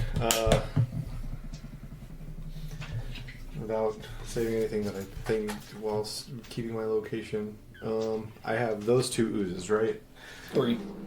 Well, Oh yeah, Alpha or Beta Ooze went to Nate Cypress, right? Okay, okay. Oh, that's right, But yeah. but I have You those got 2 those other two. small oozes that. Okay, Yeah. let's see if I can use Eldritch Blast on each one of them. So Sure. target one, target the other. So Yep. roll for hit. And I'm assuming you're targeting the one on Cypress?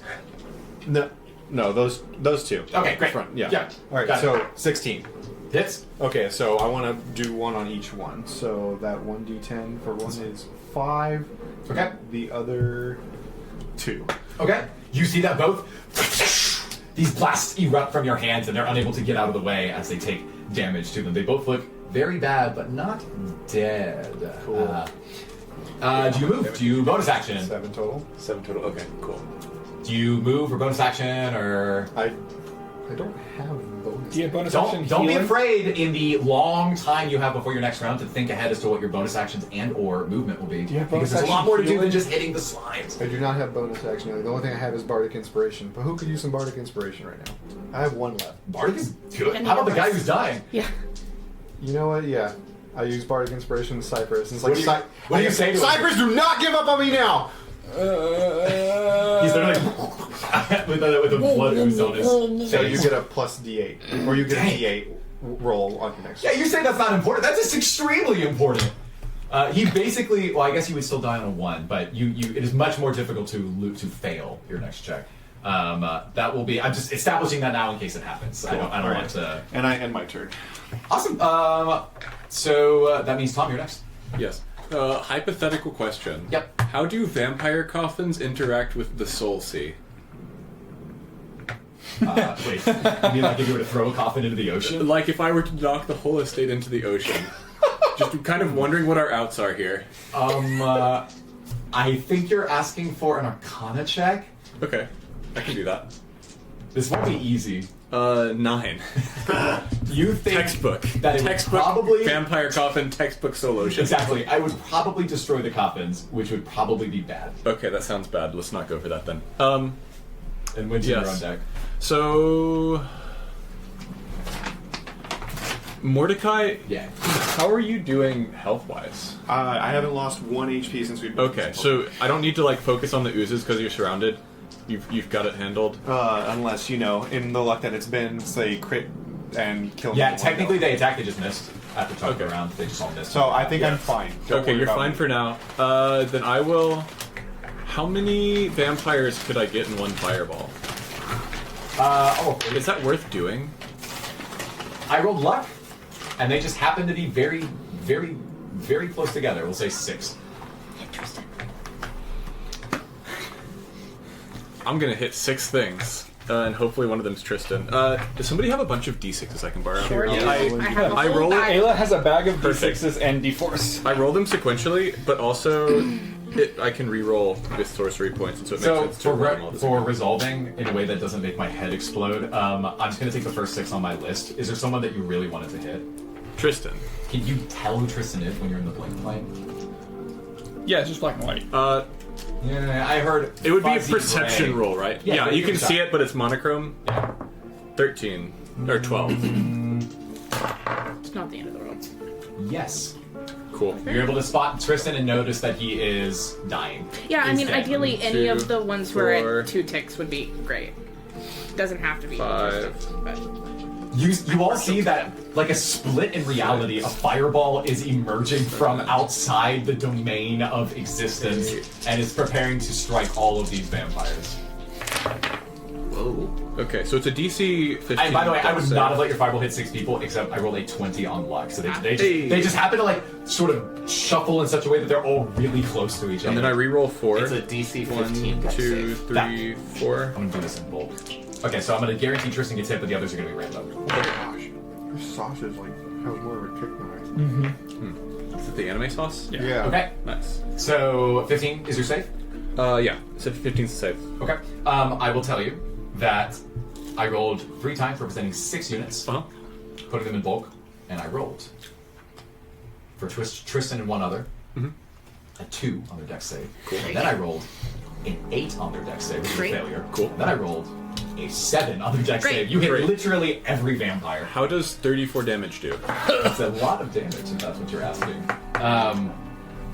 So yeah, this all the stars aligned truly. You blinked out of existence, you weren't threatened, and then you saw that they were perfectly lining up. You were able to spot some of the ones that were dying, and you deal 34 fire damage to these vampires, who then literally all, erupt in a mist of smoke as Green marker. all of these vampires die in Tristan front of for you. sure. Some of whom had not definitely failed their checks, by the way. Yeah. You just killed them anyways. Yeah. But those are Wilhelm going to said be do whatever. All right. Oozes So and just like 6 or 5 more randomly. Well, those are going to be. Are you prepared? yes. Okay. Barnabas. Oh, nice. Where's Barn? There he is. All right. you know Oh, what? he was raging. Cool. Barn's good. Here, Hold we don't on. need raging anymore. I should do this. Keep Barnabas, but I realize that these are alphabetical, so if I just take the top of my list, then that is technically not random. Not random, that was it. so he's not raging anymore though. Cool. no, but we get He's not a raging, slime, he's ghosting. right? Yeah, we'll get a number of We'll get slime slimes. from everyone. But is the slime Got- raging? Okay. So, Tristan definitely. I said Barnabas already. Where are you? Down here.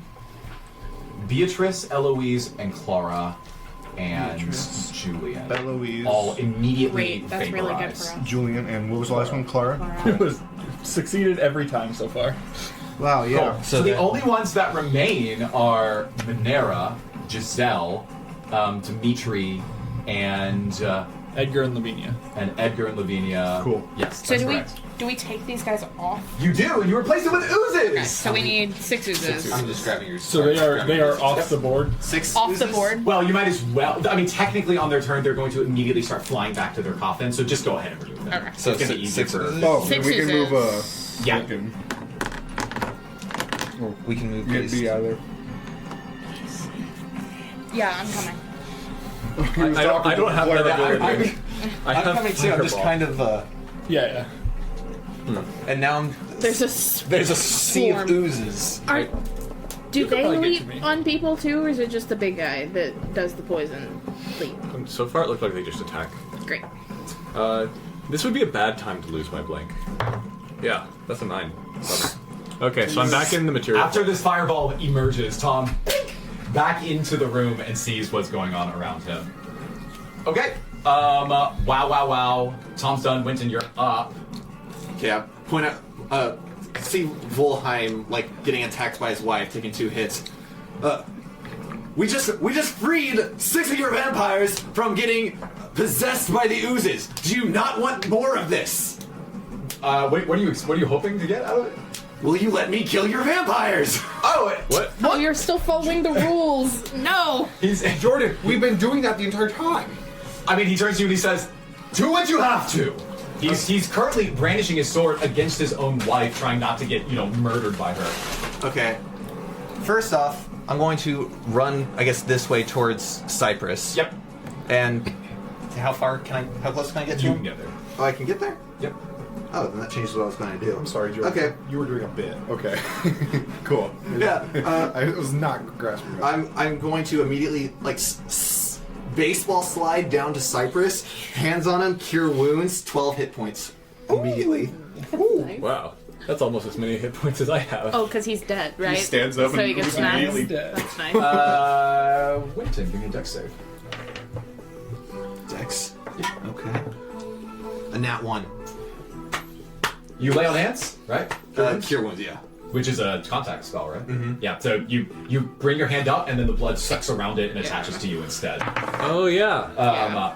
As soon as me, as so soon I as it immediately begins go back. crawling up your body, you're unable to get it off quickly enough. It's now fully attached to you, and we'll have something to say at the start of its turn. Gareth, get it off! He goes like, "I'm on it!" And he's gonna do the same thing he did with Aerie. He's gonna try to rip it off of you. That is a 27 athletics. He's just a football jock. the best. He literally just goes, and he's I'm so glad you brought this guy. he throws it against the wall, and literally, I'm gonna give him a free attack roll against it This in the button. throw itself, and yeah, he lands. So you see, as this ooze gets ripped off of your arm, he throws it against the wall so hard it splatters and dies, completely removed from combat. That's how you be a healer in the army! Did you even heal him? Yes! Okay, just making Wait, sure. was that the main? Yeah, that was the beta ooze. Woo! Nice. Awesome. Suddenly going well. Cyprus, you're alive. Thankfully. I'm alive. There may be That's honestly probably pretty 40 good. vampires off screen. Aerie, you're up. Is he blood oozed? Yeah, the blood Okay, it's on you now. I healed him No, for 12. no, it's on the his wall. Okay, It's a it's blood fully spear gone. now. Yeah, I healed Cyprus for 12. The blood ooze attached to me. Then Gareth ripped it off and killed it against Okay, the wall. cool. I just wanted to make sure I got all of it off. That was a very dynamic. Yeah, I guess I'm just gonna. You're within 5 feet. I'm just gonna attack one of the little ones. That's all I get to do. Okay, that one hits. That's a more than 20. Okay. Well, first, because Math. your Nova Dagger lights up, and you see that there's a gravity over the next 6 seconds that begins to pull all of the oozes closer to each other. Oh, cool. In addition, you can do your damage. Great. Hey, they're all going into one spot so I can hit them easier. Yeah, throw your third fireball of the evening. Yeah, I no longer have fireballs. I have 18. Fireball, but 18. Plus- oh wait, I also used sorcery. I've Yes, got one more 18 third level damage spell slot. instantly kills it. Just take it off the Great. board. Awesome. Soul bleed. I mean, it's bleeding in the It's afterlife. dead. Yeah. Soul is bleeding. Okay, we're making progress. more I vampires. want to take an other attack. Bonus. Yeah. Bonus. Bonus. Oh. It doesn't hit. Well, no, It was a 2. but it landed outside. Reroll. Okay. At the start of the next round, I have not resolved totals going on here, but on the board of those that did not get fireballed, Minera fails, Giselle passes, Minera's Okay. Hilda rolled her 5th failure roll, even though she's gone. Wait, say the second name again. Oh, sorry. The only one that matters is Giselle Minera passes. failed. Okay. Giselle passes. Dimitri fails. Okay. 2. Lavinia fails. 2. Everyone else passes. Great. Okay, so Minera's raging now. Oh, when Rage. We have it. Very Right good. now. All over it. when Gareth crushed the ooze against the wall, Yeah. did a piece of black jade fall out? No. Weird. Oh, Oh no. Interesting. Oh crap! You can go over and look at it. Interesting. we could always just kill the count. Yeah. He's not that far from dead. Well, yeah, that was my original plan: is kill the count and knock everybody into But the it's ocean. gonna Let be the Isabella vampires sort that's- out themselves. But It's gonna be Isabella that's got it. Okay. So, as the top of the that'd be so round, interesting. at the top of the round, you see that the ooze begins to gurgle in place. They have a rhythmic swaying between the 7 of them, Oh, they're 8 of them, and obviously you hear as they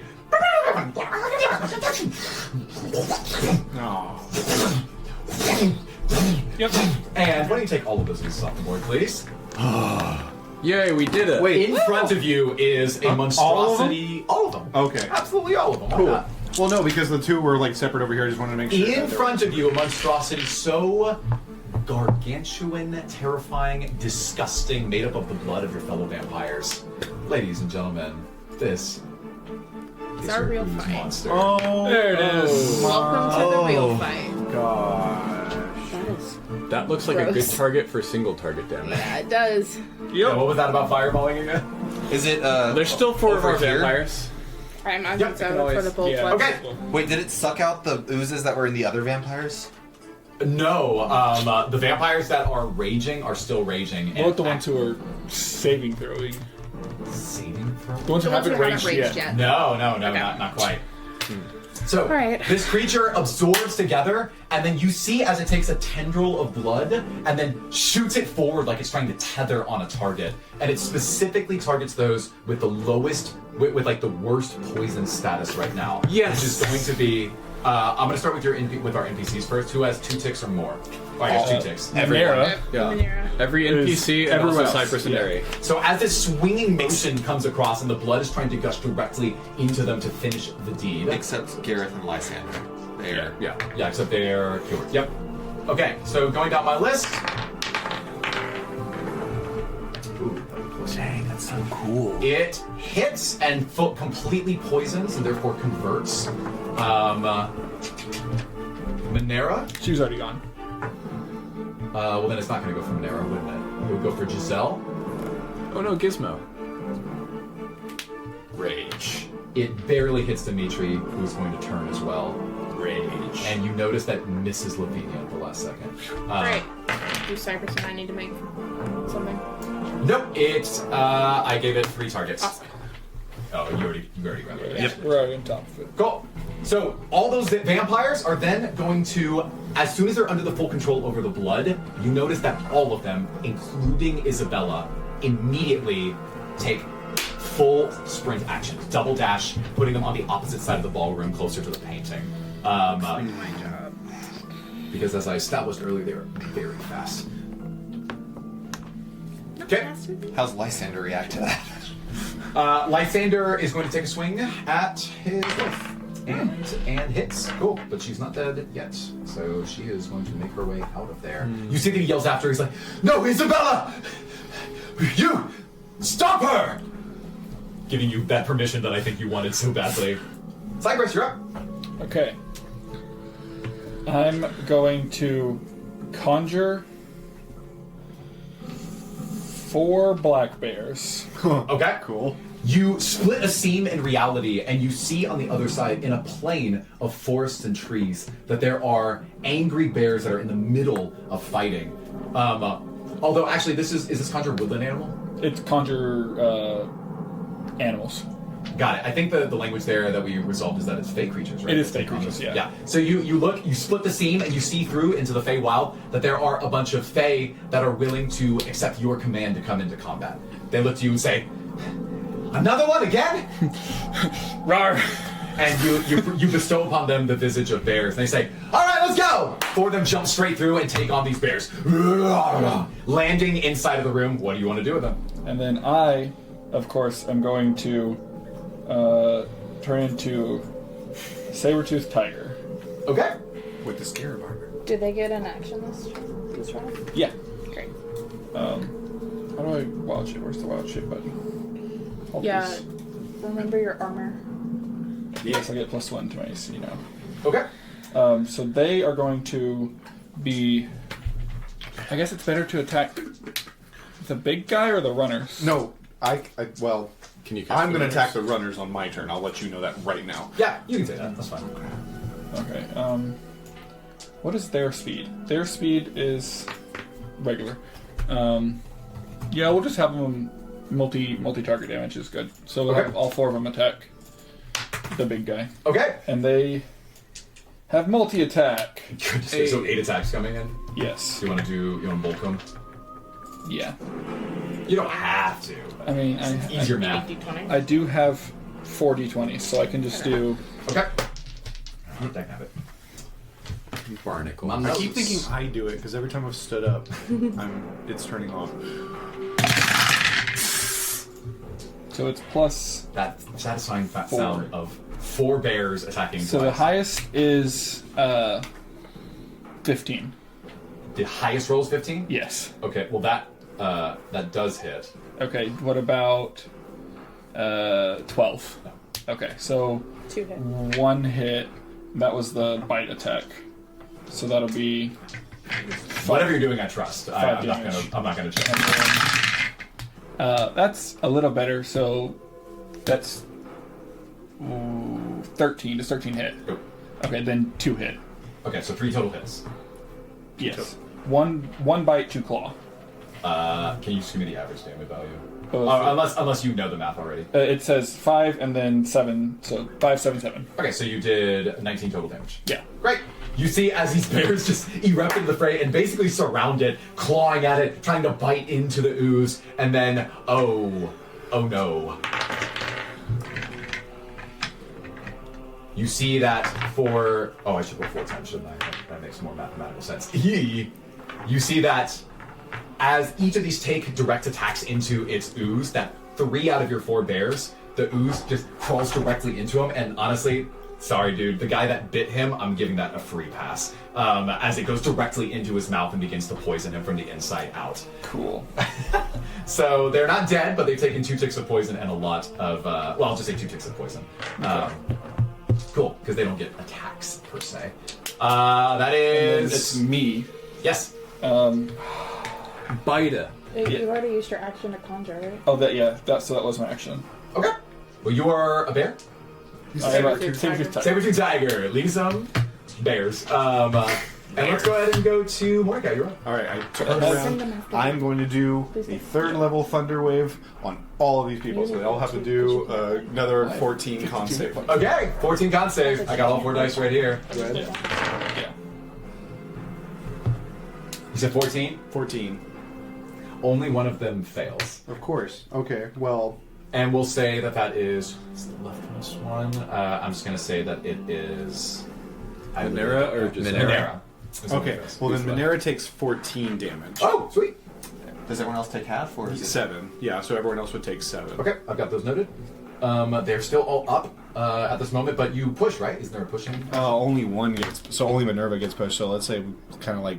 Yeah, you can shove her against the wall and kind of put her out of harm's reach a little bit longer. Yeah. They're still alive?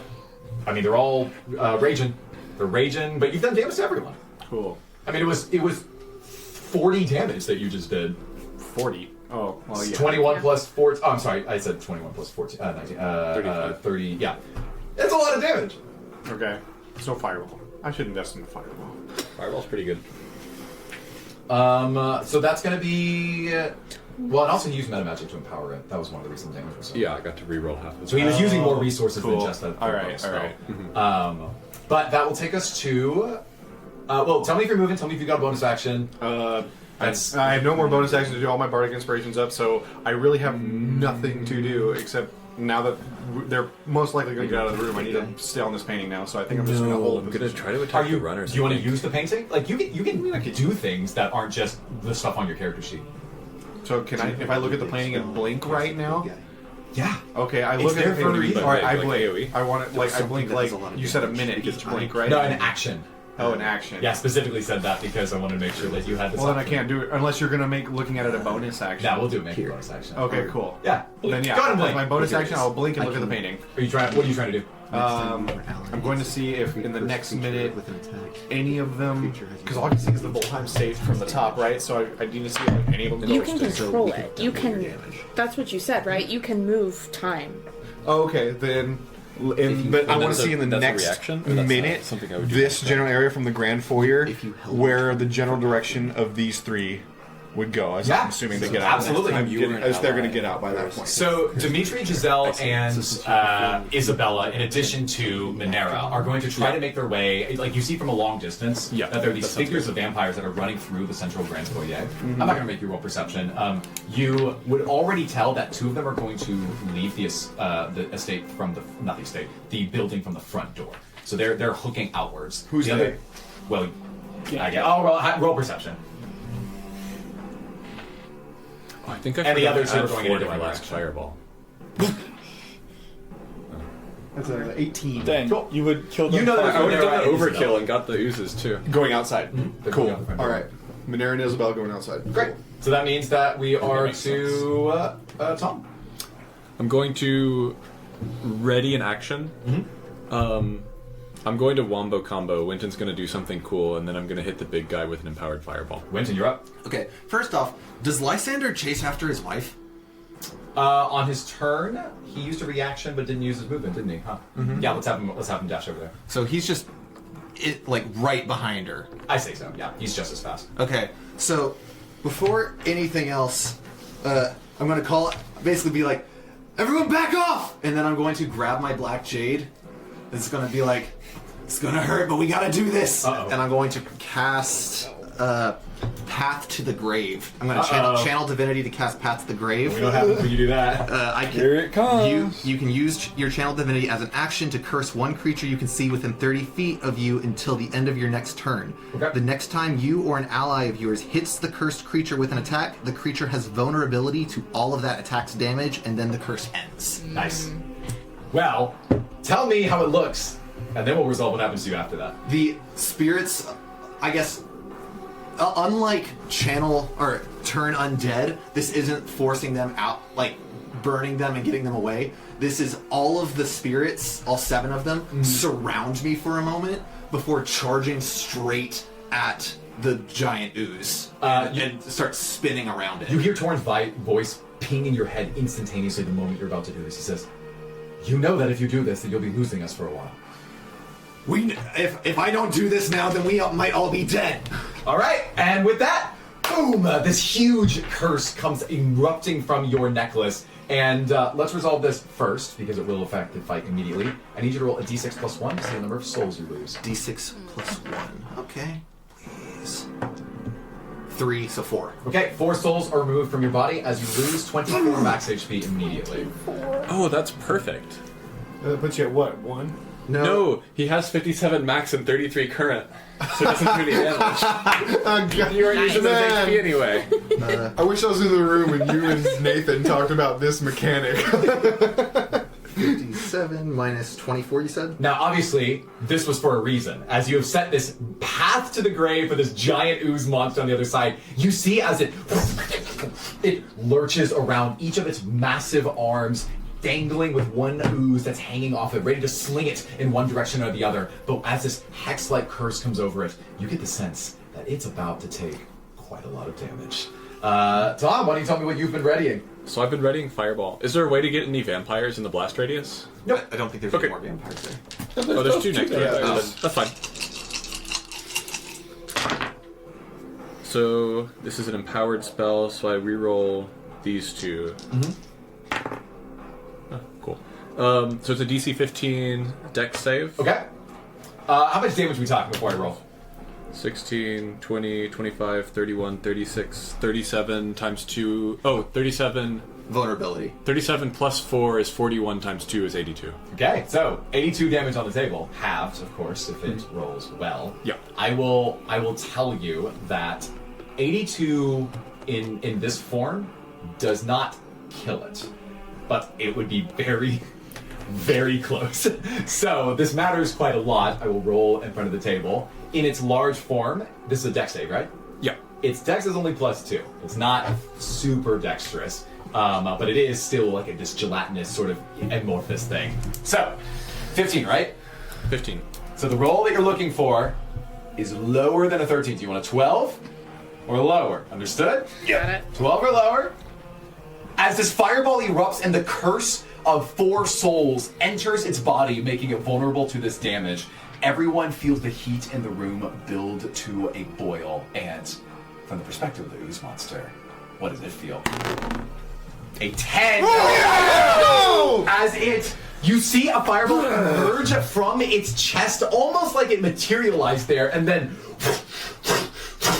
boom, as a huge explosion shatters blood as it wraps around its body. It does what I said the alpha ooze or the small ooze did at the beginning, where it inverts its body to try to protect itself from the fiery explosion. Yes. When the fiery explosion happens, yes. I want essentially the spirits that were surrounding it to, Full Metal Alchemist at the very end, where Roy Mustang shoots the fireball and it like goes into an oven and shoots up into a pillar of fire. Oh yeah. Yeah, that's what happens. Okay, you see as this oven is built around it of souls containing the fire, basically keeping the flames in contact with this ooze monster. It is dripping blood that then singes, cracks, splats, and every single piece of it is scattering along the ground, but not in smaller ooze form. These are the crisp remains of an ooze that is on its last legs. Way to go, Tom! Nice. Yeah! Wombo combo activated. Harry, you're up. You could kill it. Out. Oh, yeah. PC out. I can't touch this thing with daggers, so I'm gonna.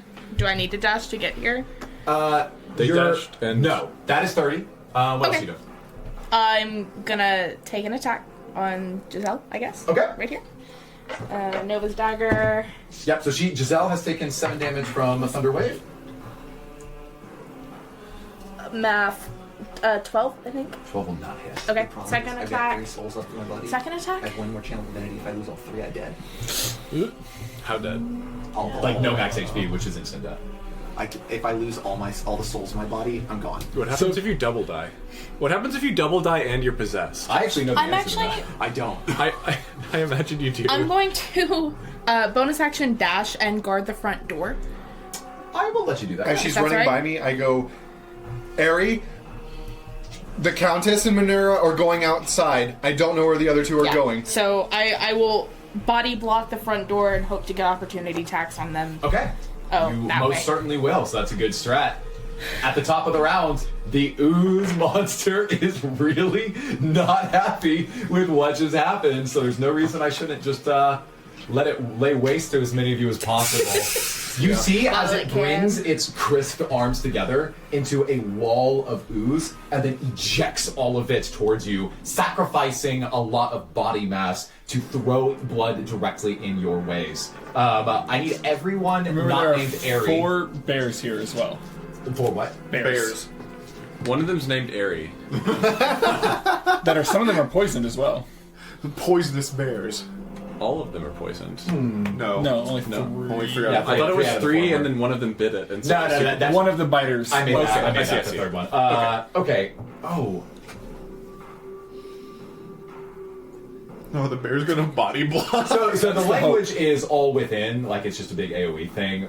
But if it is blood, that I'll just roll for you.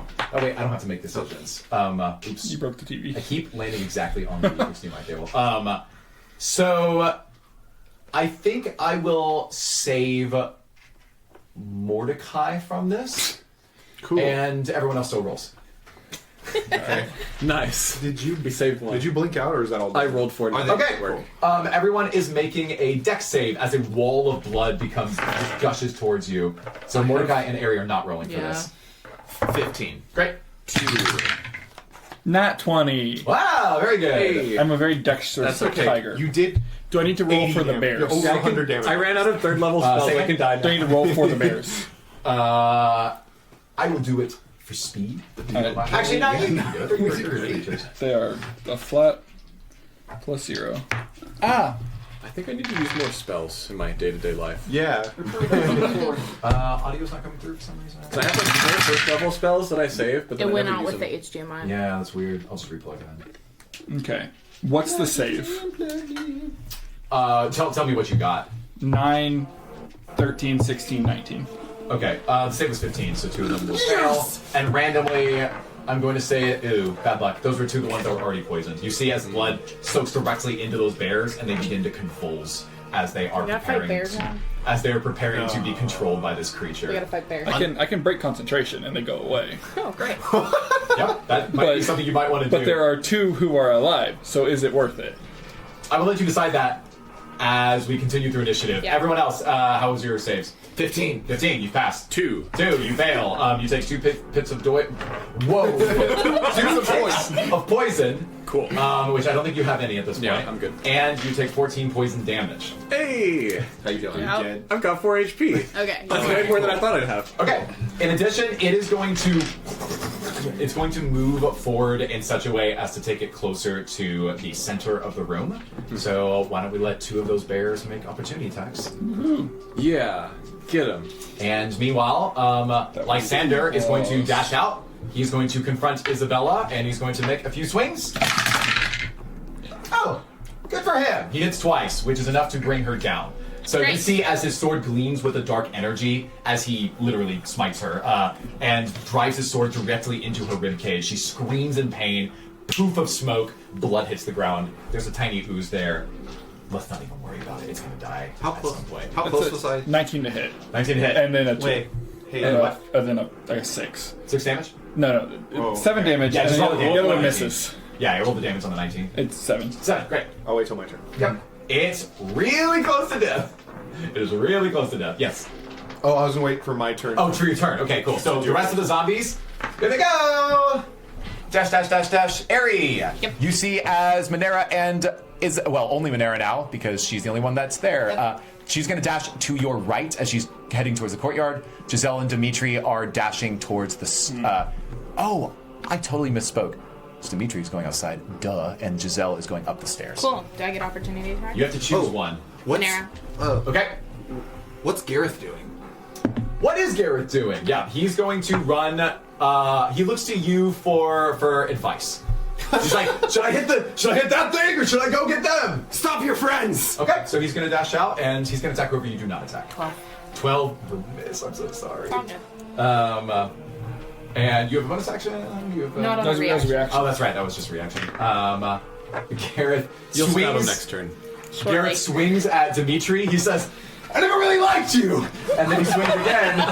He rolled a 4 and a 1. He's so emotional. He says, but I can't do this to you, my friend!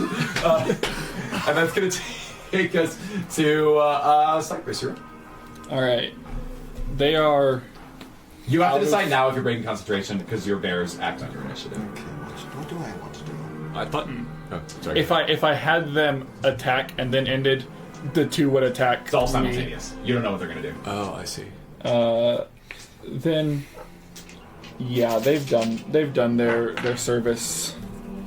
So you clap of hands and you see as these fey creatures disappear I don't back want to into fight their zombie reality. vampire bear. Exactly. Wait, it's Zombie almost vampires dead. and bears. Eat it. Oh my. Unhinge your saber-toothed jaw and just eat the When it- monster. When it ran away, did it move at least 20 feet away from me? Yeah. It moved 1 movement unit, which is exactly 30 feet. Otherwise, it didn't move at all. That's true. I'm gonna pounce on it. Yeah? So, I don't know if it can be knocked prone, but it's a DC 14 Maybe. to be knocked prone. You ready for 2 stars? Strength save. Okay. And I rolled a that's 24. okay. Well, it doesn't knock prone, Okay. but I get to do a claw and a bite attack. Okay. Roll both. But I guess roll the claw attack first. Yeah. Do it and you're cool. Do it and you're cool. 11. I'm gonna bardic that. Yeah, Bardic, let's go! You feel Mordecai's words inspire you in this moment. 12. 12 He was not to hit. Yeah. Oh yeah, you missed. Now, question. Do I I go am for failing it? on Seeing that it all is very close to fronts. death. Does Cypress, as a saber-tooth tiger, bite this blood creature? How dead does Cypress... Does he get saber-tooth tiger dead or double dead? Well, I mean, we know base rules that when he drops to 0 HP, You still- he turns back into his You still have spell So I guess the Yeah. question is, would he I remain do. I poisoned can't even cast if as a it's- tiger. But Yeah. if you went back, you could cast. I would say if he had a proficiency on in medicine, I yourself. might just tell him for free. Do you have proficiency in medicine? No, he doesn't. I have +4. Really? Yeah, I have You high did wisdom. good. Roll a medicine check for me, and I'll tell you for sure. 8. Alright. Shrug. No, I saw what it did to my bears. I'm not gonna bite it. Okay. You withhold your attack Yeah. as it barrels forward. Okay. That means we're going to go to Mordecai. Okay. Alright, I think we're pretty good on the not looking at the painting anymore. If I dash, is that an opportunity attack? No. Okay. I'm gonna head out the door here. That's viable move, right? Yep. Then that 30 That's feet. it. Okay. Can I see them? Are they out? Okay, cool. Oh no, I'm sorry. No, they actually totally make it outside because I was stopping them because Ari and Gareth were getting attacks off. Okay. So these two are now in the courtyard, and Giselle is up the staircase. So I'm still here, so I haven't taken my action yet. Okay. Okay. I think. You might have line of sight on them, but you can't melee attack them for sure. Okay, I wasn't planning on melee, so let's say I'm here. I want. Hang on. I think. Yeah, this is all I can really think to do now. I'm gonna do one Eldritch Blast on Giselle. Yep. And one on Minera. So Okay, Minera's closer to death because you failed your earlier save. Giselle's not as much. Well, But you- okay. Good luck. Cool. Declare who you're attacking first. So first I will do Giselle. So roll to hit. That's a 25. Well, that's gonna hit. Cool. And then just to get her damage out of the way, I'll roll that d10, and it's a 5. Okay, marked. All right, and then You could take down Minera, Minera, and by doing so, maybe save 16. 16 hits. 16 and a roll. 10. That's enough. Yes! You see as she turns into a I just walk through my finger gun, Eldritch Blast, and go. So it's literally of the vampires that remain. Oh, I didn't roll the saves for the two that are still in the room. I was about to. And somebody intentionally didn't tell me. This is I just thought they Edgar got- and Lavinia, right? Yeah. Yeah, I'll roll for them. I don't think I didn't roll from the fire. Lavinia No, they fails. That's 3. So she rages, and she's gonna take her turn to dash all the way to the end of the ballroom. Okay. Edgar is the best. See, like a wall of fire would be so good at this. It really would have been so helpful. Okay, that takes us to. Okay, so that was that. I already did that earlier. Tom, you're next. I should have killed more slimes to level. Anyway, so Should've stomped some Tom rats. casts Scorching Ray on the big ooze. Okay. So that's 3 spell attacks. 21 hits. 23 18. Yep, those are all gonna hit. Which is I do want to clarify 66. for maybe. Actually, it's one less than all of those, but I think the lowest was like 17 or 16. Okay. all the wild shape attacks count as magical damage. I don't know if that makes a difference for like resistance or anything. Oh, I see. But they count as magical damage. 9, 12, 17, 19, and Guinness World Records, I assume, is 20. Yeah. Yeah. No, that's a 6. That's a 6. Yeah. Is 25. 20 plus 4 is 29. Record for what? Okay, that was on the die. I borrowed a lot of dice. Okay. I knocked this one over and accidentally hit a Decepticon. That was part of the longest line of dice. Wait, and that's an Autobot. An Autobot. Did you land on it? No, I got it too. Oh, okay. So roll back. Final damage. 25. Okay. You see as the scorching ray erupts from your hands and you just blast it down the center as it is recoiling, inverting, but then the new layer of ooze that it's trying to protect itself with itself was already damaged from earlier. It is running out of resources. Tom, tell me how you finish this thing. Yes! So we've seen that this ooze is able to split itself apart and reform and split itself apart and reform. And so Tom's tried blowing it up and he's tried blowing it up and it keeps reforming. And so he just holds up the glaive of Saloon and he carves it in a triangle. Just a bunch of pieces. These 3 scorching rays, right? So yes. So beheaded, bearmed, belegged. Belegged. Just as you, like a cookie cutter, slice it into pieces, you see that, again, with no more ooze to take on the literal heat, it crisps, it crusts, it cracks, and...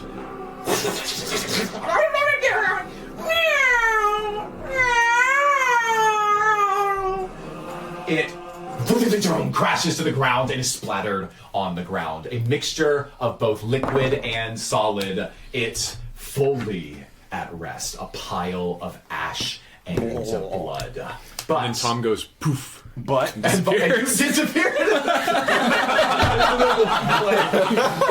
good. Instant transmission out of there. Just. But we are not done yet because there are a few more vampires that are trying to go and destroy themselves permanently. So it's my turn. Yes. I immediately look at the remains and I try to see if there's a black jade in it. Yeah. Give me a perception check. Perception. Okay. I guess since. Yeah, I'll just do that. 18. You look deep into. I literally imagine a pile. What's the size we're talking about here? Imagine multiple couches stacked on top of each other, and that's the amount of literal like blood that there is. It's like it multiplied over time and grew in size. Deep inside of it, you see the shimmer of something that has to be magical. It's at least 2 feet into this crusty, oozy surface. I immediately rip off the fancy wear that I was wearing. Chainmail revealing. So are you shirtless now? Pretty much, yeah. My armor is in my room. I've ripped off the chainmail that was acting as armor, and I run and I immediately like use it as gloves to try to encapsulate the thing without touching it. Yeah, give me a sleight of hand. Sleight of hand. Where is that? Oh, okay. That's a cocked. That's cocked again, but 12. Okay. Wait, 12 plus 13. Okay. You dive into it. You bring this around this blood. You're trying to.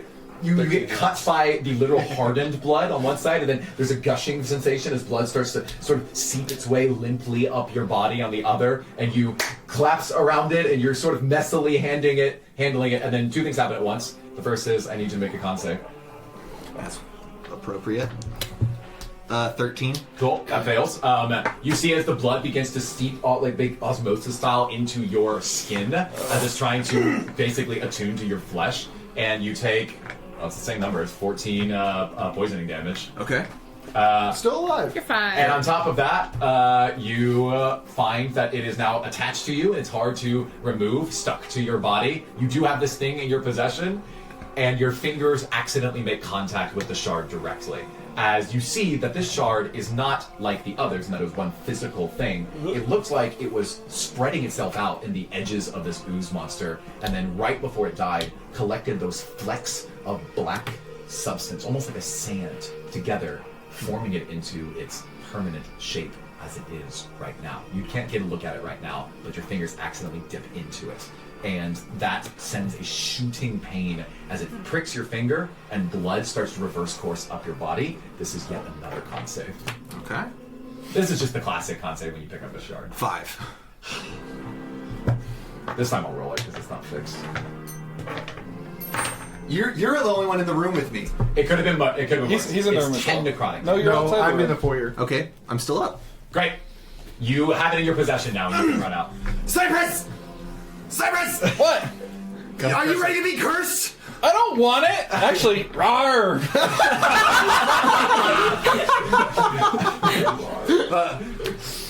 I'm literally just yelling, we need to get this thing before the vampire shops! Anyone!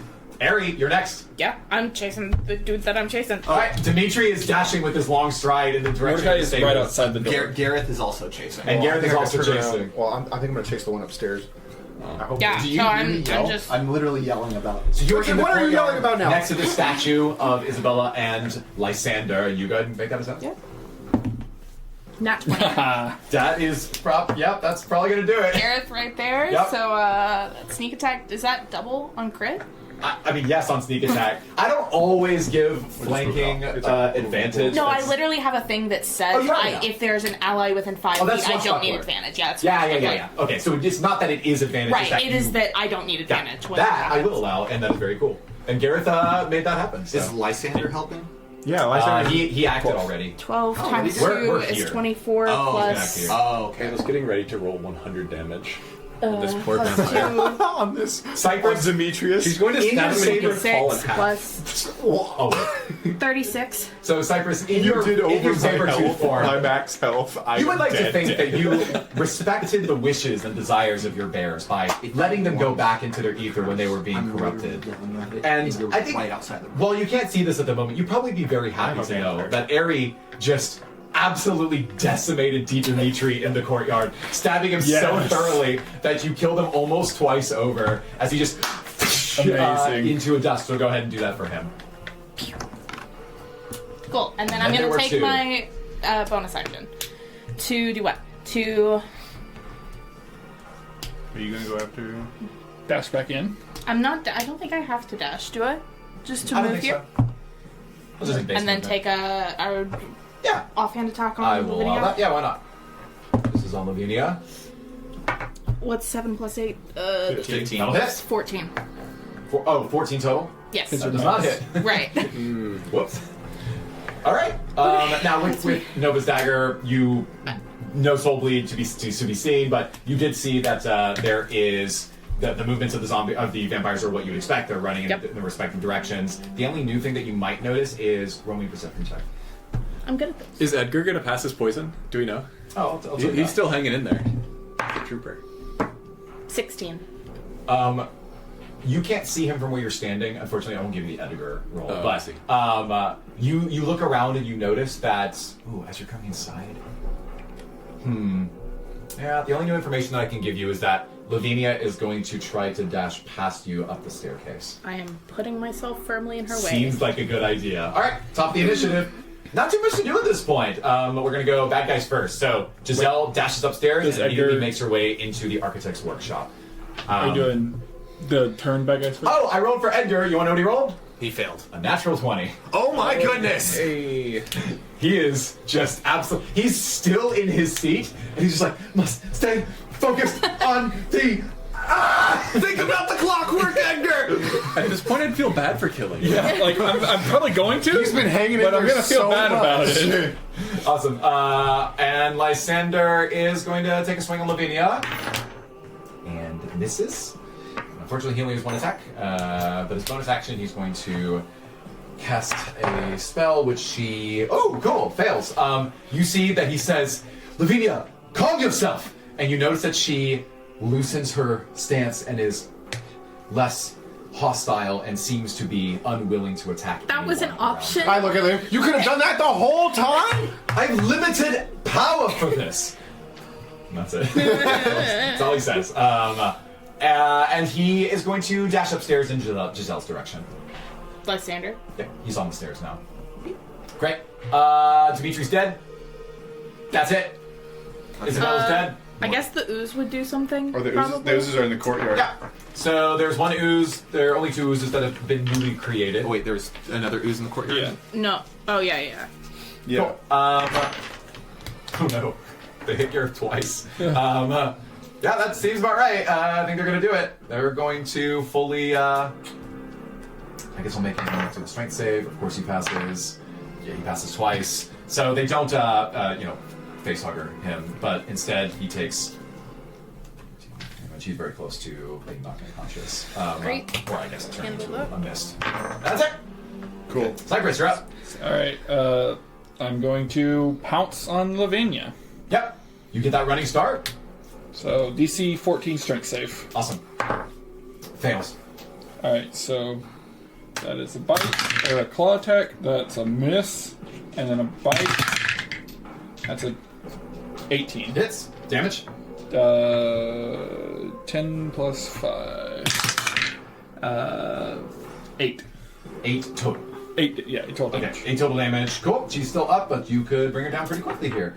So you're... Cool. Yeah. Cool. So, I will announce that you Mordecai, you're next. Okay. Mordecai goes to the front door, sees the two slimes out here. Eldritch Blast on each of them. Absolutely. So we roll that. That's a 22 to hit on one. Yes, that's gonna hit. And that is another 22 to hit on one. One of them will take 6 damage, and the other will take 5 damage. Mordecai, these guys were weakened already. You just finger guns, and you blast both of them out of existence. They flatten into a gooey mess, seeping into the waters of the fountain. Oh, is that around. Gary? That's Gary. Okay, cool. All right, and then I figured you would go up and support. I'll work on that. Okay. Okay. It's really interesting how this is unfolded. I say that Tom, you're next. So does the... whatever this room is called, the architect workshop have windows? Yes, definitely. Okay, it definitely has windows, and also... it says within 10 feet. I have no idea whether that's 10 linear feet or 10 feet on the ground. Oh, you mean like as the crow flies? So I have... Yeah. I have two different things that I'm pondering. One is just shoot a firebolt through the window if I see her. Okay. The other would be blink into the room because it's like upstairs and I can see I it. will say I'm certain it is like directly above you. Within 10 feet above him? Can I blink into it? Yeah, you should. Yeah. You absolutely should. Cool.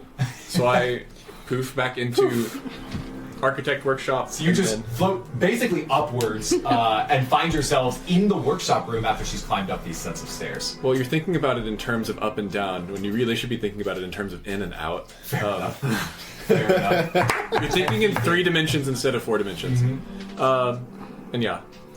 You see hit that her she's with in the her room firebolt. and she is like literally on her next turn. She has you didn't see this in real time, but on her previous turn she'd gone into the architect's room and then she pulled a particular lever underneath her workbench, which revolved a container under the floor, revealing her coffin in it. She has taken her claws and is preparing to destroy the interior of it, where you would know that her We recovery need to would figure be out nice. what's her face is. Actually, you don't take it with you. I'm gonna just Graveyard use a lady. second level spell. Graveyard ladies. So I cast Scorching Ray, Okay. which is 3 spell attacks. Yep. She's taken 7 and 5 damage from Mordecai. I assume 10 doesn't hit, so 18 would be the one hit. It does hit. And that's 2d6 Wait, plus 4. before you roll. Okay. She is low on health, but not super low. You need to get 9 damage to kill her outright here. Okay. This is 2d6 plus 4, so I've got to roll a combined 5 or higher. Oh, you got this. Probably. 7, so I do 11 damage. 11 total damage. Great. You see, right as she rips open her coffin and she's preparing on her next turn here to destroy it, you right from the brink of blink existence, you knock her out and she turns into a mist as the ooze lands directly inside of her coffin. Does her mist go directly into the coffin since she's in her room? And Yep. I mean, at the start of her next turn, that's exactly what would happen. Oh, Her okay. mist would just go directly into the coffin. Where? Oh, wrong one. Nice. Wrong one. Oh, yep. That one's prone and stunned on by a saber tiger. Oh. Yeah. Great. Okay. Tigered. Winton, you're next. I'm panicking. This thing is essentially solidified-ish on my arm, right? I run. I'm going to jump, Misty Step over to Cypress in tiger form and slam it on his back. Okay, yeah, you do that. You absolutely do that. Sorry about this! You hear the gushing noise and crunching noise of blood on your back as this device is being forcibly pushed into you, and you feel a few things at once. The first is blood, and then like the cutting sensation of the dried blood, but then underneath it there's what feels like a sand, and then oh, it's like moon sand. Oh, now it's like Play-Doh. What is that? And you can't see it, but what the rest of you might have seen from outside. What do I see? What does Winton see is that as the blood finally subsides, the remainder in this black clay-like substance with moving parts that are stitched together in more of a sinewy or tethered-like state is the shape of a starfish. As this black jade shard with the starfish shape attaches to the base of your back in place where your saber-tooth form is, and I need you to make me a wisdom save and a constitution save first. The minute... So is the con save the tiger's con save or my con save? It's the tiger's con save. All right. So Absolutely. The minute it's off, I jump off his back and I land on all fours, just... I'm so glad you will impart this to a friend. Alright, that's a 6 con, and then Yeah. wisdom save? You will do that in a second. So immediately you're going to take 15 necrotic damage. Okay, that's fine. Cool. And then give me that wisdom save. Alright, and that's my wisdom. So 12. Yeah, you hear a screaming voice at the back of your head going, yes! Good to see ya! I've been waiting for you. And immediately you're going to lose 6 max HP. Wait, wisdom save is plus 3 more, so it's 15. Does that make a difference? To be completely honest, nope. Alright. And you lose 6 of your true max HP. Okay. Nah, you saved it too damn. It's not me, it's the tiger! As this thing begins to attune with your body forcibly from the back, in this case, as it is pretty hard to remove from here on out. Winton on the ground. I'm sorry. I'm sorry I couldn't take another one. It was draining the rest of me. The 3 remaining voices in your necklace are very grateful for that. They're like, oh, thank you! Thank you, thank you, thank you! Get that out of here! I'm apologizing. I think Winton is now on the ground apologizing to everyone, everyone in his head, outside of his head. I'm sorry. And I, like, with a back paw, just kind of, like, knock him down. Just for flavor. Well, let's wrap things up here. Lavinia's still in play. What is Mordecai? What are you up to? Oh, I'm sorry. That was Winton's turn. Oh, I'm sorry. Yeah, because Cypress was the one rolling. Okay, yeah. Ari has a realization in this moment and yells out as loud as we can. What's her name? Cecilia. We still need Cecilia. So I will leave this to y'all. And with 2 dashes, where can I get? Towards the graveyard. A third of the way there. If you're assuming you're going out the front door, it's really far. I had considered just jumping out the window that she did in the ballroom. Yeah, you do it. Is it? I'm you assuming get it's to the first window floor. this turn. With 2 dashes? Yeah, because it's like fine. 160 feet or something. You pass do that, I as guess. you see a saber-tooth tiger crush Winton. I'm sure that's fine. I'm sure it's fine. Awesome, cool. At the top of the initiative. I wish I could have given you long strength. Lavinia is docile, but she is still running. What's that? She's prone. And prone. Great. She'll use half her movement to stand up. She's still under command to start moving, so she's going to start running away from you. Opportunity attack? Get the attack? Eater. Let's go. This should probably do it. As long as I hit. Don't miss. Cool. That's 22. Cool. I mean, you hit. And honestly, don't even roll damage. You notice that you are able to successfully subdue her. Poof. And she's turned into an ooze. Edgar rolls at the top of his turn.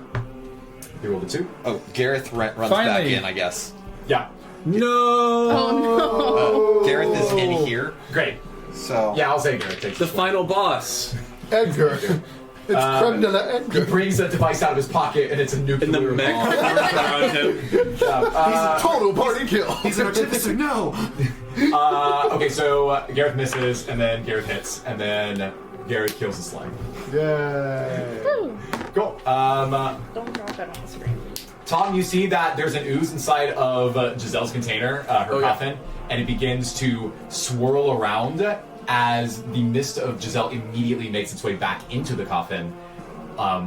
Unfortunately, it's going to get basically uncontested attack on her form. But I'll give you an opportunity attack first, because it's kind of like it's moving out of your threat range. Sure. How does opportunity... I assume that's just like an unarmed strike? Sure, yeah. Okay. Gonna punch an ooze? I mean, I don't get spell opportunity attacks, Do you do have I? a stick? Do you have a weapon at all? Yeah, you're probably holding a staff. Use your stick. I have the stick, but it's not on my sheet. Ah. I don't know. 0 to 6. What's a Let's see. quarterstaff? My might to hit is +2, and I rolled a 3, so I'm not going to worry about looking up You stick swing stats. your staff and just like whack it in the coffin. And it continues to be an ooze, yeah. Yeah, it's still an ooze. Unfortunately, it gets an uncontested strike that is an auto crit and is going to do a decent amount of damage to her recovering form, which is basically death. Actually, I should roll this in front of the table. If it rolls especially high, How's Lysander she'll doing? die. What's that? Lysander, we went to the top of the round, right? That's right. Well, yeah. Oh yeah, let's give him a chance. He runs in. He sees it. It's an ooze. It's not that hard to hit. He misses.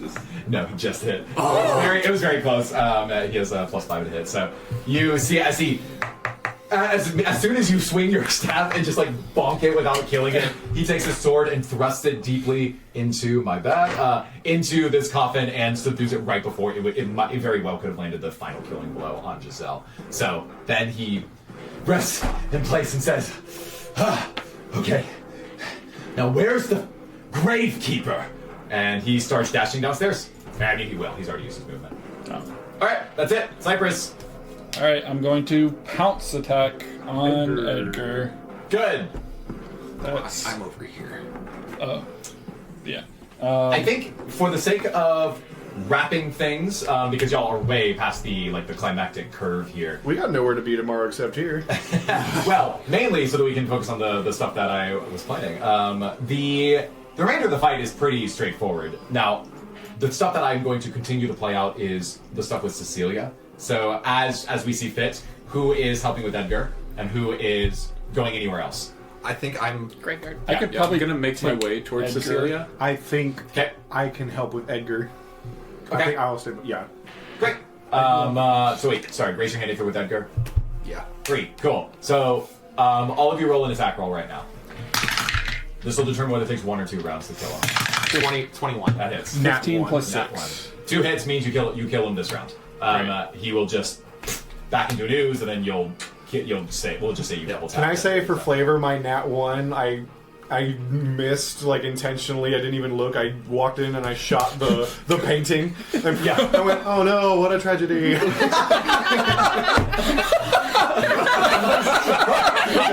the painting! Let's say you damaged the painting. Will we need that for the next phase of the fight? Winton literally struggled up after getting crushed and all the souls leaving him and a soul trying to force itself on him. Walks over, Cypress smacks it, and he just hits it with his shield, and that's what kills him. Just use that Raven shield, baby. So, let's move to the graveyard then for the remainder of this. Ari, you get there first. You dash out into the yard, and you see that over the heads of all of the gravestones that are there, the ones that Tom was just looking at mere hours before all of this, that there is the same figure that we described previously. In fact, I'm going to bring her up. You see... Where'd you go? No maps. No maps required.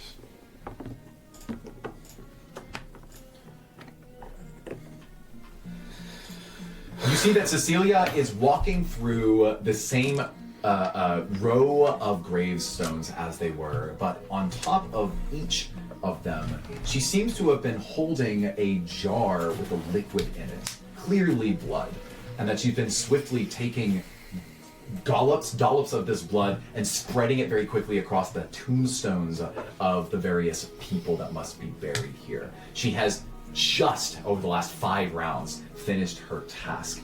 And you see that the blood from on top of the tombstones is beginning to drip down into the earth underneath it, percolating downward into what must be below.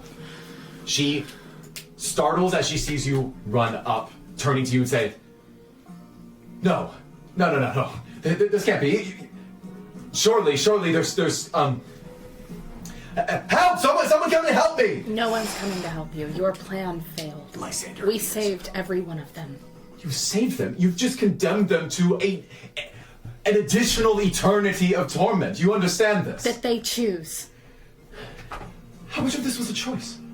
Either we're there, she points to the ballroom, or we're there, and she points to the tombstones that are in front of her. That doesn't sound like a choice. It's not your choice to make for the rest of them. I'll take my mask off because she's not wearing one right now. Yeah, we're taking off mine. And all the players can take off their masks. Giving a field of view. Party's among over. other things. Me the whole Ben? time. She... I've Ben been Kyle? here the whole time. Okay, so she turns to you and she says, I forget what you last said. So she says, this is no choice, you're either here or there. Not your choice to make for the rest of them. It's not fair. It wasn't supposed to be this way. The Count and Countess have liked sacrificing people for so long, but nobody even remembers it because of the ritual, so... I just wanted a new order. I wanted someone else to be in charge for once. I would have taken care of them. They would have been right here where they started. She gestures to a plot of empty gravestones that seemingly have been buried over the last 2 hours in the back of the cemetery. You would have replaced them, burying their memory. Well, they replaced the people before them! You don't understand. Then you're no better than them. Fine. You don't know what it's like. You don't know what it's like to be stuck in this forever. Do you know what I was before any of this? I was just a housewife. My children, my husband, we were supposed to just live one singular happy life and then die like everyone else. But not until Lysander and Isabella showed up. No, I won't have this. And you see that she is reaching into this jar of blood, and she is lifting it so as to completely soak herself in it. I need you to beat her to the initiative punch. Yeah. Does Lysander show up? He's 2 turns behind Harry. 19. 6. You know, I mean, your eyes are quick, and you have the fastest hands in your team. You see immediately that she's going to do something irreparable. You get 1 action before she does this. I want to, I guess, make a thrown dagger attack to break the jar before she's able to spill it on herself. I'll say that's possible. Okay. I was having flashback to the Grimthorn fight where, like, she holds it up and then she breaks it over her head. You're like, yes! I will at least see what happens. I will if that say you can do that before she even raises Okay, it. great. That seems fair. With a initiative of 6 for her. 15 plus 7. I assume it's. Yeah, well, it's a jar. It's a jar. AC. Yeah. What's the AC on the jar? What's the damage on a jar? It's 7.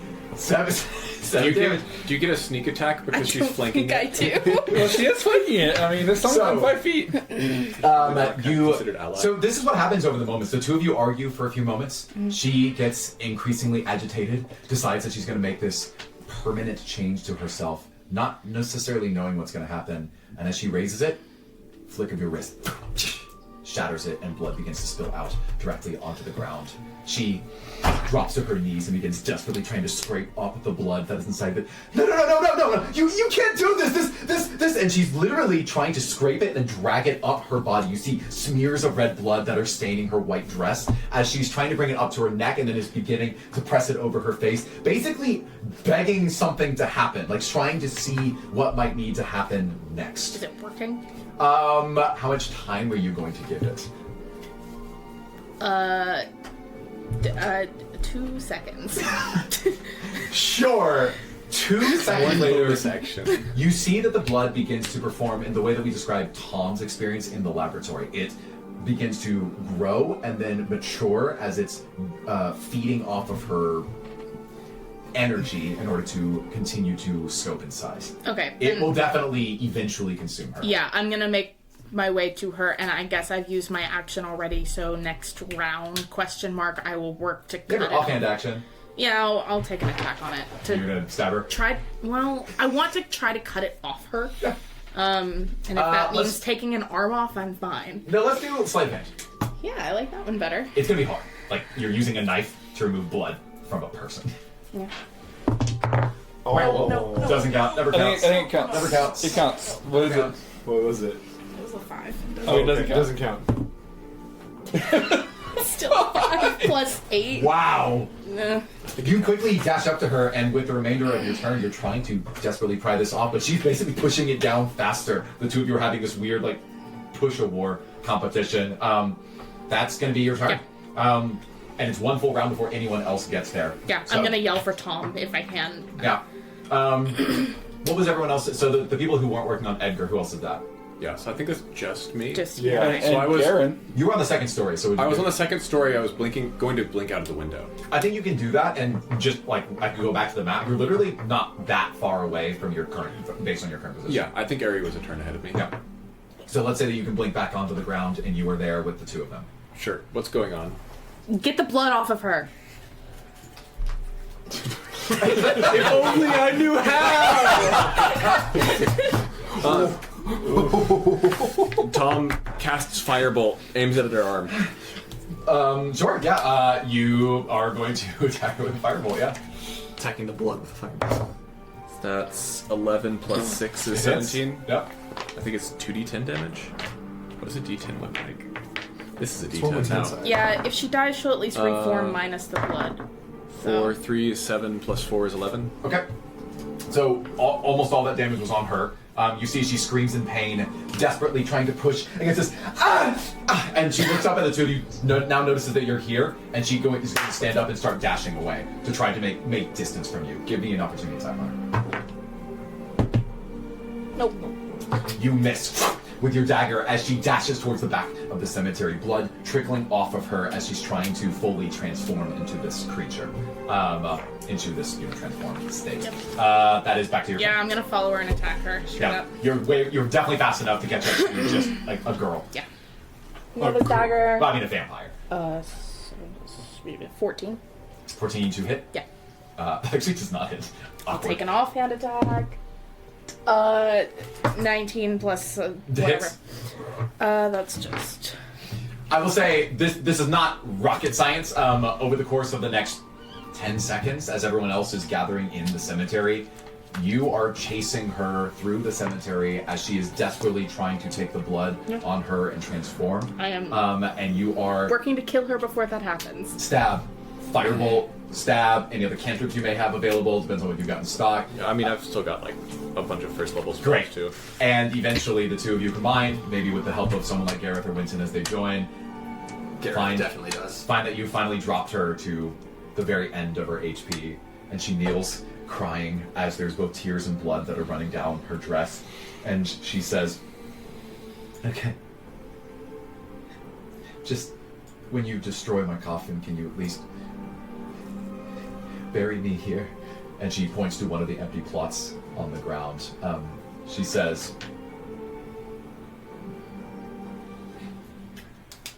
"I don't deserve to live anymore." I have no plans on destroying your coffin. We will figure this out. If I were strong enough, I would do it myself, but it seems like you won't give me that choice then, will you?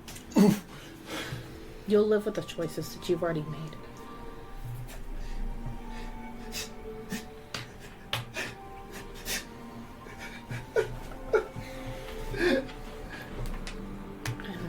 And at this point, you can decide whether to just kill it. Does Lysander show up and take the choice from them? Do we know how the stasis works? So all of these vampires who are in the ground. I will roll very quickly for your party so that I'm able to whip out some dice. Oh my gosh, a 14, a 20, and an 18. You all know this. It takes almost like 40 hours for a body to completely rematerialize in their coffin. Oh, sorry, not that stasis. Whatever is up with the 40 vampires who are in the graveyard. Could we just put her in the ground? I will make you roll just a tough Arcana. Just from your limited exposure to the magic of this area. 13. I mean, you can put her in the ground. As long as she's in her coffin, she's fine. Like her determined resting place. You don't know where it is. But she'll go to it when she dies, like the rest of them did. Yep, you should. Yeah. I figure we kill her, we follow her back, and then we bury her. Yeah. Because I don't think anything good is going to happen if she rematerializes and it's just the count there. And I think she'd be much better off with her friends. She'll wake up underground if we bury her. She'll come back to life in a coffin. Yeah. There's something with the graveyard, right? Those are the ones that have been sacrificed, though. No. They're the ones who chose to reject the cycle, to say, someday something else will happen and we'll wake back up. I took it as they weren't vampires. That they chose not to take the mark. Because she went and she tried to wake them up. She tried to feed them blood. As new spawn ventured into the estate's embrace, a grim choice was laid before them. Join the eternal endeavor, marked by the curse, or slumber in the morgue's silent depths, awaiting Shar's return.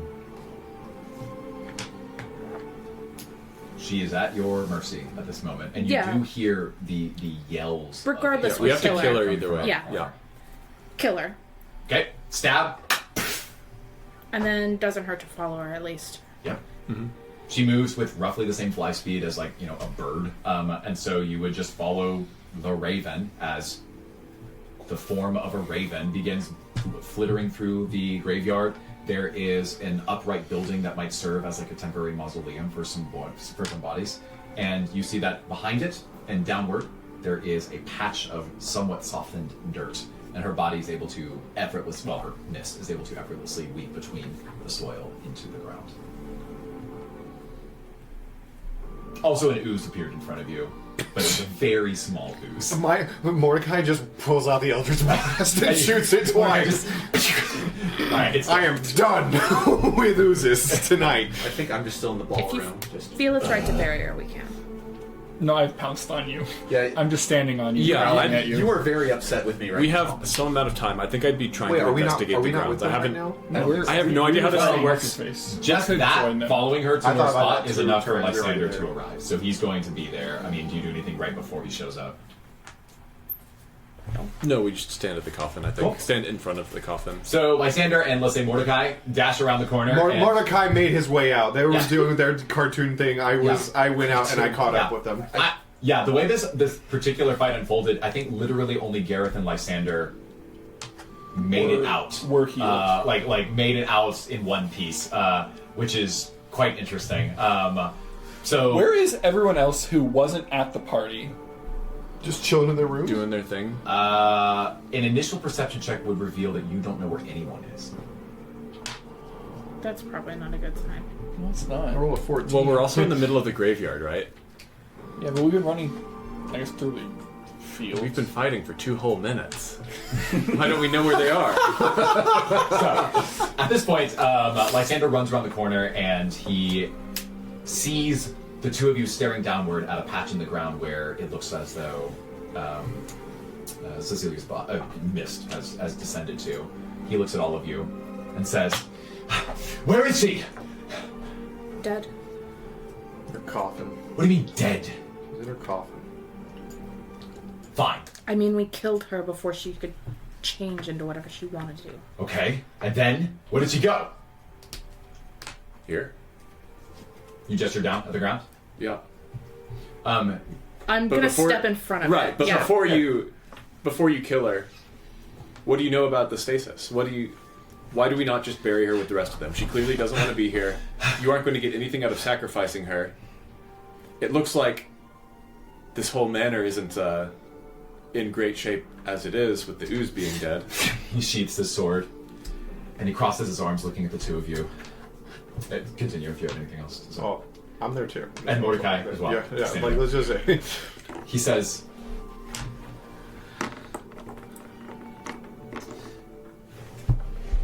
"I'll answer your question, but then I want you to hear me out. So, you want to know what happens in the stasis here, under the estate? Yeah. Fine. Most vampires can survive under a form of magic that suspends them. Because of the regenerative capabilities, they can basically sleep forever. And so we cast a spell, and then we put them underground. They can only be awoken if they're exposed to a powerful enough form of blood. That's how they get enough power to awaken in the first place." The blood that she painted on the gravestones, is that enough? He turns and I think he knows it for the first time, given that he was only looking for Cecilia. And he says,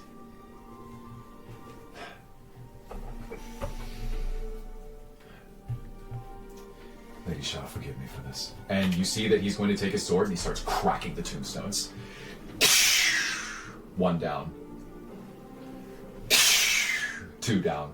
There's about 40 more. Stop. You owe us more of an explanation than this. I think that it would be wise for us to handle the problem before we get to talking about the ethics of this all. You seem to be the problem right now. You've tried to sacrifice our friend tonight. Yeah, you owe us more of an explanation. Roll persuasion, otherwise he might just keep doing this.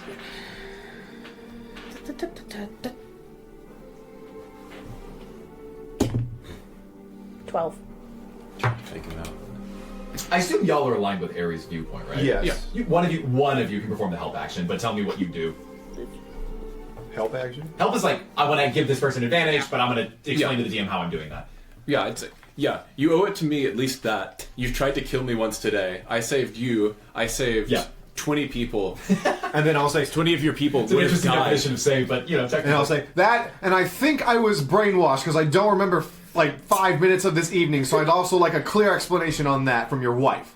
Yeah, he sort of stares through you, but go ahead and roll that again. 22. Ooh, Thank you. The help paid off.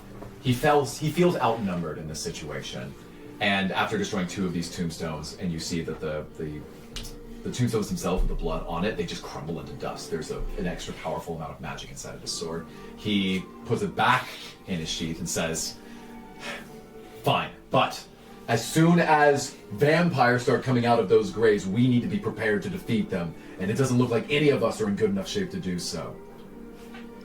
Yeah, we can walk and talk. You want to pontificate about the estate? Be my guest. No, walk and talk. I've got prestidigitation. I can clean blood off of a tombstone. Okay, sure. Give me a rag. I'm used to it. He says, "I don't have any. You can find some in Hilda's lab." Oh my god. Wait, was Hilda? Yeah, no, Hilda's. All right. Well, okay. Hilda's been generating I guess right now. Hilda won't mind You've if I got go into clothes her or room. something on you.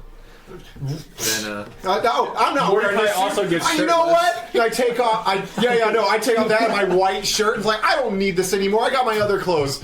I start wiping off everything I can with I mean, it blood. is kind of just blood, but also it's not just blood. Okay, we'll do some hand waving. We're gonna walk and talk as you are sort of as a collective group, and we'll say that the others join eventually as you're doing this together, are cleaning off these 40 headstones that have the blood that Cecilia painted on top of them. So, is Char's curse even real? What do you mean is Char's curse real? You think I would do this to myself? Yes. From I where think we're you would do this to these people, yes. Yes. Maintain your position. Seems pretty on course. Oops. Keep the whole manor from falling into the ocean. Yeah, I think you, of all of the people here, you would be the person to do this because you are the only person who's not at risk of getting sacrificed, at risk of anything bad happening to them. I rolled for both countenance and deception. Not because he's necessarily lying, but I don't want you to have a free roll on insight.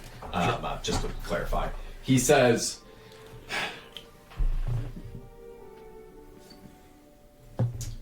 I'm not really in a position right now to be renegotiating the terms of the estate. Why do you want to know? You're not subjugated to the pact. You can leave whenever you want, provided you don't share the goings-on of this location. That was the only other thing I remember you signing to. Why don't you just leave? Why do you care? Because that's what we do. Because there's 40 people on the ground.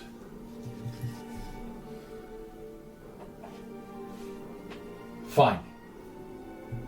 I can describe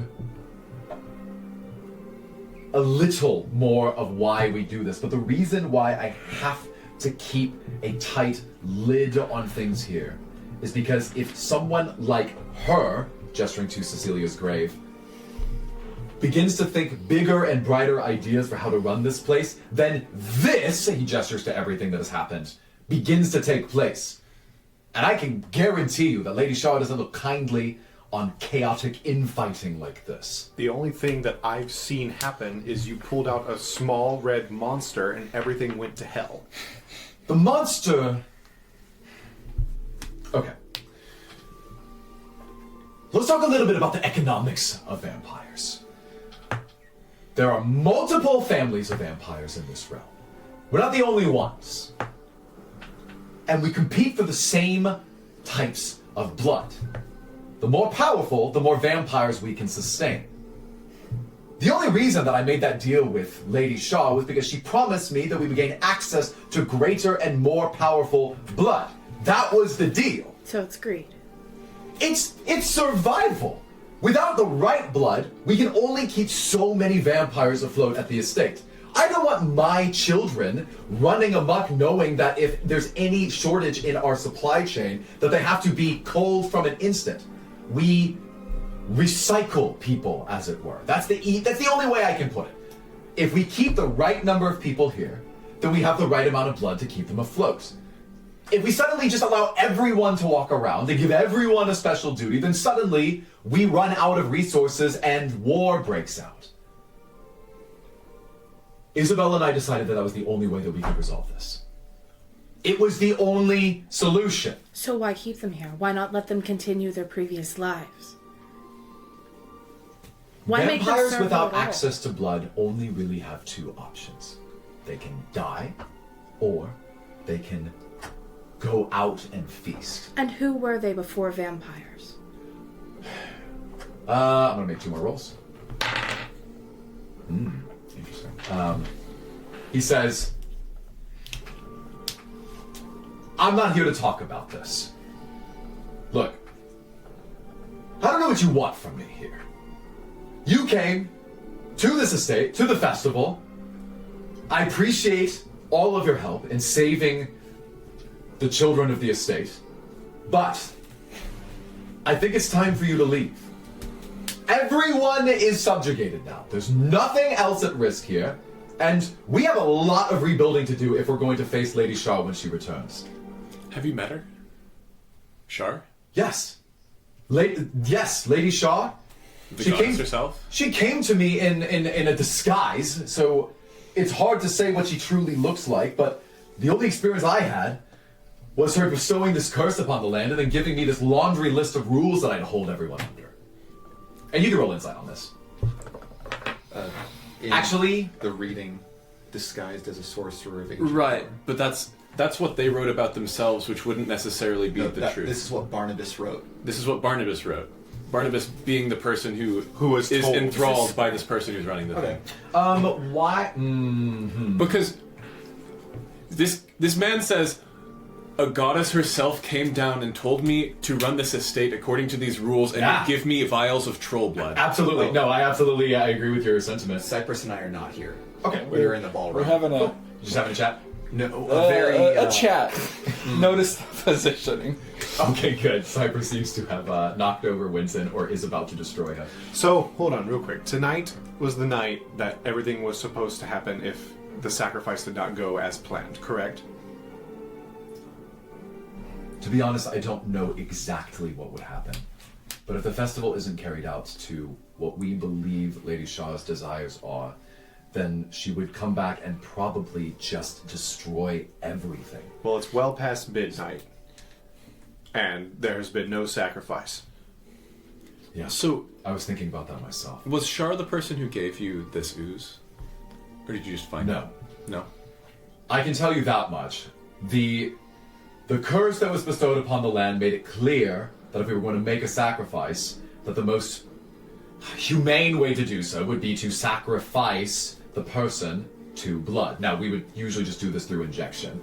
If that person died, consuming the blood that we had been provided through our supply, then they could go back into stasis, thus allowing us to bring a new person to the estate, and ideally use that person as a scapegoat for Lady Shaw's desires.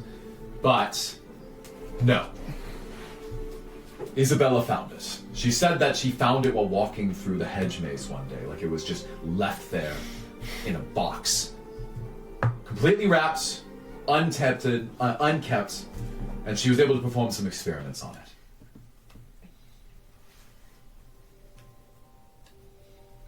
You're all taking this at the word of your wife. He's going to think about that for a second. He says, I don't have reason to doubt her. We've been through far too much for the last 300 years for her to suddenly change course. We had something good here, or at least I thought. He gestures to Cecilia's grave again. So I'm trying to figure out who benefits. Yeah. Tom is skeptical about... Yeah, let's do some DM player talk, because there's good. a few different choose-your-own-adventure endings here, I think. Yeah, Tom is skeptical about the fact that a goddess came down and said, my perfect world is that you run this manor according to these 4 rules and pursue beauty over death or something more Sharan. Sure. And also that rather than acting in like some sort of overarching magic or sending clerics, she's somehow providing them bottles of troll blood. Like the mechanics of this seem strange, and it doesn't fit with what we normally the blood hear out of. I will say this: the blood that they get is not from Char. It's from the Chrysalis. They have a network of traders that bring it to them. Right. So what all Shar is doing is saying, if you step wrong, I'm going to throw the whole town. Yeah, it's this cryptic like, if you don't keep the estate in perfect condition when I come back, then I will destroy all of you permanently. And it's sort of that fear that keeps everyone in line. Right. So what Tom and also me, because I'm a little bit slow and it's late. Yeah. I'm trying to figure out who gains from this. If it's not Shar, maybe it's Shar, which would be noteworthy of itself, but it certainly doesn't smell like it. Who is the person who benefits from the fact that there is this manor that is run in this way? Right. And if it's not Lysander and it's not Isabella, although I it's certainly Isabella think is it the could be problem. Isabella. Let's let Mordecai and Aria and Tom all roll religion. This is literal religion. You're trying to understand and remember what you know about Lady Shaw. That's a dirty 20. Dirty 20. That's 18. Cool. It's an 18. Cool. Well, I mean, I think all of you are going to recall this in the moment.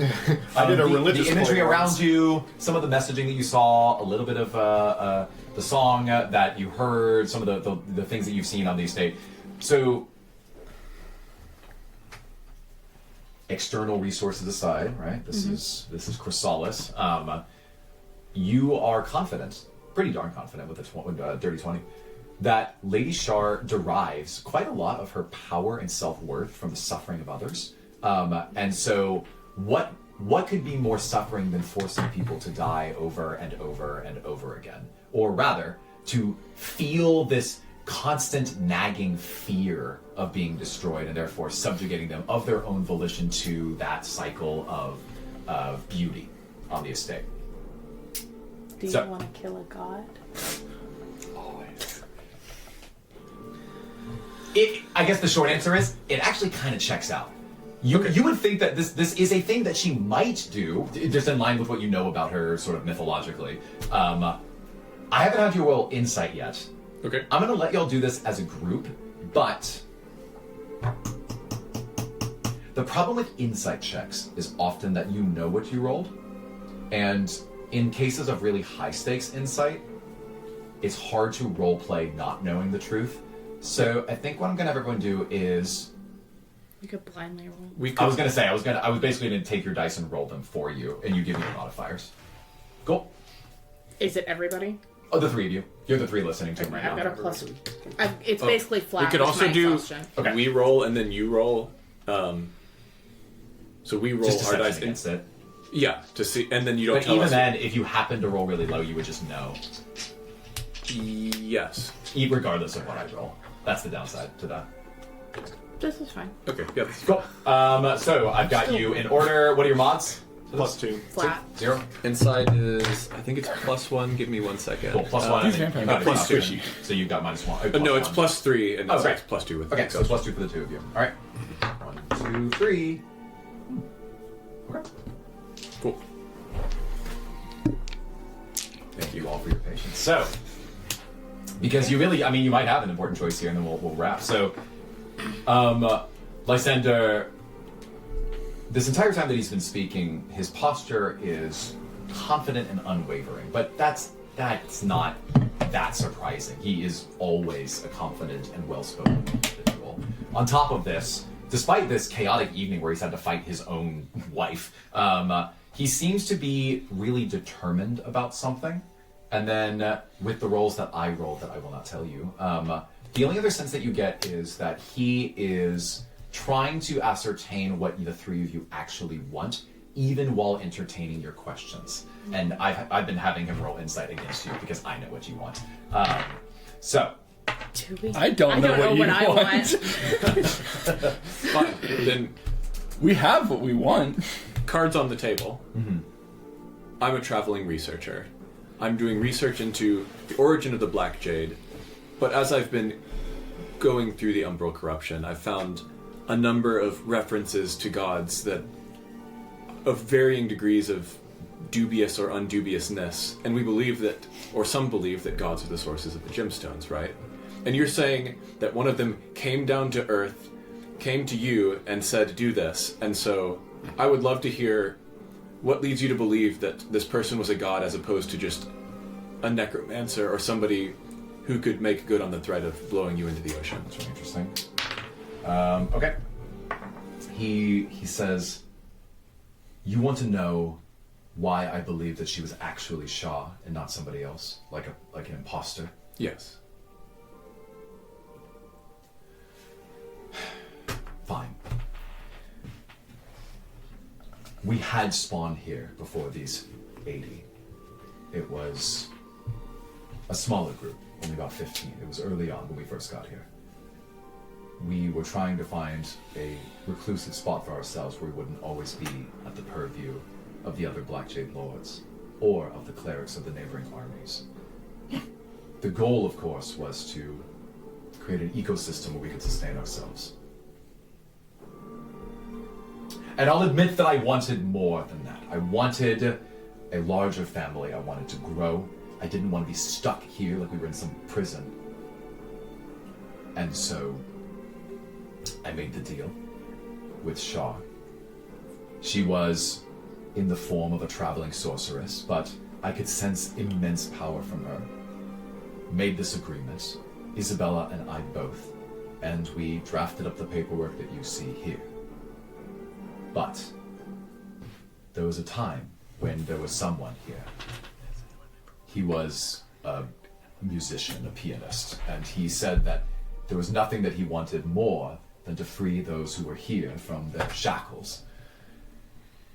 And without thinking, I struck him down before he could raise his voice to the other people.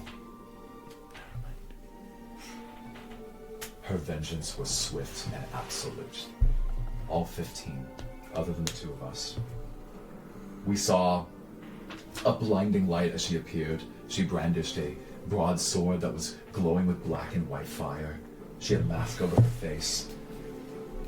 And she, with a single swipe, brought down every single other member of us, and they did not rematerialize. It's almost as if they had never existed to begin with. It wasn't destruction, but annihilation, both of body and soul. And when she had prepared to leave, she said, "This shall be your warning. The next time it will be for all of you. For all of you." Gesturing to what you might perceive to be the other families of vampires that are in this region. Now he's just told you this whole story. I'll have y'all roll. We'll roll in front of the table. Roll insight again. 10. 9. 19. Nice. It won't surprise you that he's a very, very good at lying. Like that's not super surprising. To Mordecai.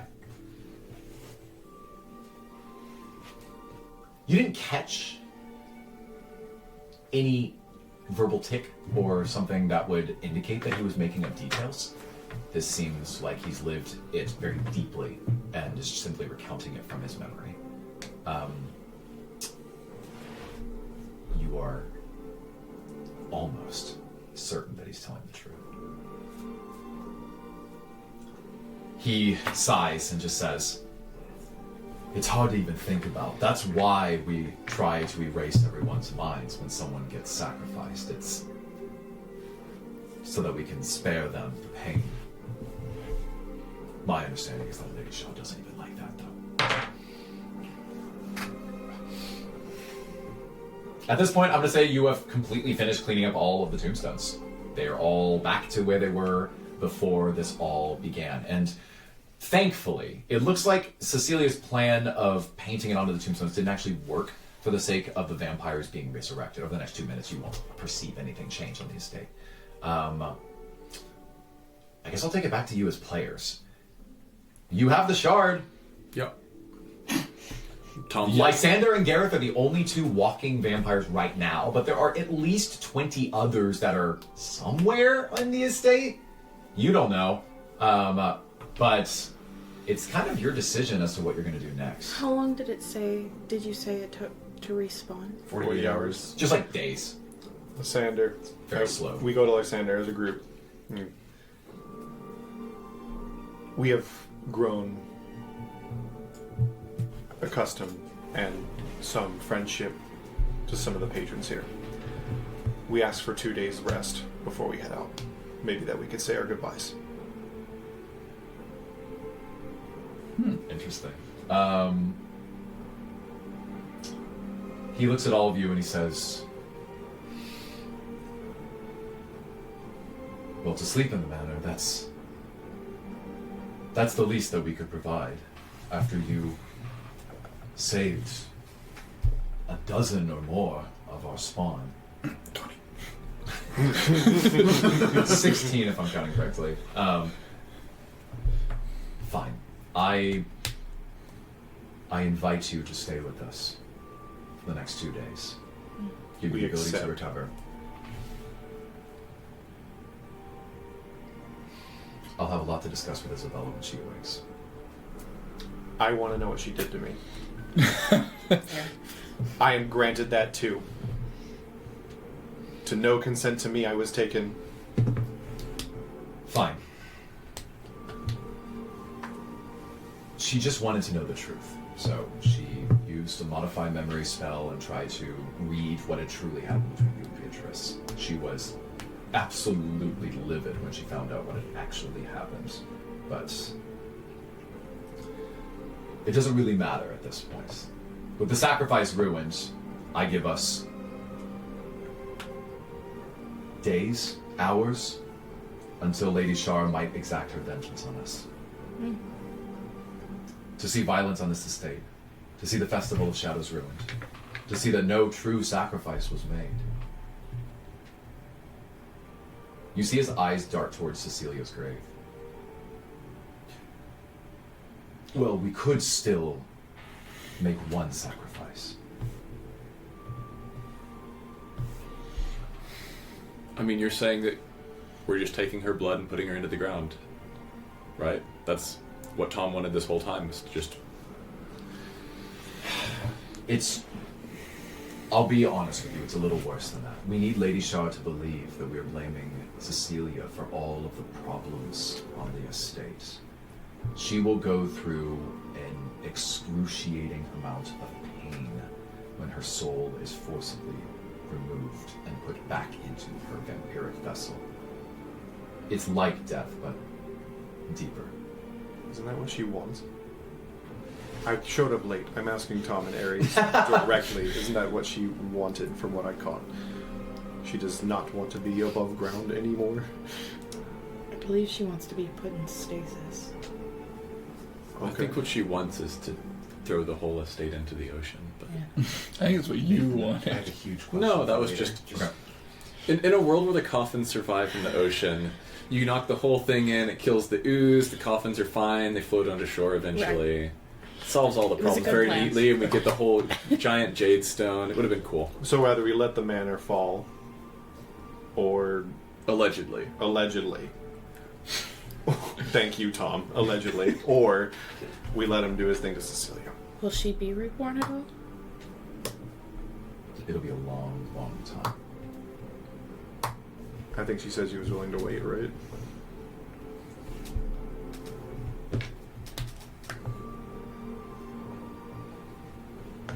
What do you I think? don't know that we have a better option. Yeah.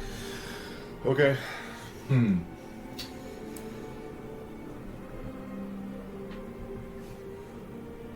Okay. Oh no. So you choose this? I mean, I guess the other option is that one of us goes. I want to throw in my question. Just Goes I as don't, in I don't think it'll sacrifice. matter at Good all. question. So, Winton, like I guess through this bit and a little bit before, has been struggling with the fact that he might be separating himself from the Ruby Empire, and more recently with his unwillingness to go into mortal combat with Gareth, has maybe compromised a bit of his relationship with Tempest, right? Just that kind of thought. Who is this? I just in an act of panic and trying to make sure that me and the tortured souls inside of me survive and can keep going, forcefully put the Black Jade on to Cypress, which we can go over later. Would that constitute a sacrifice of suffering? Because I have just cursed him with death. Ooh. Good question. And would Shar, the Lady of Death and Torment, take notice of my character for that? Yeah. Especially with... Especially with, I guess, Winton beginning to be confused. You want to try to pray to Shar? Winton is panicking because of everything right here. He's not thinking about Shar. So you have never once prayed to another god other than Tempest? Nope. Would you like to pray to Shar? Shar, save me. There's a saber tooth.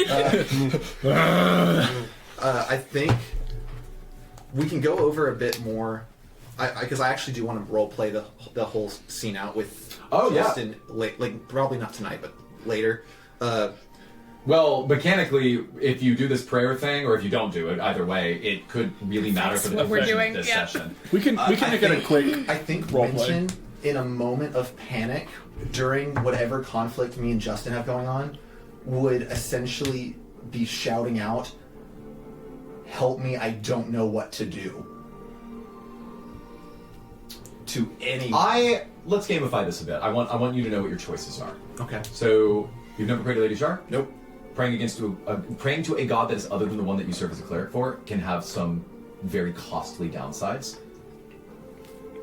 If you pray to Lady Shar, you have brought suffering and torment onto someone else, under her plane, I will give you... I think I should go ahead and reveal this.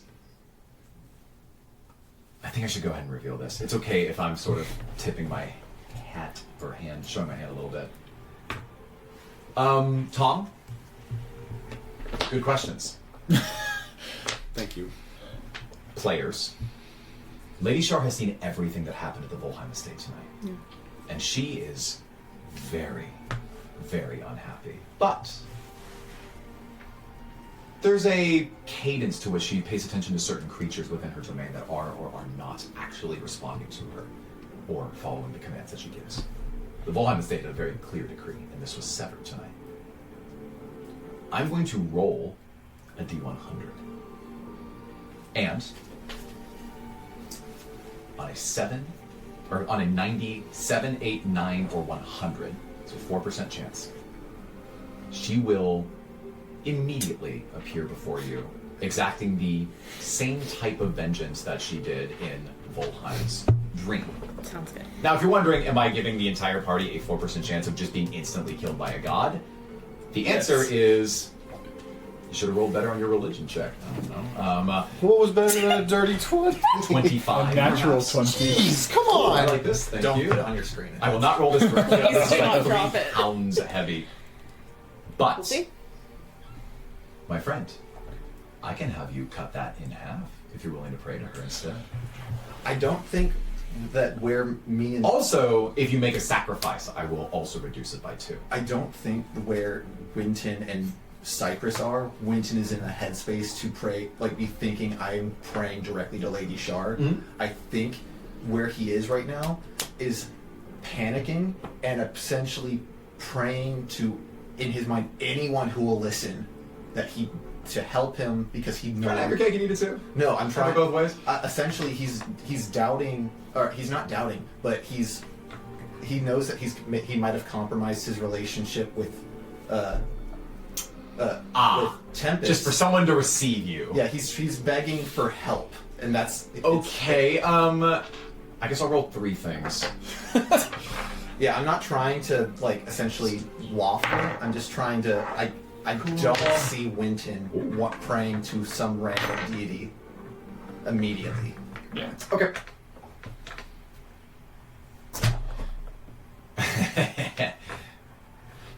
Wow. Okay. So you're just sort of ambiently praying. Well, it's Someone help me! It's a bit of a panic because Cypress like, is in on saber top tooth. of- His paw on top of me. Oh, we skipped this part. Yes. You are very Yes. bad at it. No, we are like we want to actually roleplay this, but he's very, very, very upset with Winton right now. to me? Yeah, you feel this pain going through you right now. It is devastating. Let's go ahead and have you roll your spellcasting modifier, which is my way of doing a religion check. Okay, +7. Because your religion is not as good as other things. 17. 17? Cool. You feel Tempest's grip begin to pass away from you. It looks like your intuition was correct, and that he is beginning to move on from you as a subject. We'll talk about how that affects your clerical abilities later. We can roleplay it all out, but Winton is basically panicking at that moment. Yeah, I would be panicking too. Like, meanwhile, please no. What did you do? Meanwhile, you hear echoes of different voices that are seemingly willing to possibly pick up the phone as you are in this space between gods. You hear Lady Shar walk by you and look down to you. And with the 17, you don't know the literal words she's saying, but the sense you get is, I don't need you in my midst. And she passes you on. You then see a god you probably don't know much about, Pelor, takes a look down at you and he says, nah, I won't take him either. And you move on, and then there's Kelimvor. His hulking figure stares at you in the midst, and again, you don't know the literal words they're saying, this is like a sense. You see him go, I don't want that. I'm imagining Winton is essentially in his mindscape sinking down, reaching up for someone to help him. Absolutely. And there's one that is a little interesting. This is not like, this would be just a journey of discovery for you. But you see that Melora has taken an interest to you based on the way that you've treated some of the people in the area. and you hear, again, no literal word, but you hear her say, "What can I help you with?" I actually do want to roleplay, but I feel it's too late for that. No, it's fine. We only have like 2 more choices. Just tell me what you are looking for, because what you want this saber tooth off you? No, he's looking for direction so that he can best help the people that he's brought into the land of death and has done so much, caused so much. Your pain. party, specifically. Yeah, my party and specifically. Cool. I'm just gonna roll 2 quick things for you. Cool. Melora says, again, not literal words, I'm afraid I can't help with that, but if you survive, you might be able to find me on the other side. Please, I'll take anything. Just help me help them. Oopsie doops. That's how you know it is late. Melora, help me kill this animal. Wait, no. Hold on. I don't want to be divine smited, please. Winton's not looking to kill Cypress. He's trying to find a solution to the problem he just caused. Yeah. Just give me a second. Y'all were texting. You can continue to talk about what you would like to do, because I'm gonna make you make the choice today. We're gonna end it. That's where it's gonna end, and we'll pick up tomorrow. Yeah. Okay. Cypress isn't too mad at you. He figured he would probably end up with one eventually. What were y'all texting about? Weird or Lysander? Could sacrifice Lysander. We sacrifice Lysander? It would be a convince him to become the sacrifice. Loves. She might be at the party. She still might be out and about. Oh yeah. What party? I think Michael's move-in party. But Oh, I'm not that's sure. right. The moving party. Shoot. I need my phone. I think it's dead. Cool. Let me check. What? Oh no, it still works. Okay, I was gonna say we just leave it over this. What's it at? Oh, it looks more charged. Like it charged up entirely. Amazing. I didn't see the camera playing anymore, so. Wowzers. Let's do this. Okay, Ayla, what's your take on it? I'm honestly...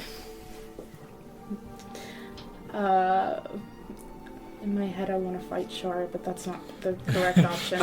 I know that's. I want to go and sit on a ridge overlooking the estate and see if she shows up. Yeah. And then run if she does. I'll take a long rest and then maybe try. My priority is to protect as many of the people of this estate as I can, and it kind of feels...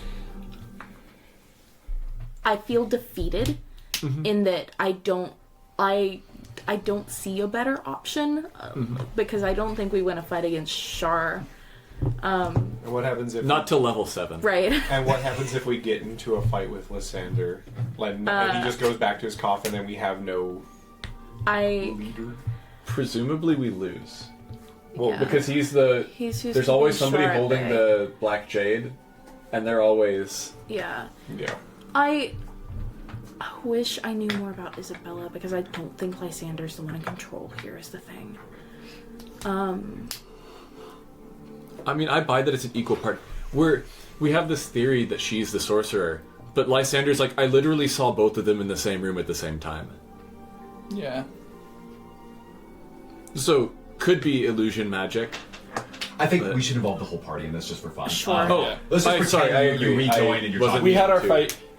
I got over it. I've been here the whole time. I appreciate it. It was gonna happen eventually I know. anyway. I feel bring it up resigned. tomorrow. I don't Yeah. know. I I don't want to lose any more people. I think that we're gonna say that Gareth is just inside. He's just chilling. He's just- He's like, where is everyone? I see a saber-toothed tiger walk up next to me. Oh, that's cool. Sacrificing Cecilia doesn't kill her. It probably perpetuates the cycle. It does. Shar's watching. Ending the cycle probably kills everybody here, maybe including us. Yeah. We'll have a much better idea how Just to be everything clear, works. there's still a 2% chance that she comes even if you sacrifice this. Yep. Yeah. That's just part of it. Yeah. The That's only fine. other option that I see is that it would be me. But I don't No. think now's the right time. The right time. Yeah, So she has it's to make the Cecilia. sacrifice of the big bad at the end. So it's Cecilia. As much as I hate that. Yeah, I don't think it's a good option. I think there's a chance we learn something in the center of this place that lets us come up with a better option. But with what we know right now, I've promised a lot of people that I'd come back and fix what I destroyed. And now you've got a bunch of magical knives, and they do soul bleed, and right. We're making progress. I suppose so. Okay. If that's what we feel... what do y'all think? I don't see any other option. I mean, she was a problem, so maybe putting a stop to the problem would... That's a good point, Cypress. We should suppress the rebellion by killing its leader. Sure. So Lysander would be a great sacrifice. Winston, do you have something to say? I can finish him. Shar is a cruel goddess. Great. And she has watched everything that has happened tonight. Yeah. And you hear the creaking of oak trees around the estate. And she is upset. Now or never. Is she the truth? Anyway, that's way off topic, and it's past midnight. Okay, it's decision time. So, Yep. here's to again make sure that the stakes are set, and to give one new piece of information. You already the Blackjade shard, right? Yep. It's attached to a saber-toothed back. Yep. You know, this won't surprise you, but it's still attached to you, right? Yeah. So, at this point, it's really just a matter of, do you decide to sacrifice Cecilia for removing 2 of those 4 slots on the D100? If you change your faith to Shar, that'll be another -2, making it guaranteed not to happen tonight. However, I'm still adding an additional 4 that she'll come back within the next week, and another 4 within the next month, 6 weeks. You don't know. Hopefully you'll be gone by then. But the consequences are still everywhere. And actually, to be extra clear, I said -2, -2. I'm going to say half and half. I'm going to cut it in half for all those figures. Just because that is more interesting. Yeah. I can mitigate some of Shar's ire, but it would require a great sacrifice on my part. You've already sacrificed a lot. I'm willing to do more to make sure you all escape the Black Jade Lords.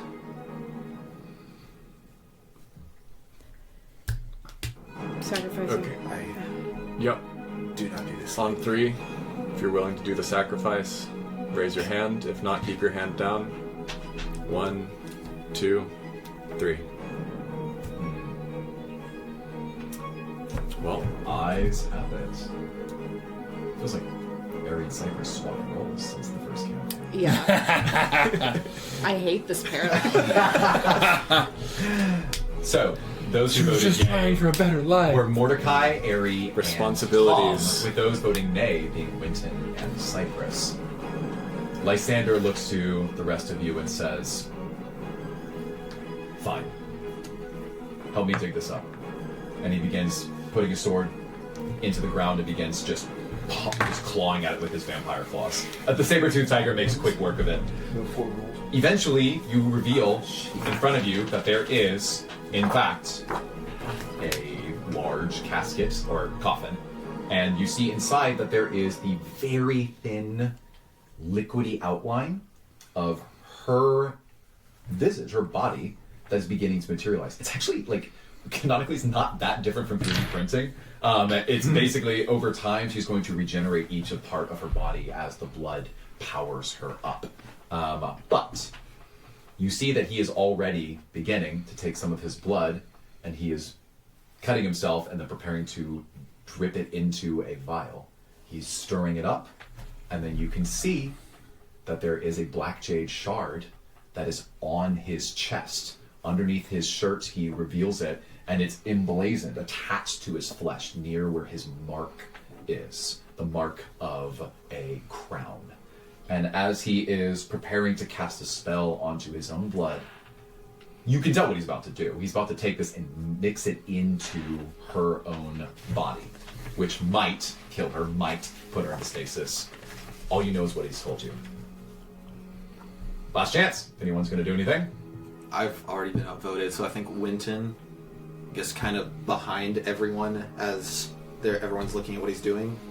Just an attempt, not even thinking it'll work anymore. Tries to cast Spare the Dying on her corpse. On her, not even a corpse, just to ease whatever passing is about to happen. Oh. Okay. Yeah. Got it. I'll make a note of that. So, unless anyone does anything, 3, 2, 1. Hang on. This invite rule. I don't know if we've been underlooking it, overlooking it. I've been looking over this. I don't know where I see the absolute barring of these people. Like, I know we haven't just asked, why can't they just leave? Would it be, and I'm asking the table really stupidly, this is Trey talking, I just don't know, big brain idea. Could we just invite them to leave? Am I stupid right now?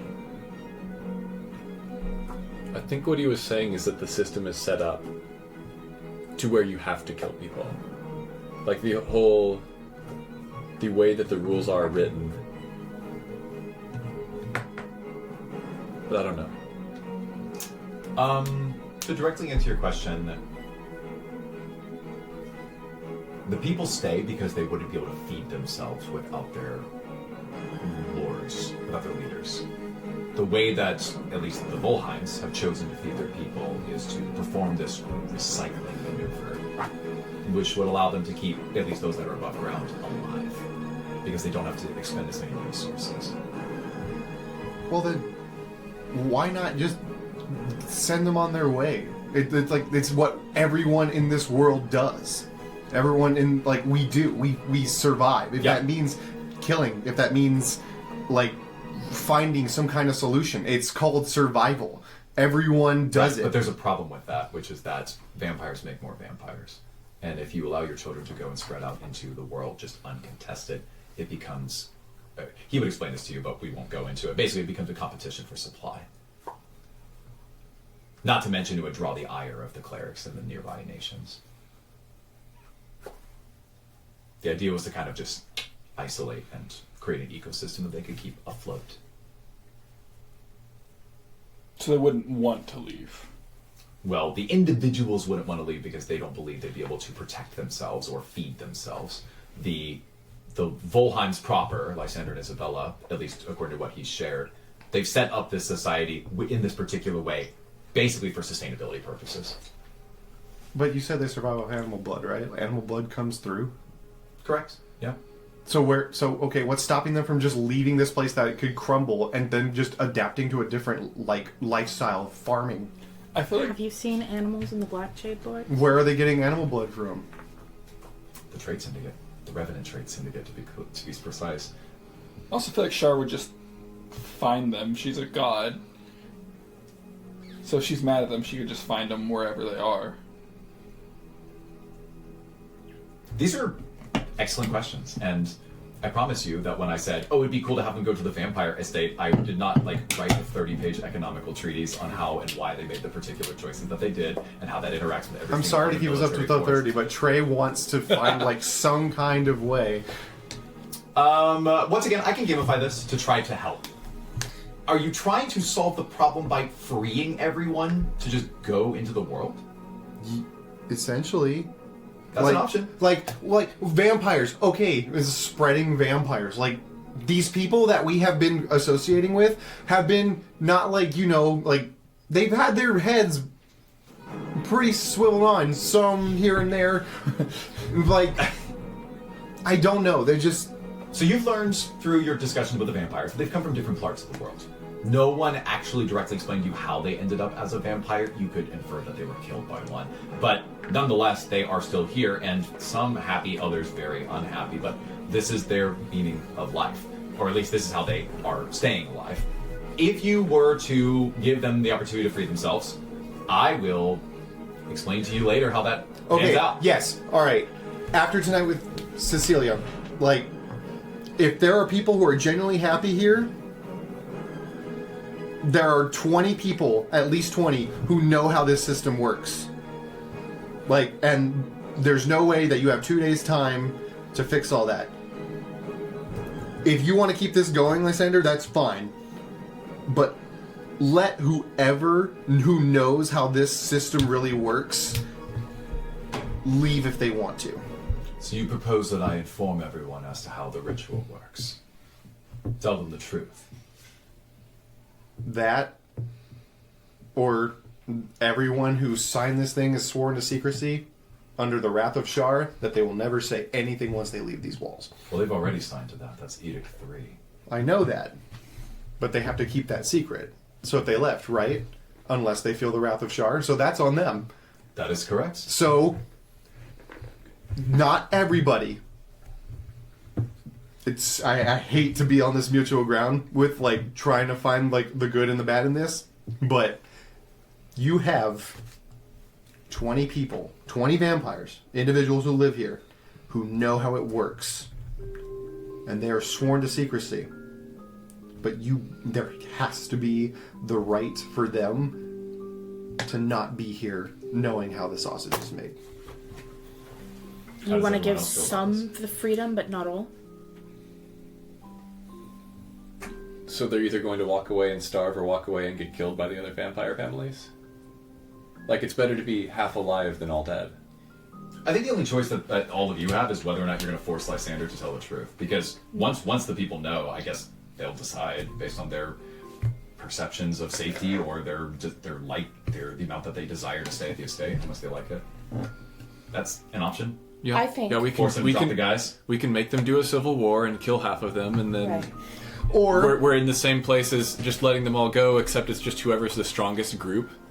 Lysander does tell all of them how it is. I mean, it's a hope, but... And then you're introducing a clan of vampires with no real predators who will inevitably create more vampires, and that's how invasive species happens. Druid? He's got a valid point. It's bad to introduce non-native species into a new area. I don't like this. Believe me, I don't. But I don't see a better option to keep these people safe. These people are not safe. He just, like, but DM, now Trey talking to DM. Didn't you say that, like, the thing was going to get upticked, adding 4 after a week or time or whatever? So it did, like... I'm just saying that there's a real chance that the estate sees immediate vengeance for what happened today. So it's not guaranteed that the whole year from today is going to pass and then everyone's going to be fine. That could end... Today. Right, I mean, but if we don't play this right, it will end. Yeah, we could make it a lot worse. We could, like, tell everybody that rather than doing sacrifices, we institute democracy, and Lady Shar is notorious for loving democracy and sunshine and rainbows.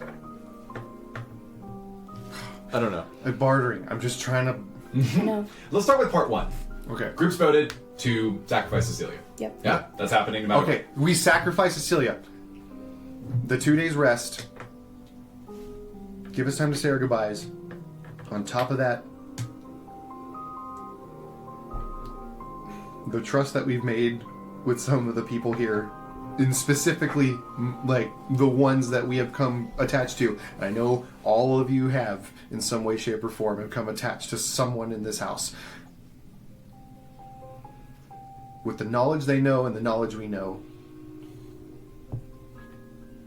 give us the opportunity that they are okay to leave. Not tell them to do it, but that they are free to go. You already after out of 5 of us, assuming that how that works, you have a handful, around a dozen other people who do know and are going to make their decision. Vampires are leaving no matter what. Is he the one that makes that call? Even if they walk away, isn't there just that's why a real chance that they get destroyed? We invite them to leave. Seems like it. I mean, on one side, they're surrounded by an ocean and the City of Souls. On the other, they have Osiria, and then beyond that, King Grimthorn's army. If one leaves, if one breaks Shar's treaty, it doesn't matter.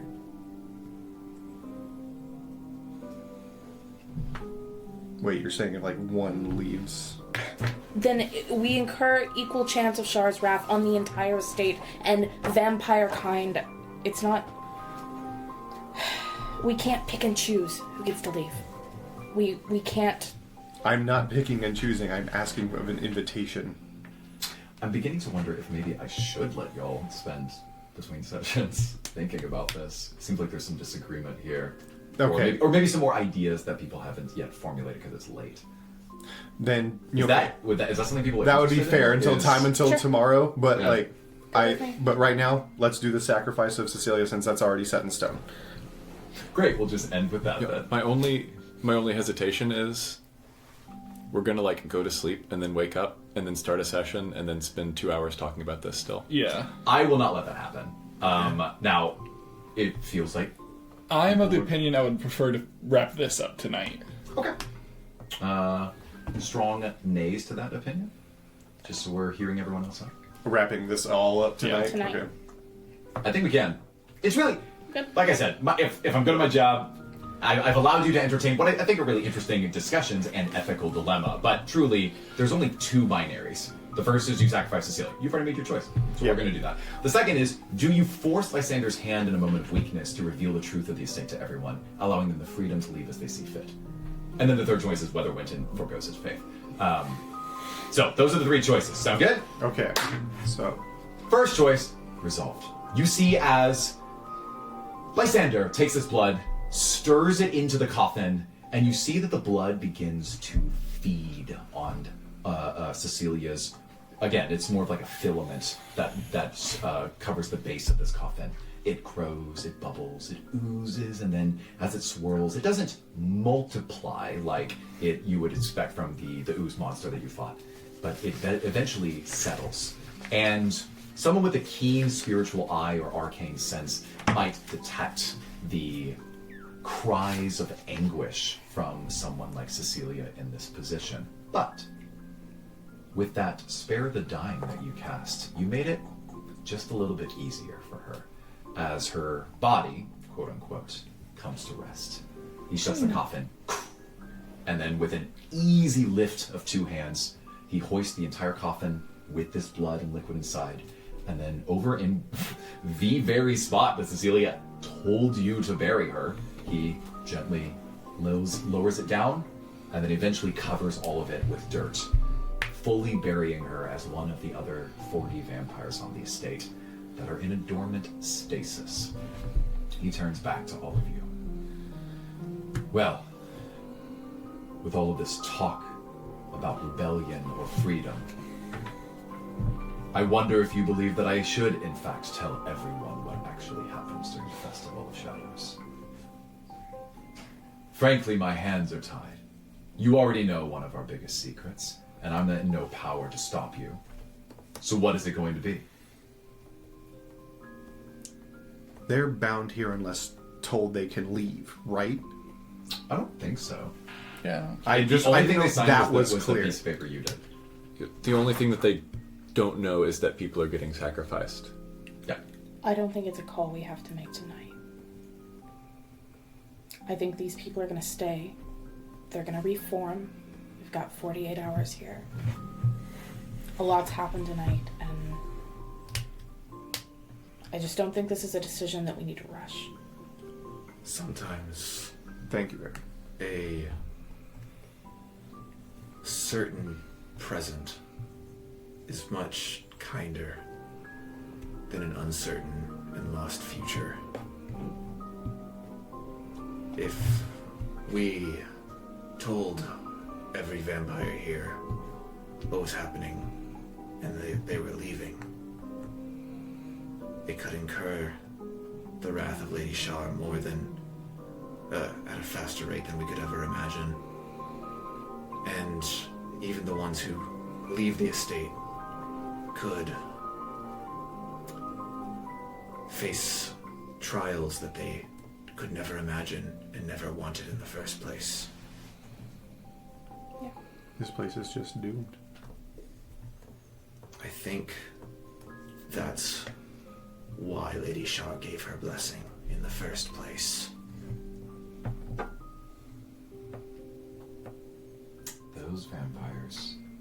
hard to satiate the lot of room for suffering. As I raise the D100, preparing to not throw it on top of my television. It's time for your final decisions. Cecilia's been sacrificed. I will cut all of the variables that are here in half. I'll list them off in a moment. The final choice was whether or not you're going to ask, or rather, you're going to force Lysander to tell the truth. I think I am going to force that decision, because the role I'm about to make is not just for today, it is also for the following weeks, so to speak. And I want you to at least know what you're getting yourselves into. So, I think we're gonna do the vote again. Everyone, we've had plenty of time to talk. We'll do a blind vote again, or rather, we'll just do a simultaneous vote. So, the first option will be force him. So tell the truth, let people know. The second one is do not. Allow him to continue basically operating the way that he has. In either case, you get to stay for 48 hours and say goodbye. That doesn't change that. Unless Shark kills us all. True, unless I roll, what is that, a 9 or a 0, or a 9-100, and then that's what you get. So, ready. Time to vote. First option. Wait. Force him to tell the truth. Raise your hands. Wait, no, that's not how this works. Okay. So everybody, on 3, if you want to force him to tell the truth, you raise your hand. If not, you leave your hand down. 1, 2, 3. Whoa. I saw 0 votes. So the party eventually aligns on allowing the cycle to continue. And seeing that you have made both of the Shar-favored decisions, that means that at the end of the day, you've got 2 pips on this D100, or you actually have 0 pips for immediate destruction. And you have 4 pips for soon destruction. So that will be 97, 8, 9, and 100 on this. Cool? So it's bad. It's a high roll, but it's bad. I've already said it, so it's locked in. 97, 8, 9, and 100, respectively. Here we go! D100, front of the table. I'm gonna give it a good roll. Not looking at it, not looking at it, not looking at it, not looking at it. And Careful, it might bounce. that is a 77. You sense a passing of the winds, as though it is no mere offense, but spilt blood. Oh, and maybe, if you think just hard enough, or if you look deeply enough into Clara's painting, as the setting of the scene of the Volheim estate, and the moon begins to ebb and flow every 3 minutes, maybe what happened here was just another step marked by suffering that she can take delight in. And of course, that is where we are going to end our session. As the group prepares for their long rest, and perhaps we'll stick around for a few days to say goodbye to these characters. Just beyond, we see the City of Souls preparing to greet them.